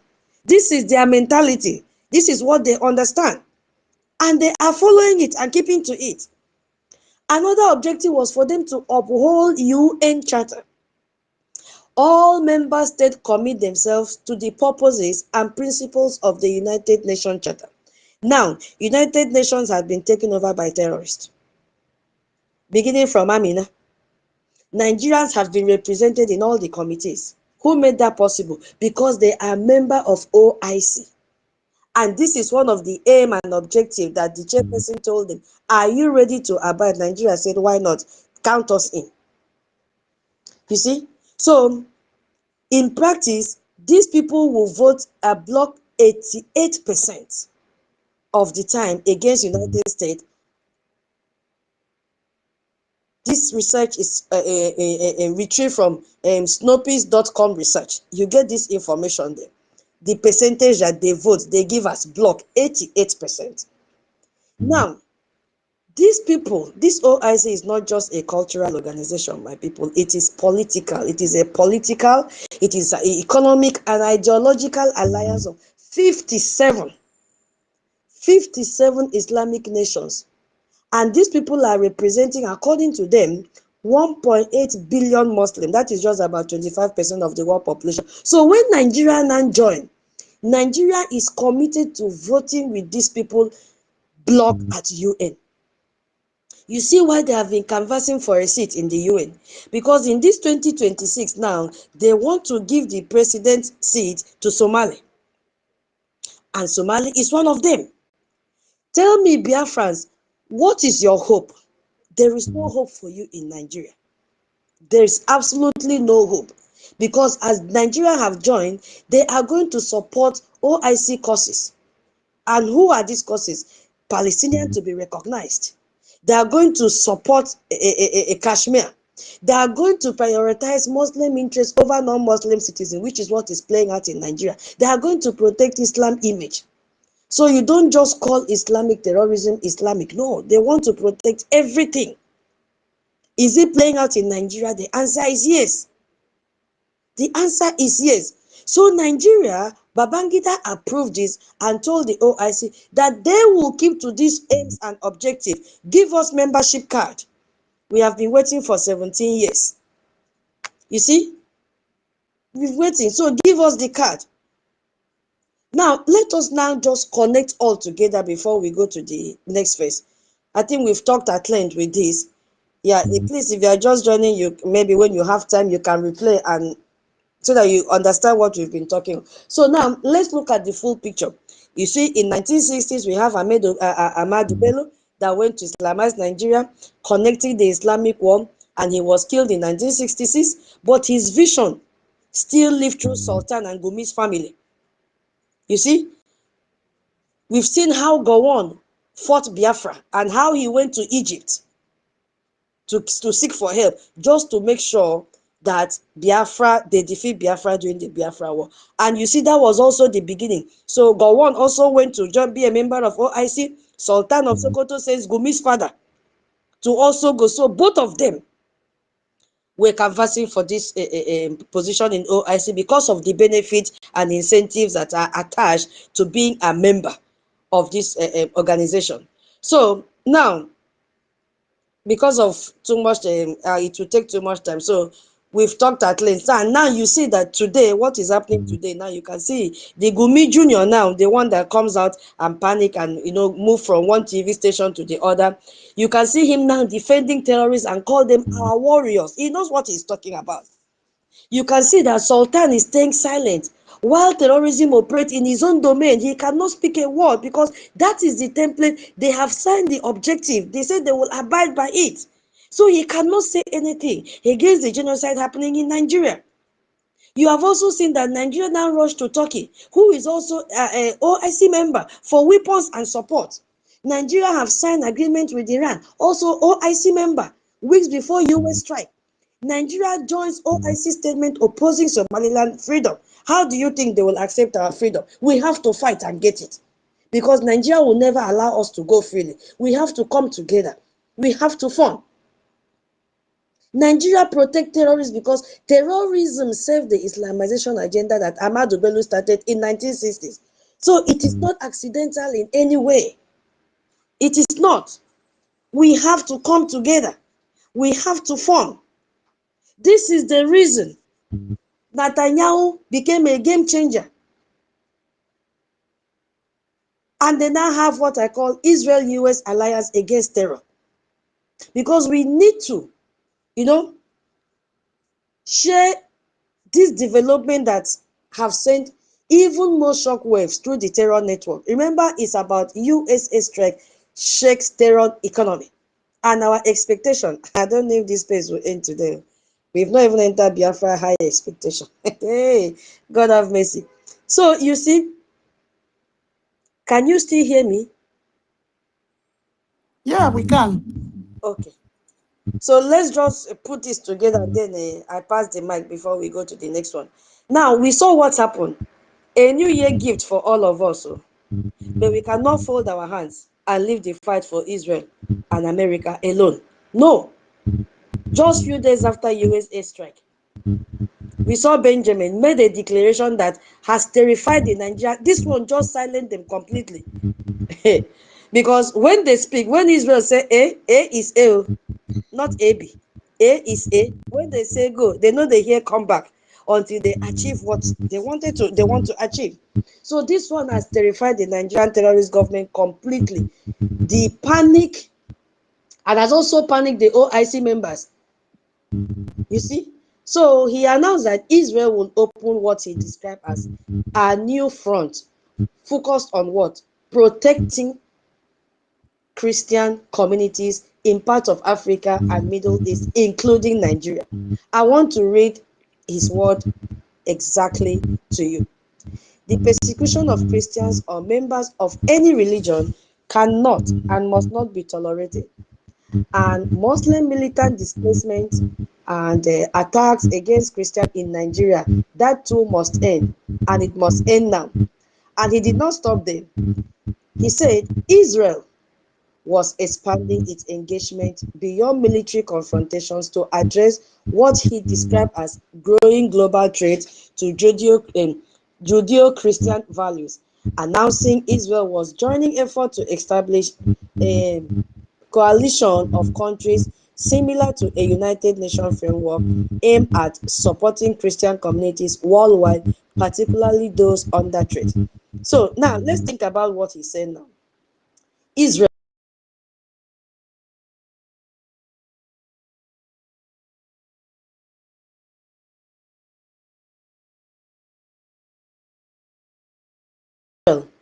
surveillance now dedicating intelligence and technological resources to do what? Combat the persecution of Christians in Nigeria and Africa. You see, when I did the mathematics, I said, okay, so Israel plus US equals to, please, who can give me the answer? Equals to what? Israel plus US equals to what? That is equation. Bomb one. Another answer. Israel plus US equals to what? Another answer. Biko. Israel plus US freedom equals to freedom of simple. Freedom. Okay, two. Freedom of Israel plus humanity. US Freedom of equals to humanity. Also, airstrike. Another one. Israel. Can I go ahead?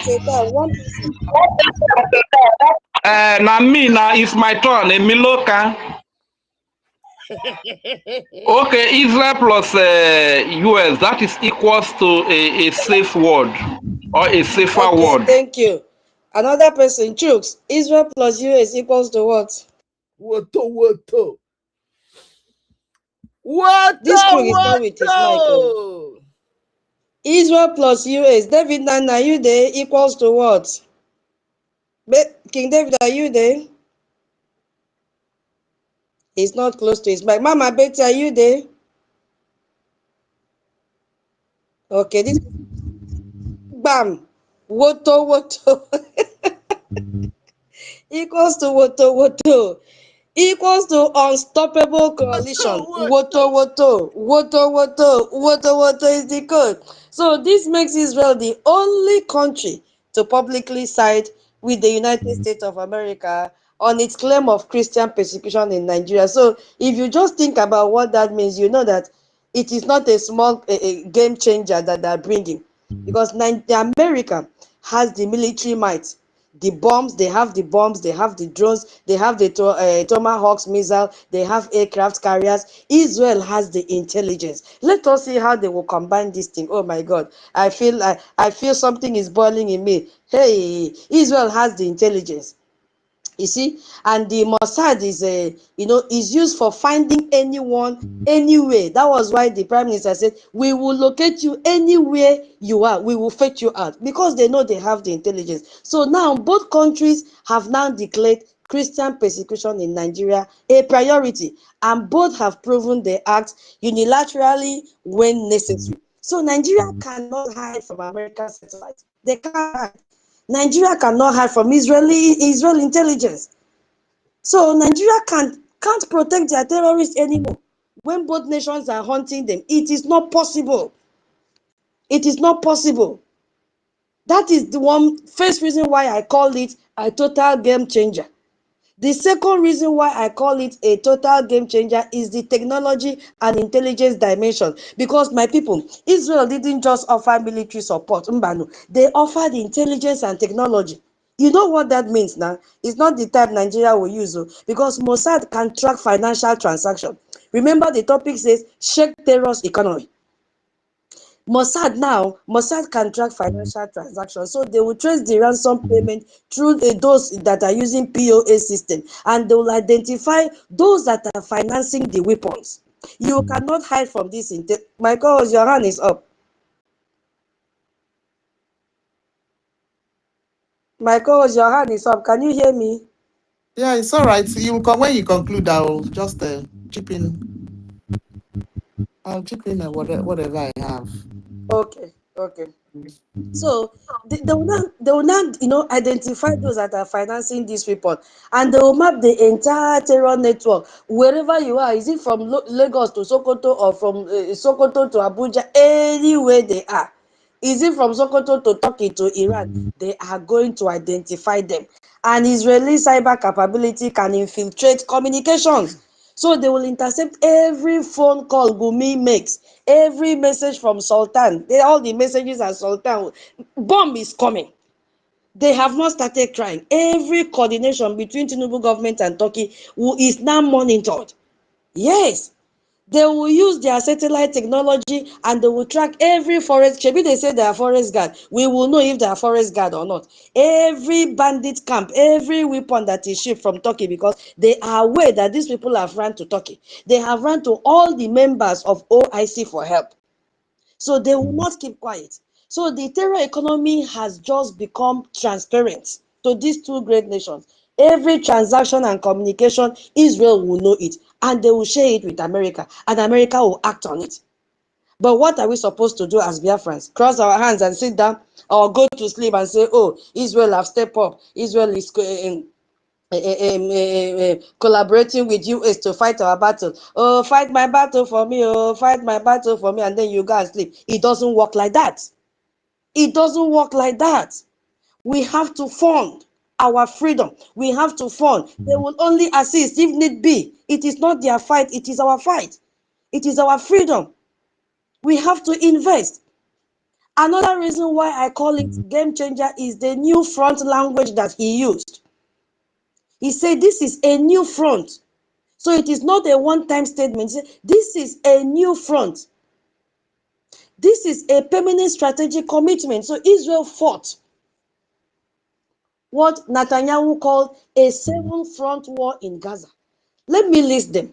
You know, they fought war in Gaza, they fought war in Lebanon, Syria, Yemen, Iraq, Iran, West Bank. Now they're adding Nigeria to be the 8th front. You see what is happening? They are adding Nigeria now to be the 8th front, and they are ready for it. So Christian persecution in Africa with Nigeria specifically named is not just symbolic. When Israel opens a front, they commit resources. They commit resources. They commit intelligence asset as well. They commit military planning. But are we going to fold our hands, Biafrans, and say, oh, God have sent angels from above to come? The answer is no. So the panic this has caused is much. Because ever since he made this announcement, you can see that Nigerian government have gone complete silence. Tinubu have fled to Europe after the US airstrike. He has said nothing about Israel declaration because he knows what is coming. He knows what is coming, that everything about them, exposure will be made because all the terror network cannot survive as Israel have stepped in. Even OIC, this is their group, they have been silent. They have been scrambling because Nigeria is OIC member. Israel is their enemy. So now Israel is specifically targeting Muslim militants against Christians in OIC member, which is Nigeria. And Gumi is selling for the very first time since the airstrike. Gumi has been relatively quiet. He attacked Trump constantly, calling him names and all that, demanding Nigeria to break ties with US. But Israel, he knows that the intelligence doesn't play, that something is coming. He knows Israel eliminate trade permanently. They are not doing smesme. They're not doing smesme. And when I'm even talking of trade, let me just put this Iran, because Iran, we have to bring Iran in. Yes, because there is something we have to know. Just 2 weeks before US airstrike, Nigeria signed a renewed cooperation agreement with Iran. Now we know how Nigeria got into OIC, and Iran is the member of OIC. Ambassador Dunoma Ahmed, who is the permanent secretary of Nigeria Foreign Ministry, met with this Iran ambassador, reaffirming commitment to deepening bilateral relations with renewed focus on trade, which is exactly what is in their objective, investment and energy cooperation. And Iran ambassador described Nigeria as a gateway to West Africa and a critical partner for engagement with the African continent. Remember what I said before. He highlighted shared membership of OPEC, OIC, Gas Exporting Countries Forum, and the developing 8. They call it D8. This is the comment that he made, that Nigeria is a gateway. So because they're already sharing membership in these different organizations. So he disclosed readiness to convene the 7th session of the Nigerian-Iran Joint Commission, expected in this 2026. And Nigeria has even congratulated Iran on discovering gold deposit, and they have already expressed support for Iran nuclear program. Are you seeing the connection? Why? Because Nigeria had signed to obey the aims and objective of OIC after waiting for 17 years. They couldn't, forfeit to miss. So they had to sign, and it is what is playing out. So if you are a Biafran and you feel that Nigeria is your home, you are wasting your time. Nigeria will never accept you. You see what is happening now. December 17, they signed this agreement. December 25, US airstrike. December 26, Israel recognized Somaliland. And January 1st, Prime Minister of Israel declared war on Christian persecution, including Nigeria. So Nigeria now is aligning with Iran. And who is this Iran? Iran is the world leading state sponsor of terrorism, currently under maximum pressure from both US and Israel. Go to the Twitter, you'll see what is happening, that Iran is collapsing. And here is why this alliance is crumbling right now, because this alliance will not work. Right now, Iran is collapsing as we speak. In the first few months of 2025, economy of Iran experienced unprecedented currency crisis.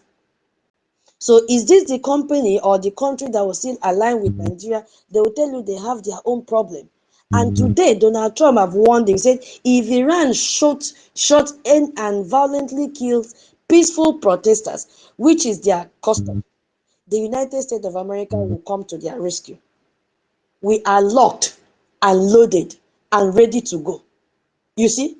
So what began as a localized protest in Tehran have quickly spread to what do you call Isfahan and every other major cities. And what are they demonstrating? What are they chanting? Anti-government slogan. So Iran now currency lost nearly half of its value in 2025. Is this the country that will now support Nigeria? I'm not sure. But because they are into this membership of OIC, what do you think will happen? Only God knows what will happen with them. Only God knows. That is not our problem. Our problem right now is for Biafrans to wake up and see that Nigeria is not for them. Nigeria is not for them. So the panic is much. The panic is much. Biafrans, you have to wake up and come and fund your freedom. And if you also notice who is not joining Israel and America, European Union and ECOWAS, they are not joining America and Israel to talk against the genocide going on in Nigeria. They've not condemned the violence in Nigeria. They have not. Instead, they frame it to be broader security challenge rather than targeting religious persecution. Because EU and ECOWAS are dependent on oil from this OIC state. They cannot say anything that will hurt these people. If not, they will not get oil from them. They are depending on them because they have large Muslim population in their countries and fear being called Islamophobic. They will not. If they do, they will not get oil again. So they are cowards. Only United States and Israel have spoken up. So these people see genocide and call it complex security challenges. But Israel and America don't care about political correctness. They don't. They call it what it is. They are not missing word. And you can go back and listen to the word of Netanyahu. He emphasized Israel's commitment to doing what? Protecting Christians, highlighting Jerusalem annual Christmas distribution, and contrasting it with Palestinian burning a Christmas tree. He made his stand very clear. So when we advocate for Biafran recognition, which is our dream, we are not asking America and Israel to care about Christians. They already do. We are asking them to recognize that the only permanent solution to protecting Biafran Christians is independence from this OIC member terrorist called Nigeria. If not, they will continue to kill us. But then as we are beckoning on them, they will do what we are supposed to do. Are we doing what we are supposed to do as Christians? Are we doing it? We are not, as Biafras, I'm saying as Christians, sorry. Are we doing it? We are not doing it. And if you look at in the midst of all this, you could see King Charles, giving appointment to Nigerian Finance Minister, Wale Edu, as commander of the Royal Victoria Order. The same thing that Boris Johnson did when the United States, Trump said that Nigeria is a disgraced country, Nigeria is not safe.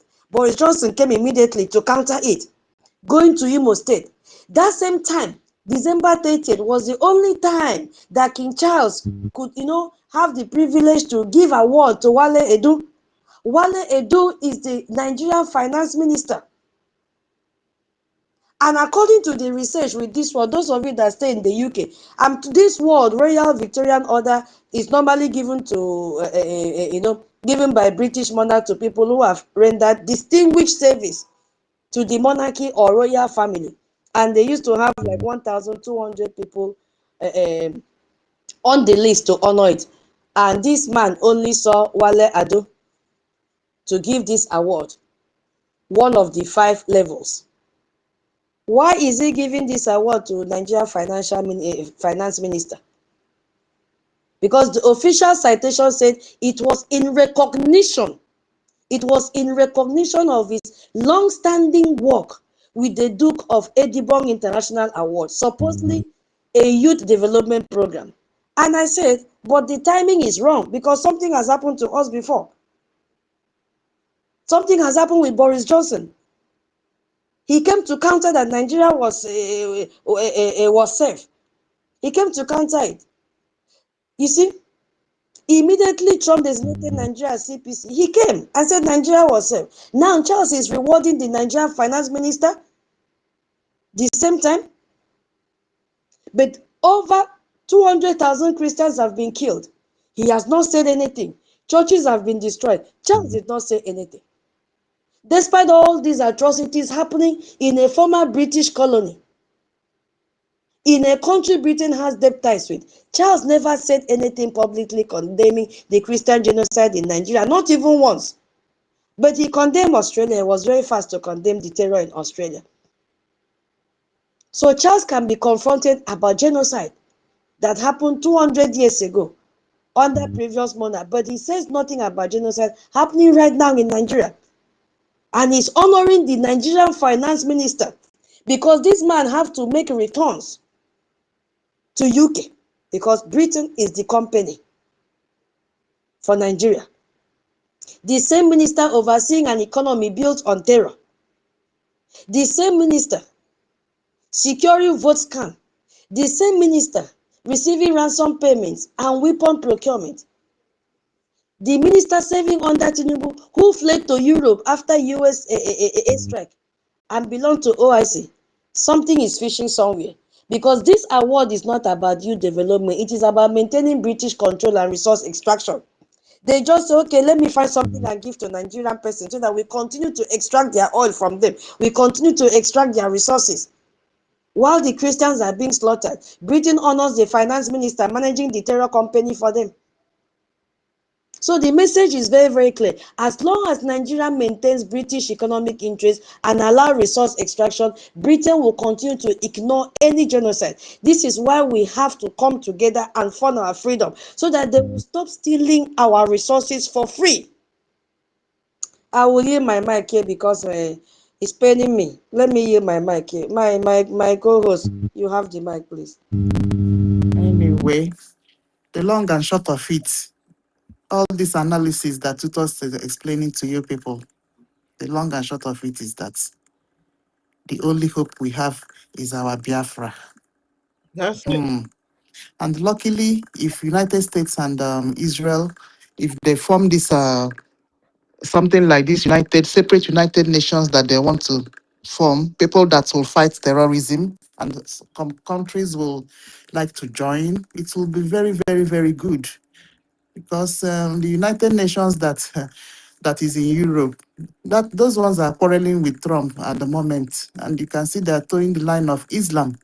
You see, so Israel, America, with this their new alliance, they want to organize themselves and form a separate one. Yeah, that's that people like we that are Biafrans, when they recognize us, we go join them in this their new United Nations that that Israel and America may form.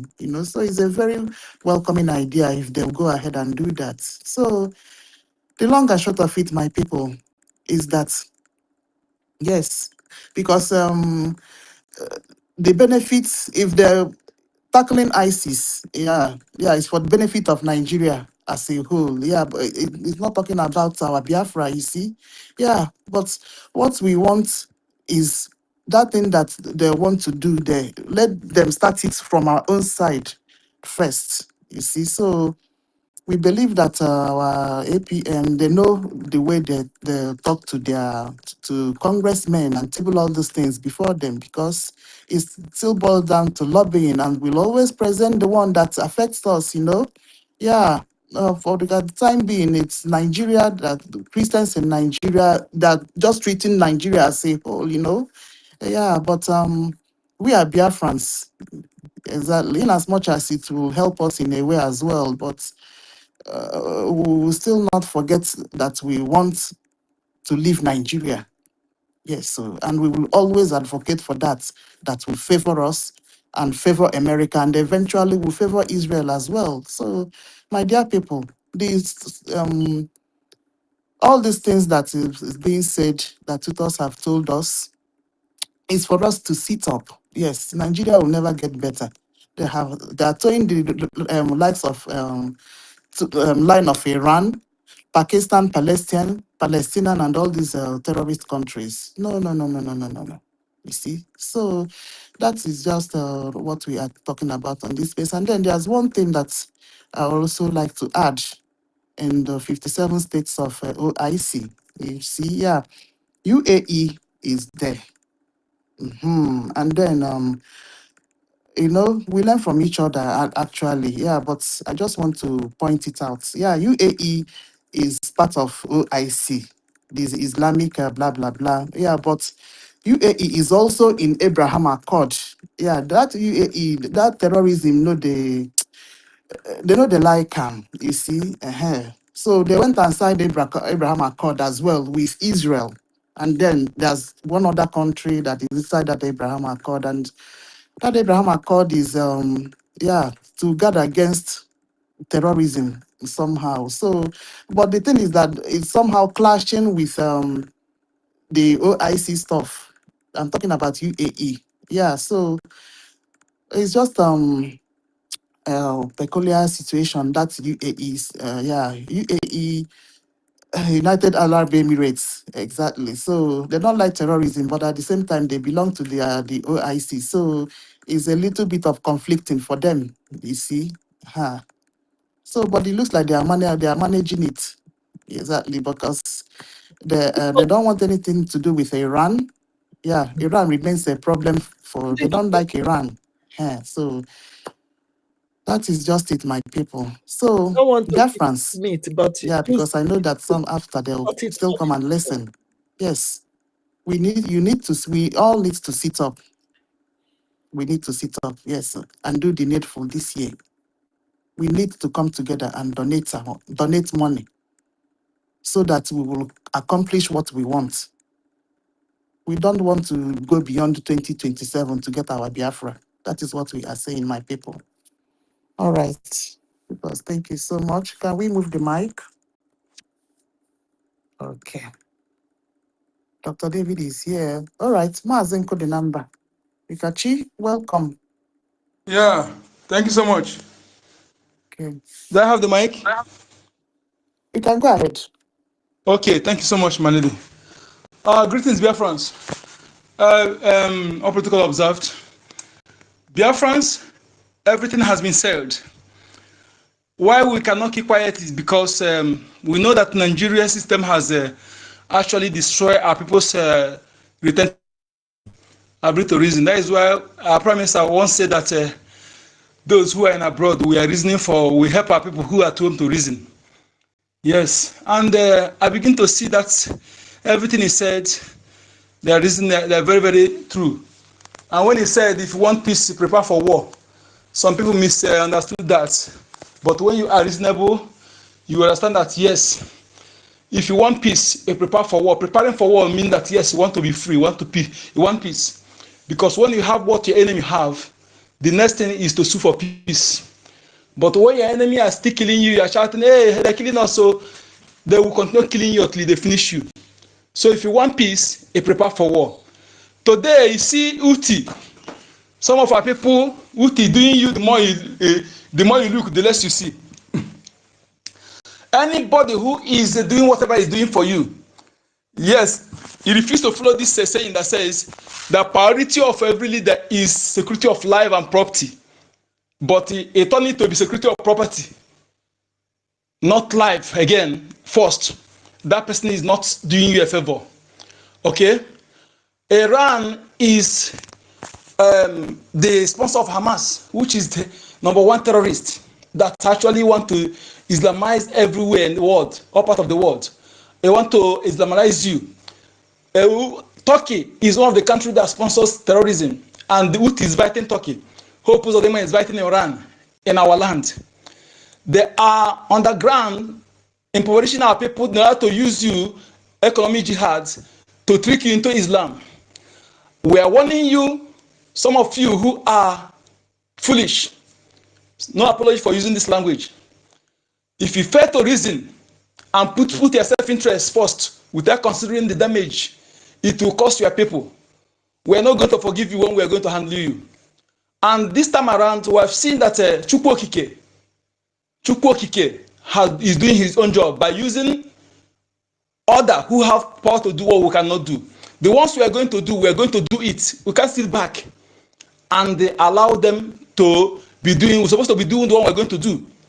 By every Biafran supposed to rise up, fund our defense forces.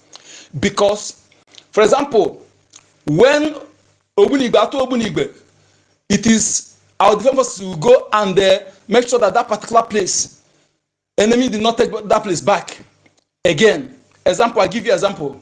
So if you think you sitting back that you are not concerned, don't worry. When the time comes, we treat you as a saboteur. Yes, this time around, every Biafran must rise up. There is a time in one's life, it's not the time of building mansion, it's not the time of buying fleet of cars. Today, some of you are enjoying that so-called Southeast or whatever they call it. You don't know those who are behind it. You know it, but you pretend as if you don't know. There are those who are putting their lives online, who are sleeping in the bush, sleeping with reptiles. Yes, you are there with your family, you enjoy everything. Mazi Nnamdi Kanu is there today, not because he committed crime, but he refused to convert our freedom for his personal gain. Professor Simon Ekpa, the same thing. They did not commit any crime. Everything we are doing as Biafra in this are 100% legal. Nigeria is signatory to all of every of it, and also domesticated it into Nigerian constitution. They are the one committing crime against us. We must take this opportunity. And if you make yourself obstacle, if you make yourself an obstacle to be used against what we're fighting for, we're not going to take it lightly with you. Every Biafran who is true Biafran blood must understand what is obtainable and what to do at this right point in time is to support Briggy. There was a lady that contacted me because any platform I did. If I speak Biafra, if you don't allow me to speak about Biafra, I'll move from that platform. It's a platform that is different from Biafra, but I have to preach Biafra there. So the lady contacted me through that my voice message I dropped there. So I don't know whether she's on this space. She told me there are some group that are gathering how to defend our land, some youth, and I see the zeal in her. But maybe she's ignorant of certain things. I have to tell her that no other group, as long as the only umbrella every Biafran who is interested in defending our land must be under is Biafra government in exile. Yes, and the federal government in homeland. No other group. So, and I sent her this request last time. I told her any question you want to ask, come to there and ask. Your question will be answered. Yes. I am telling you also now. Come, don't waste time. You can spend 2 weeks and listen. If what we're telling you is not what truth, if not convinced, then you can continue follow wherever you like. The woman that paraded herself as Ngozi Orabeze is not a Biafran woman, for that matter. Any of you that is following her now is regarded as enemy, because evidence beyond reasonable doubt is there. Taj bank account is solely used to fund terrorism. She's not in Islamic country. She's in US. What is her connection with that bank? That one is a load for you. Nigeria intelligence officer mentioned that account as number 1 account they are using to fund terrorism. What is her connection with that bank? Okay?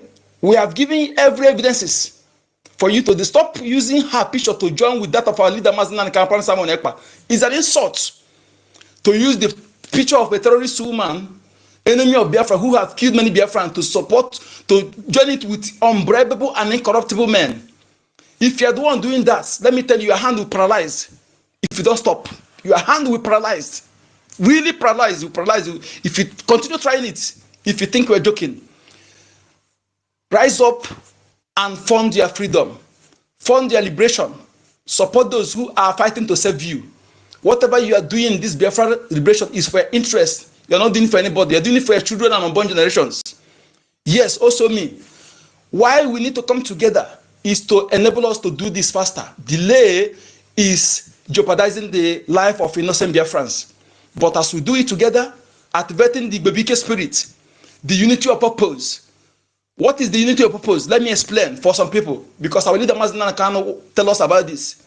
Unity of purpose is this: if you and I have our personal differences, and they come to this Biafra issue, you see that I'm doing it right. You support me, keep our differences aside.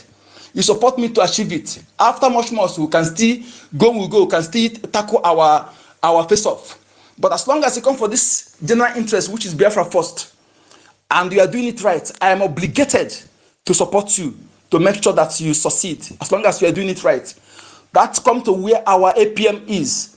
Our charter is our law, and as long as it has not gone against the charter, you are under obligation. You are obligated to support him, to support what he's fighting for, to support Biafra government, to support BDF.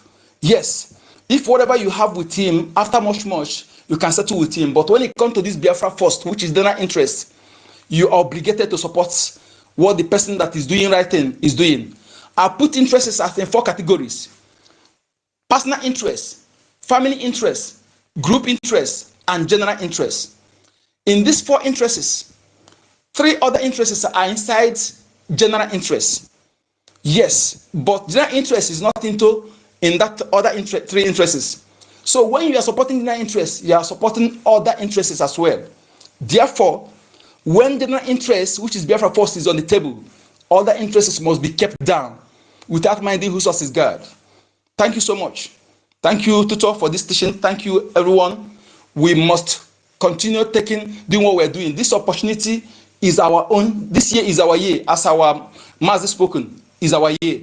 And we will not allow any moron to rob us this opportunity. Thank you so much.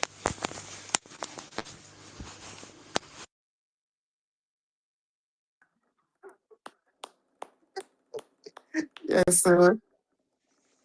That is, I've been looking for that thing. I've been that thing. I'm telling you. Well, that app, yeah. All right. Ah, ah, okay. I'll be that. Dr. David. Okay. Chichi. Chichi. Go ahead.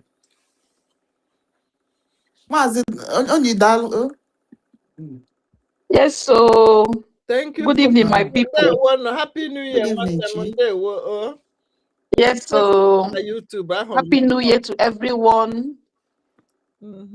Same to you. Yeah, we are back at the battlefront. We continue. Exactly. Well, I want to thank everyone who have stand gallantly, despite what the enemies did all through last year, and we are here. We continue. No. Our leader, NNAMDI Kanu, said we have crossed the Rubicon. So I want to encourage everyone to continue till we get there. Many people have said everything, so I just want to thank every one of us to continue, encourage our people back home to be very careful. So many things have been going on online. So many things have been going on, new trend about this, they are useless Igbo Muslim of 18, and we are battling them online. So my people at home, please don't be deceived. They are fighting us in all corners. It is time when they come with that their useless money, keep them by the side. This is how they enter Hausa community. If you read Hausa history, Hausas were more civilized before these infidels enter their land with this their terrorist Islam. Don't allow anyone to buy your conscience. Biafra is here. When we fully have our freedom, you will enjoy. All those their demonic money, we don't need it. We have everything that will make us great people. Come to resources, come to capital, come to human resources. We have everything. Why must you allow infidel to infiltrate you? Biafra, so Biafra don't even know their words.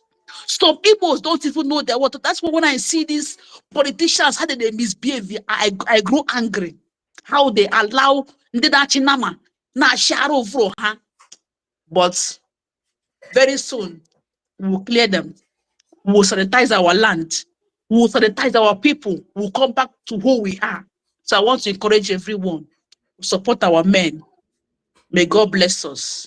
May God be with Mazi NNAMDI KANU, with Mazi Simon Ekpa, with all our warriors. At the end, we shall give glory to Chukwuka Abiyama. We shall sing the songs of praise in the holy land of Biafra. All hail Biafra. Thank you, everyone. All hail Biafra. Yes, my dear Chi. Exactly.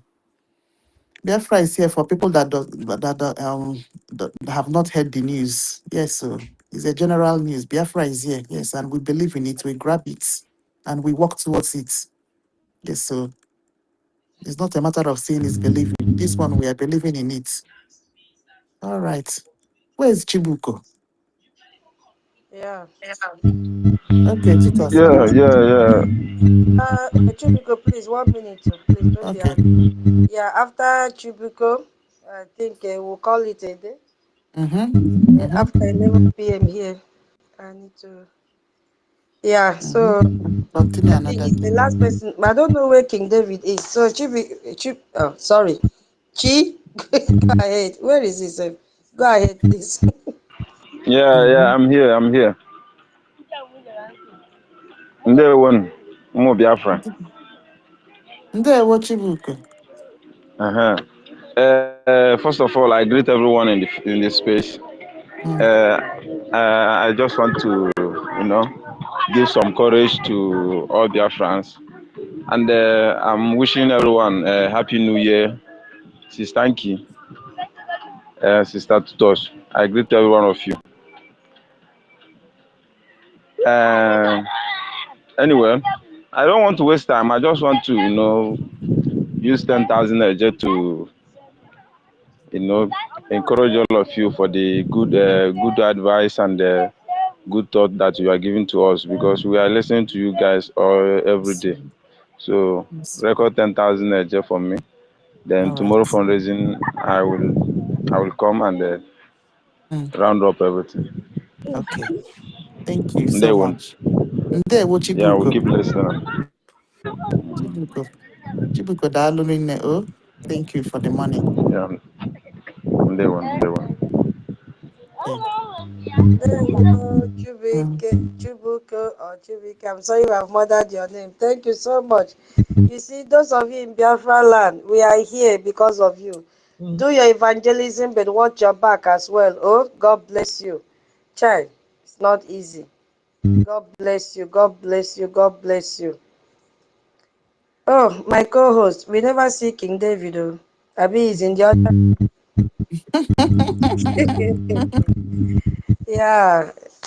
Thank you so much, Biafra. Thank you. Thank you for joining us today in Briggy Space. We really appreciate all the speakers.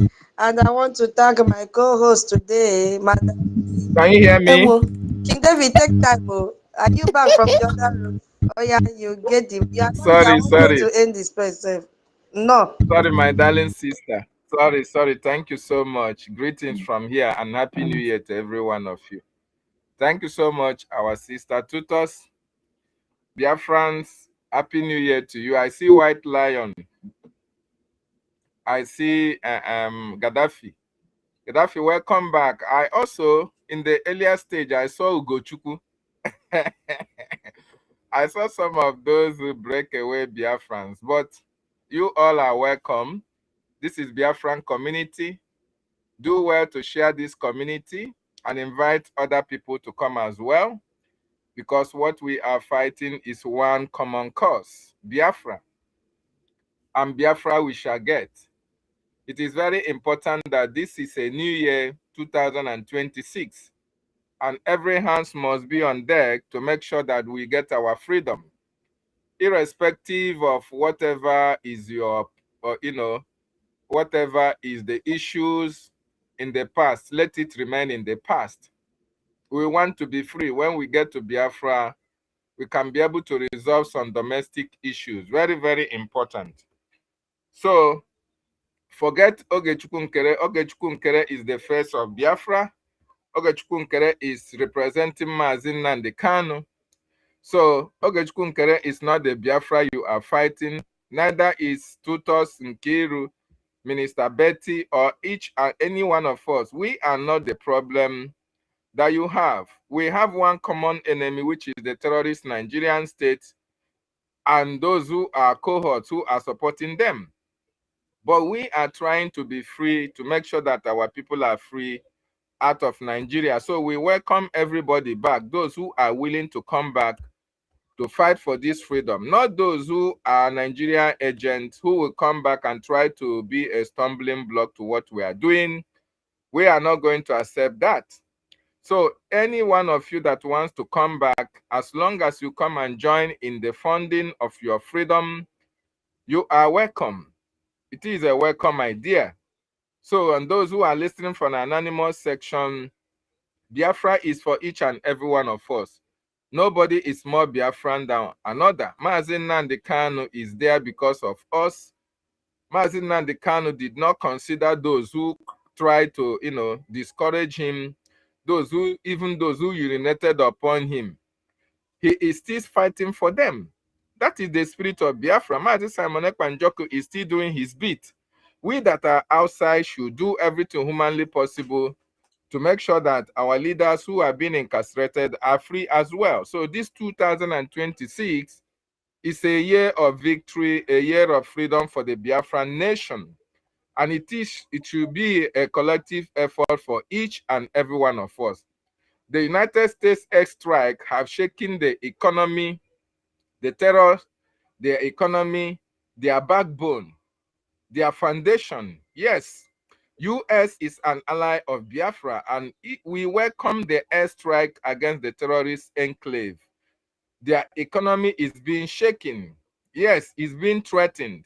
And that is why you can see Gumi, you can see Satan and Sokoto, you can see all these Islamists. Check all their tweets. They are all crying. They are all lamenting because they never expected it. Sokoto is the headquarters of the terror in that evil contraption called Nigeria. Every other branches that they have in Katsina, in Borno, in Kwara, and every other part of that evil contraption are just branches. But America did well to strike their seat of power, where they still to plan evil against the indigenous people. So the airstrikes against them have been able to, to weaken most of their planning and send a very strong message to their camp that America is not playing. Now that Israel is coming on the fray, you see, Gumi have already started crying that, oh, Israel is coming to help Biafra. We welcome that. It is a welcome development. So, Biafrans, this year is very much important for us because we have a high expectation. Expectation in the sense that collectively we are going to move mountains. So every expectation you have for Biafran to be restored, it has to start with each and every one of us. This year, what is most important is the funding of our freedom, the funding of our liberation, because our attorneys, our lobbyists in Washington, we have to foot their bills. Anytime you see them speak in Washington, D.C., you see our APM going to Washington, D.C., something is coming out of it. His purse has to be filled. So it's when you when you send somebody on an errand and you didn't give him anything, you did not give him transport fare, you did not give him feeding money, at least when he's hungry, he can eat. You did not even give him any logistic. That person is not going to, meet up the expectation that you expect. But once you send somebody on an errand and you say, oh, this is your transport fare. Oh, this is in case you want to drink water. Oh, in case you want to take ice cream or you want to drink some juice. You made it available for that person. Believe you me, that person will go extra mile to make sure that your expectation is met. This is how it is in the lobbying department, in the lobbying affairs of our freedom. All those who are representing Biafra, we need to foot their bills. So, and it is a collective effort. So if you have not been donating, this is the time to join the fray. If you have been donating, our triple general said we should triple what we are doing. The reason why people are traveling in the homeland in Biafran territory in the southeast is because the presence of the Biafran Defense Forces in Kaduna, in Benue, in Borno, in Kwara, in Katsina. I don't think if there is anybody that is from Katsina in Benue that lives in diaspora, we pack his family to go back to that place because they know they are going to be kidnapped or they are even going to be killed. But in Biafra land, you can see people are traveling from abroad going back to Biafra land as if the kidnapping is not happening, as if the terrorism is not happening. It is not happening in Biafra land because, or it is minimal in Biafra land because the Biafran Defense Forces have checkmated the excesses, the atrocious activities of the terrorist Nigerian state in our land. So, my wonderful Biafran brothers and sisters, to sustain the tempo and to make sure that we are free totally out of this evil enclave, we need to fund our freedom. And this 2026 is very key because we have suffered much. We have been fighting for freedom for a very long time. And our leaders have suffered much. A lot of people have died as a result. And the dead cannot rest in peace until we achieve that which they died for. Very, very important. So if you think that those of your family members who died during the war, they are resting in peace, you must be joking. They can only rest in peace when Biafra is fully restored. And if we want Biafra to be restored in 2026, which is one of our highest expectations, then it is our responsibility to make it happen. Together, we can do this, Biafrans. Let us and support your liberation, support your freedom. Very, very important. We cannot live in the midst of plenty, yet we are suffering. Our land is blessed. Ukwama community is blessed. Coastal regions are blessed. Hinterlands are blessed. But the blessings do not manifest. You can't see the manifestations of the blessings compared with the moribund activities that is going on in those areas because of the Nigerian government policies against us. It is only Biafra, free Biafran nation that can be able to put in places those things that is going to our communities very proud and make our people proud of being Biafran. And this is the time to do it. Good thing, we have the president of the world on our side. We have the leader of the free world on our side. We have the Israeli prime minister on our side. The only thing that we need is to top up our game so that we will be free to dance in the streets of Biafra and all over the world to thank Chukwu Okike Abiama for what he has done for us. So, my wonderful Biafran brothers and sisters, the task or the ball is in our court. 2026 is a year that we have to make history, and together we'll make that happen. Thank you so much, Sister Tutos, our own tutorial mistress. I really appreciate you. Sister Nkiru, the UK representative, thank you so much. Our Minister Betty, appreciation from here. I earlier saw our MNEK. I greet all the cabinet ministers of Brigi who are doing exceptionally well for the freedom of our people. And though everybody that have been part of this contributory effort to make sure that we are free out of the terrorist Nigerian state, I appreciate every one of you. It's very important that we will understand that we can only be joyful and happy when Biafra is fully restored so that we all can attain our potential. And thank you for giving me this opportunity.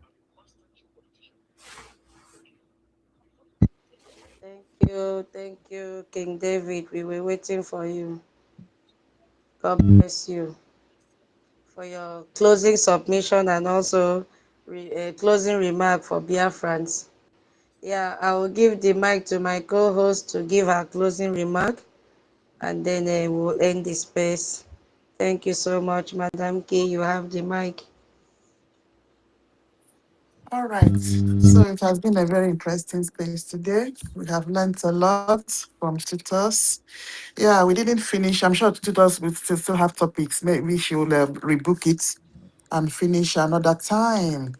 All right. Thank you so much. I think most of you came back from the holidays because we increased at least up to 80 today. So welcome back if you have traveled. We thank Chukwuki Kabiama for his journey. Mercies. All right. So we continue again another day. Yeah, good people of Biafra. Other people that will listen later, we hope you hear our good news. We'll continue to disseminate this news every day so that people that will wake up and join in the struggle to their freedom, they are highly welcomed. All right, Tutos, my sister, thank you so much. You can go ahead and close this place. Thank you, my wonderful Madam K. Your service today was top notch. Thank you so much for sacrificing to be our co-host today. We really enjoyed your services. God bless you and enrich you more and more every day. Thank you so much to all the great speakers. Hey, our sister will be Chicago. You know they sleep. Chai. We've been here. Chai. I dey pity you. You dey here since. Hey. Nwanne onye lahụ ụlọ ebula egbe ya o. He said if you sleep, they'll carry your gun. God easy. God bless you, my sister. God bless you. God Bless bless you you. more. You It's are been the good. best. Bless you Chai. more. God bless you. Chai. You were here since. Now, wow. Chai, I feel for you. God bless you. You see, if we talk like this, look at sacrifice. She has not slept. Biafrans, please, let's put, our resources together and get this freedom once and for all so that we go back home. Nigeria is not for us. So I want to thank each and every one of you, especially my co-host and all the speakers and the listeners today, that it was really great. And all the donors today, thank you so much. God bless you. Yeah, I will end this space now. I believe that we've touched the important thing. Yes, because we really have to know where our problem is coming from. The choice stay in Nigeria and face extinction through terrorism that governs that got this their government profit from and protect, or fight for freedom with everything you have, knowing very well that 2026 will give us the best chance. In 55 years, we've been crying and lamenting for freedom. For me, I choose freedom. Yes, Biafra also choose freedom. You see? So the US airstrike didn't just kill terrorists, it shook the terror economy. It has exposed that protective network. And I just went through X now. I saw that Sultan of Sokoto is disappearing. Nobody knows where he has gone to because of the fear of Israeli Prime Minister statement. But I don't know how, how reliable and authentic the news is. Sultan of Sokoto is missing. Nobody knows where. Anyway, Somaliland, yes, we've not even reached where our expectations are. Remember, the topic was split into two: Biafra high expectation in 2026. Yes, so in summary, we've seen that the Somaliland has opened self-determination door for us Biafrans. Yes, so we have to come together and they work together and put our resources together so that we also have our own recognition. Nobody will do it for us. You see? Thank you so much. Self-determination for our people facing genocide is very, very important. So God bless Biafra. God bless our Onyendu. God bless our PM. God bless all our leaders and warriors. The time is now. 2026 is our year. So let's get to work immediately. Thank you, thank you, thank you. From me, from here is a good night. Sweet dreams to all of you. There, well, good night. Yeah, well.